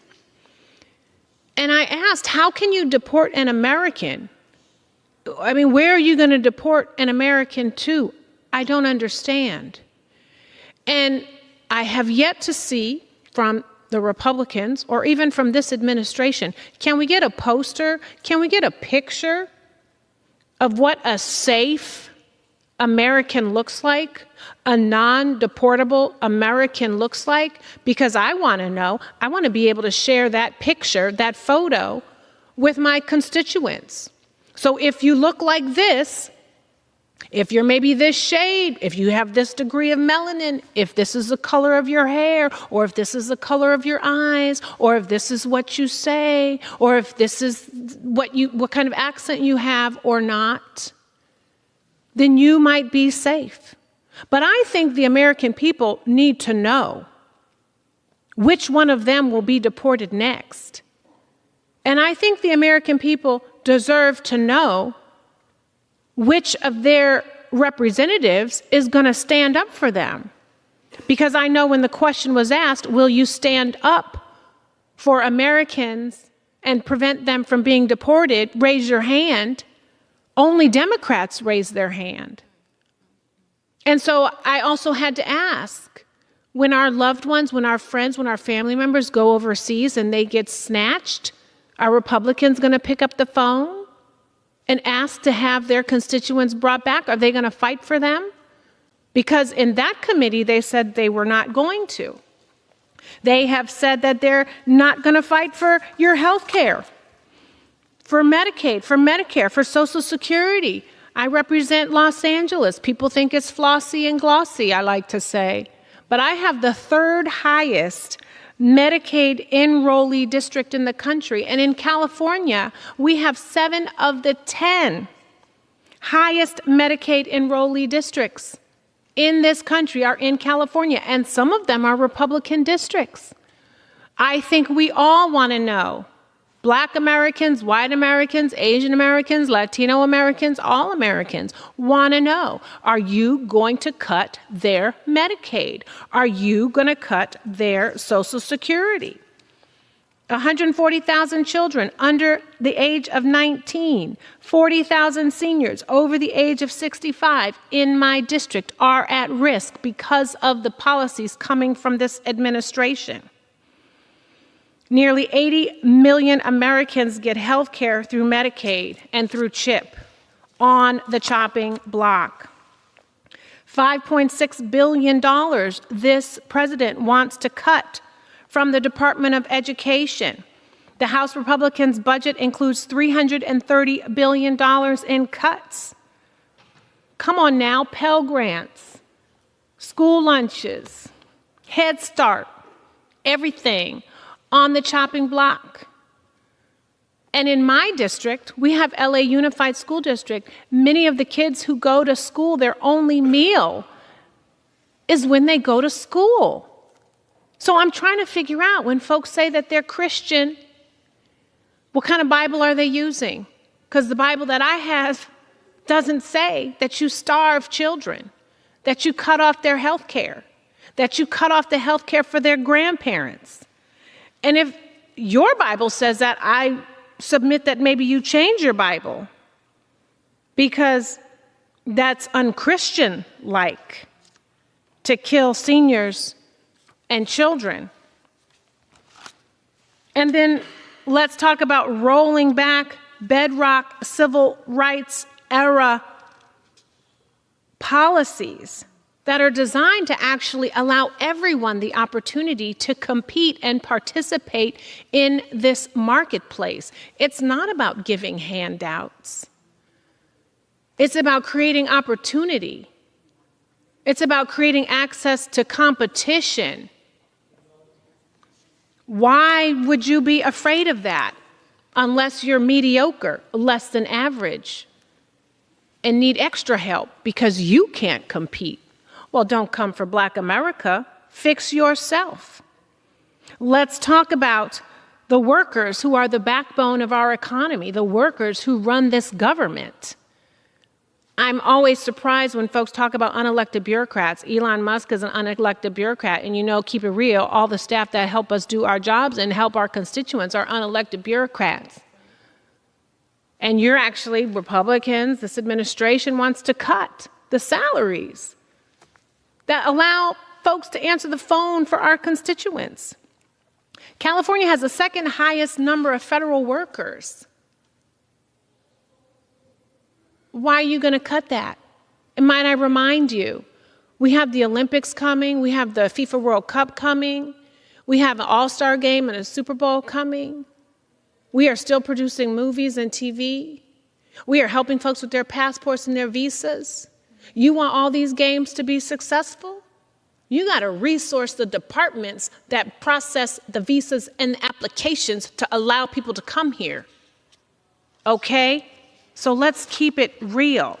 You want to talk about housing? This administration is proposing to terminate Section 8, cutting rental aid, evicting 32,000 families from their homes.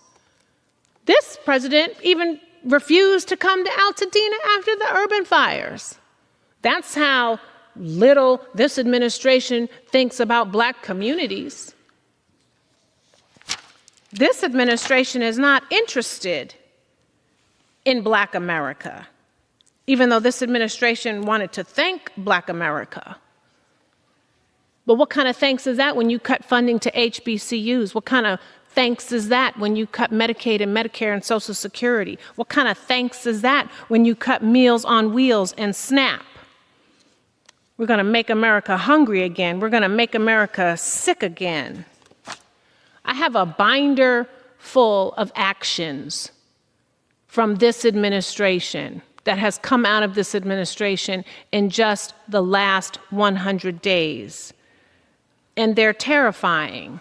They're terrifying for Black America, but they're terrifying for all America. And with that, I am going to happily close out this CBC Special Order Hour and remind America that we will be back again next week with more information and more receipts and more truth. Mr. Speaker, I want to thank my co-lead, Congresswoman Shontel Brown from the great state of Ohio, and all the members of the Congressional Black Caucus who spoke tonight. And with that, I yield back.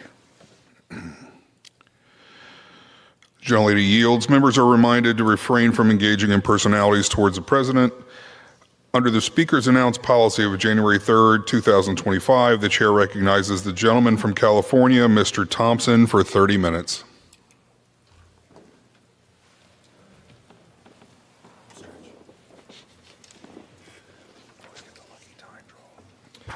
Mr. Speaker, I ask unanimous consent that all members have 5 legislative days to revise and extend their remarks and include extraneous material on the subject of my special order. Without objection. Thank you. Mr. Speaker, I want to start today with some good news. I think it's fantastic that the Golden State Warriors played an incredible basketball game last night and brought them to victory over the Rockets out of Texas, and are going to advance on to the next round of the basketball playoffs. So congrats to the Dubs. But sadly, that's where the good news ends. And what we're going to talk about for the rest of this evening is some bad news, bad for the American people. The Republican plan to extend the Trump tax cuts for the billionaire donors like Elon Musk's is a bad deal for the American people. During this special order, we're going to lay out exactly how reckless this Republican plan is to extend the Republican Trump tax cuts.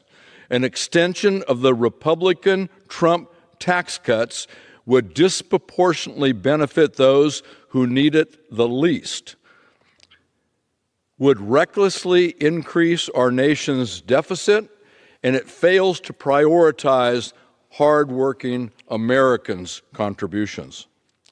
Republican tax cuts get our priorities exactly backwards. When Democrats passed tax cuts, we focused on who needed the help the most. The tax cuts that Democrats passed and President Biden signed into law were some of the most significant middle-class tax cuts we've seen in a generation. In 2021, our expanded child tax credit nearly cut child poverty in our country in half. We also made historic expansions to both the earned income tax credit and the dependent care credit, which dramatically cut child poverty. In other words, when Democrats do tax cuts, we focus those cuts on those who need it the most. The Republicans, on the other hand, are looking to extend tax cuts that are overwhelmingly tilted to benefit those who need it the least. Under the Republican tax bill, a taxpayer who makes $1 million or more saw an average tax cut of $79,000, where a taxpayer making $50,000 only saw about $270 in tax cuts. Putting this another way, for every dollar they're giving to the average working person, they're handing $288 to a person making over $1 million every year.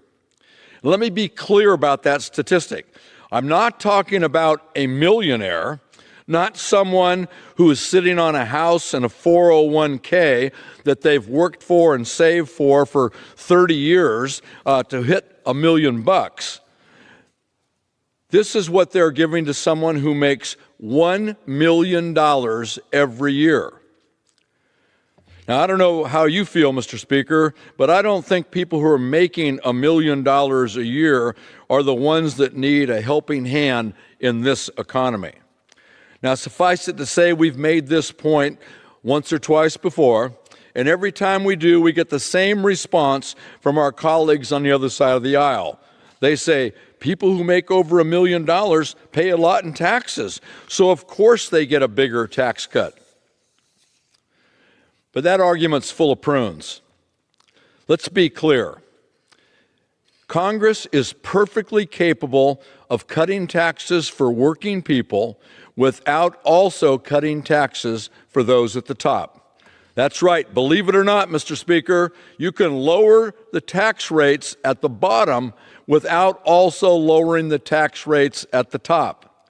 In fact, last year, a Treasury Department did a study. They looked at how much it would cost to extend the Republican Trump tax cuts so that everyone making under $400,000 a year was held harmless. No impact on the bottom 98% of the income distribution. How much did it cost? They said it would cost $1.8 trillion. Now, that's not pocket change. We all know that. But it's a heck of a lot less than the recent Joint Committee on Taxation estimate of $4.6 trillion that it will cost to extend the Republican Trump tax cuts that favor those who don't need any help.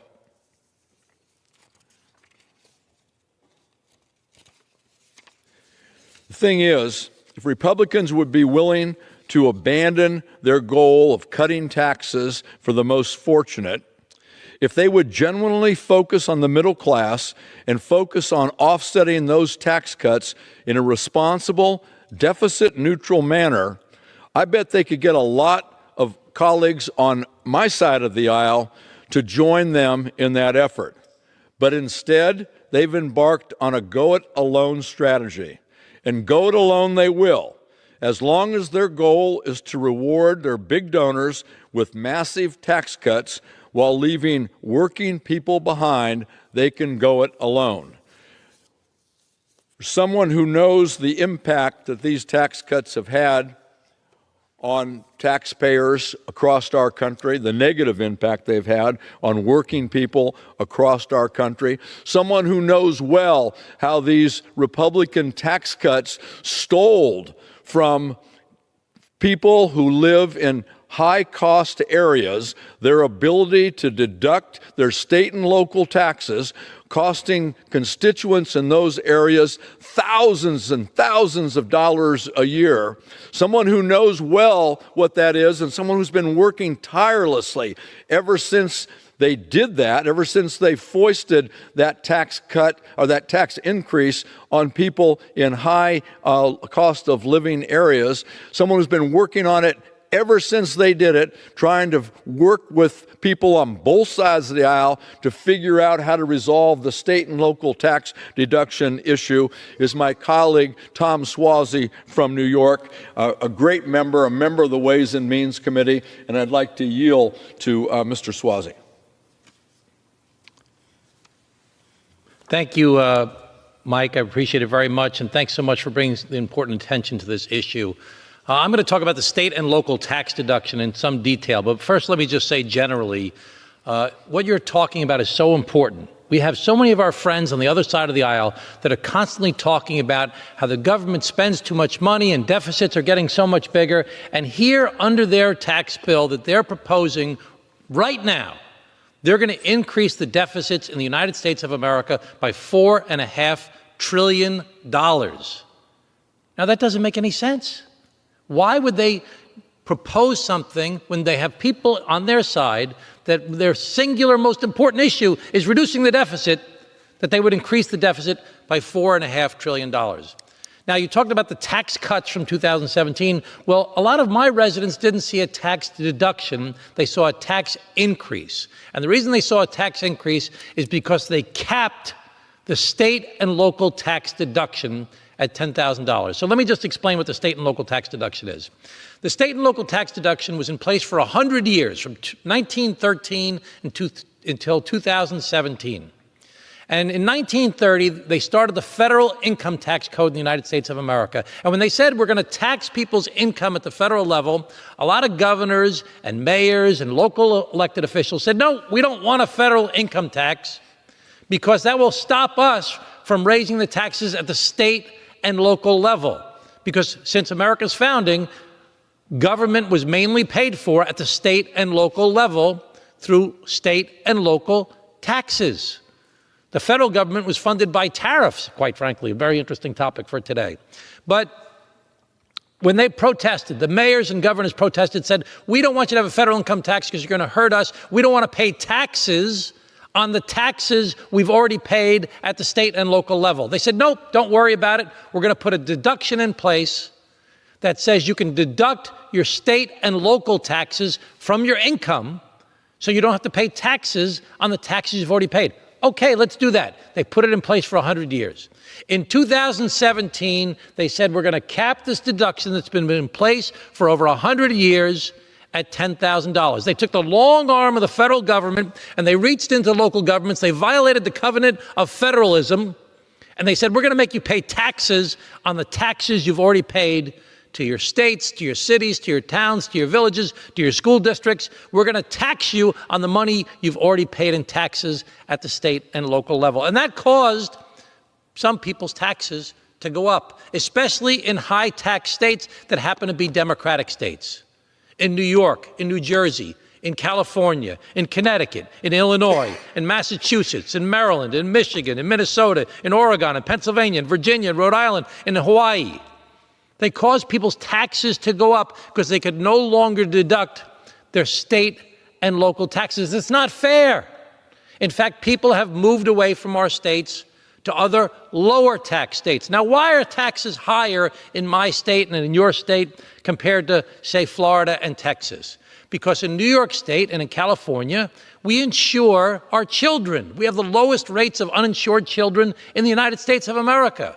We have the lowest rates of uninsured adults in the United States of America, whereas Florida and Texas have the highest rates of uninsured children and uninsured adults. Our taxes are higher in our states because we pay our teachers and our police officers and our firefighters and our other public workers in public employee unions and other union workers higher wages. They don't like unions in Florida and Texas and other low-tax states. It's not fair that in our states, like mine and yours, Mike, and other Democratic states, that we are net donors to the federal government. We send more money to the federal government than we get back. I have a lot of our colleagues, they criticize our states. They say, oh, it's so ineffective the way you're running your states. Well, why is it we're doing so well economically that we are the biggest net donors to the federal government? We send more money to the federal government in income taxes than we get back in federal contracts and federal programs. In fact, most of the red states in the United States of America are net takers, and most of the blue states are net donors. So it's not fair. In our state, and it's very different from state to state in our country, but in my state, for example, in your state similarly, if you have a teacher and a police officer that are married, their income can be over $150,000, $200,000 a year.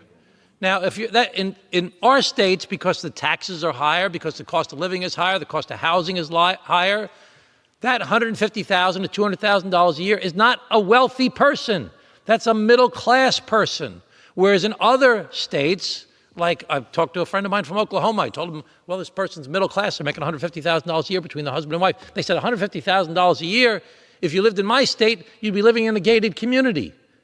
You'd belong to the country club. That's not what it's like. It's different from place to place. But we set up these different state and city governments throughout our country to be laboratories of democracy, to run their states and their cities the way they saw fit, to tax them as they saw fit. And the one way that they used the federal income tax code to move forward was to have a state and local tax deduction that was ripped away from them in 2017. Now, some of my colleagues on the Republican side have said they will not support this new tax bill unless we restore the state and local tax deduction. Now, we'd like to see a complete repeal of the cap. We'd like to have you be able to claim all of your state and local taxes. We passed it 3 times when the Democrats were in charge. We passed it once, complete repeal, twice, complete repeal, third time, $80,000 cap.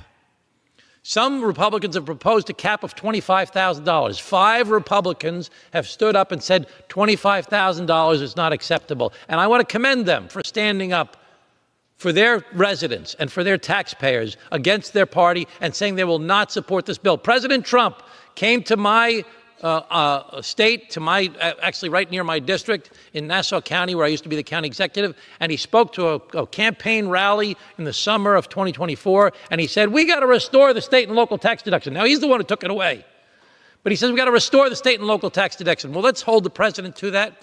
Let's commend our 5 colleagues that are standing up against their party to say they want to raise the state and local tax deduction. And let's be fair to these middle-class families. Let's be fair to these states. Let's be fair to these mayors and governors and county executive. Let's be fair to our firefighters and our teachers. Let's be fair to make sure that these states that are net donors to the federal government are treated with the proper respect and dignity that they deserved throughout America's history, and stop penalizing them for trying to serve their residents the best way they can. Thank you, Mike, and I appreciate it, and I yield back. Tom, thank you very much for the passion you bring to this issue. I know how much work you've put into it, and I want to add a couple of things on the SALT topic. One, as I think you remember, when this was happening, my subcommittee held hearings on SALT, and we brought witnesses in from a number of different states, not all blue states.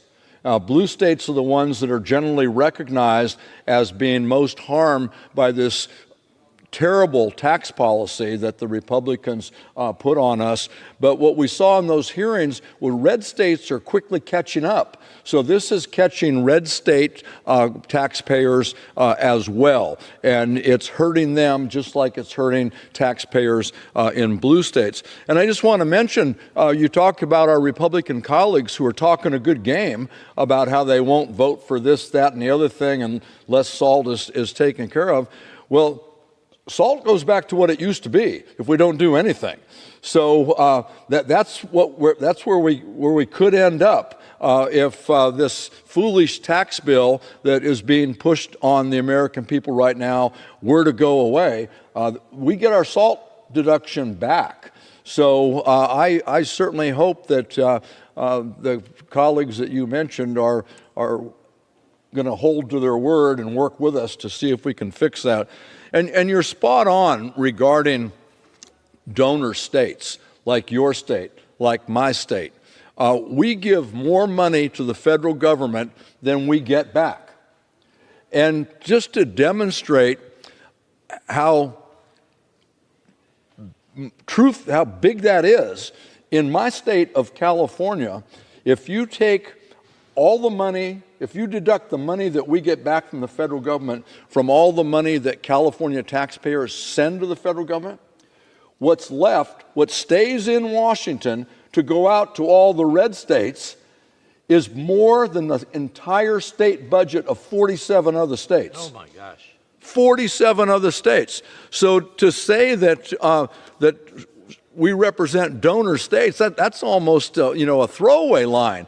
We're paying the freight for all the states that are voting in a way that is hurting the American taxpayer. It is it's unexcusable, and it's unexcusable that my Republican colleagues are looking to enact these tax cuts at the expense of the American people, including cutting up to $880 billion from Medicaid over the next 10 years. So nearly 1 in 4 American, or 80 million American people, are covered by Medicaid.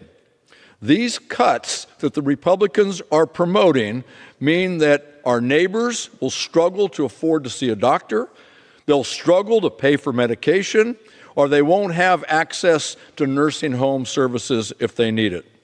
For over 60 years, Medicaid has been a lifeline for people with low incomes and for people with disabilities so they could have access to health care. Already we're seeing rural hospitals struggling, not just in my district. Rural hospitals across the United States of America are struggling. Many of them are closing or they're eliminating critical services. These hospitals, every one of them, are heavily reliant on reimbursement from Medicare and Medicaid. Any cut in Medicaid funding would lead to catastrophic results for all, not just those on Medicaid, for everyone. Those lacking coverage will skip necessary care, only making people sicker, requiring costlier treatment. It will put a strain on local emergency rooms and community health providers when these folks show up in the emergency room with a very, very serious problem that, as I said, will cost more to treat. In fact, every uninsured person results in a $900 uncompensated health care cost per year. This results in greater services being offered, higher prices for patients, and reduced investments in local health care centers. Cutting Medicaid will devastate the most vulnerable, 12 million people in rural areas, not rural areas in blue states, rural areas across the United States of America. 12 million people in those rural areas have health coverage through Medicaid, including 47% of children living in rural communities. It is, in many instances, the only way that kids can get health care. And 38% of children in urban areas also rely on Medicaid coverage. Yet these Medicaid and ensuing service cuts will just show new physicians that they can't count on keeping a job in a rural hospital. The Medicaid cuts will widen the gap between what a rural hospital can offer and what an urban or suburban hospital can offer. And it's not just those on Medicaid who will suffer. Without Medicaid reimbursement, hospitals, clinics, doctors' offices, urgent care centers, they'll close, leaving even those with private insurance without access to health care. In my state, a third of the population is covered by Medicaid. You can't cut a third of the money that goes to health care and expect our health care system and infrastructure to stand. Hospitals and clinics will close their doors. If they don't close, they'll cut services dramatically. So it doesn't matter if you're on Medicaid, if you're on Medicare, if you have private insurance through your employer, or you're filthy rich with pockets full of gold. If you go to the hospital, if you go to the clinic, if you go to an urgent care center, and they've had to make drastic cuts to compensate for these terrible Medicaid cuts that the Republicans are trying to push down their throat, there's not going to be anybody there to take care of you, no matter if you have the money or you have the insurance. If they cut services, your health care access will be truncated. There's no two ways about it. And it's been a very interesting exercise to watch our Republican colleagues, some of them, wrapping themselves into pretzels, claiming that, oh, I didn't vote for the Medicaid cuts. It was just an overall structure giving direction of how we should cut these monies. And remember, cut these monies so they can give a tax cut to their billionaire Musk-like donors. Well, that's just not true. You can't vote for a structure that takes $880 billion out of the health care safety net and claim that you didn't do it. You voted that way. You voted to cut Medicaid, which will hurt everybody's health care delivery. And now we see it again. Now they're trying to create this balancing effort to suggest that they're not cutting Medicaid, they're just going to put in place some 7-bank shot procedure where the $880 billion is still at risk, but they can do it without voting to say that they actually cut Medicare. Medicaid. You just can't hide the ball. It doesn't matter what you call it. Your priority of tax cuts for the very rich, people who don't need the help, will cut health care for our constituents, for all of our constituents. And that's going to hurt every one of us. It doesn't matter if you're in an urban area, a rural area, a suburban area, a red state, a blue state, or whatever color state you think you live in. These cuts are devastating. I've had hospital administrators in my district tell me, if these go through, we're closing our hospital. I've had clinics tell me, our clinic is done if this goes through. It's mean, it's cruel, it doesn't have to happen, and it's going to hurt everyone. And I think it's important for the American people to know what the Senate is planning on doing in regard to this discussion. They're using what they call a current policy baseline. Remember that, current policy baseline. I don't care what finance classes you took. I don't care if you're the CFO in the biggest corporation in the world. This is not a policy definition that any of you have ever studied before. This is a new thing that they made up in order to justify what they're trying to do in regard to the tax cuts for people who don't need it. So they call a current policy baseline to measure the cost of the tax bill. Current policy baseline, according to them, is just a fancy word for we're not really doing what you say you're doing, but what it is, it's accounting fraud. Any way you cut it, it is accounting fraud. Here's what's going to happen. Republicans are going to pass massive tax cuts, with much of it going to those at the very top of the income scale, those who don't need our help. And the nonpartisan professional economists at the Joint Committee on Taxation and the Congressional Budget Office are going to provide a score. In other words, they're going to tell us how much it's going to cost to do what it is they want to do. They submit that information to all members of Congress, so we know what the cost of this tax cut policy will be. But with what the Senate is doing, the way they're setting up this score, the score that has been developed by experienced nonpartisan officials with PhDs over in economics who provide this good information to us, they're going to have to do some kind of maneuver to figure out how they deal with this new accounting fraud, and they're going to put all the good work and all the experience they have to the side, because the Republicans don't want you to see what the real score is. They don't want you to see the kind of reckless deficits that this bill is going to create. And Mr. Swazi said it well. All the tax policy that we're talking about is not paid for. So all the pearl clutching that went on leading into the election, all the crying and screaming about the national debt, all of a sudden it doesn't matter. We're going to put, at a minimum, $4.6 trillion onto the national debt because of this. So what they do instead, they're going to make up their own score with this new accounting fraud that they've developed. And the Senate's made it clear what the score will say. It will say extending the Republican Trump tax cuts cost zero. It is pretending that the tax cuts are free. And tax cuts, the American people know good and well, are not free. There's a cost associated with those. The ranking member of the Ways and Means Committee, Mr. Neal, former chairman, described this magical thinking tax fraud accounting system that the Republican senators came up with in a recent editorial in the Washington Post. And I like his description. This is what he said.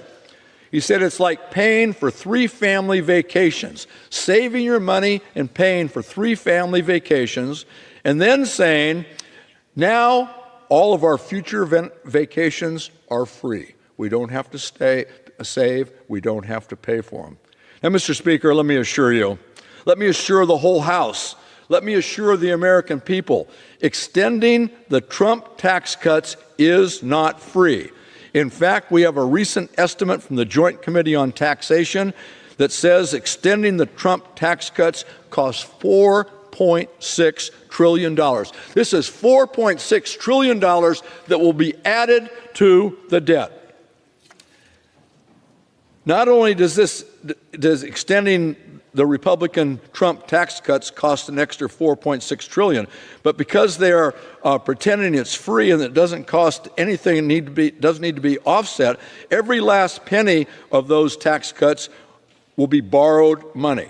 Borrowed money isn't free either. Who's going to pick up the tab on this? Your kids, your grandkids, future generations are paying the freight for this irresponsible tax policy that's coming down the way. And on top of that, there's another $1.5 trillion in tax cuts that the Republicans want to add to that. So that's $6.1 billion of unpaid for tax cuts. $1.6 billion debt on our children and our grandchildren just to give a tax cut to the wealthiest people in this country, people who do not need our help. This is wrong, Mr. Speaker. We need to stand up. Our friends and our colleagues on the other side of the aisle need to stand up and need to show the courage that their voters put in them, placed in them, to stand up and speak out against this. Gentleman's time has expired. Mr. Speaker, I've been asked to place a motion for adjournment in front of the House. What is the motion? If I don't, can I keep speaking? Gentleman's time's expired. Is there a motion? I'm looking for 25, 30 hours. Can we do that? If you wish. Mr. Speaker, with great reluctance, I move that the House now be adjourned. The question is on the motion to adjourn. Those in favor say aye. Aye. Those opposed? The ayes have it. The motion is adopted. Accordingly, the House stands adjourned until 10 a.m. tomorrow for morning hour debate.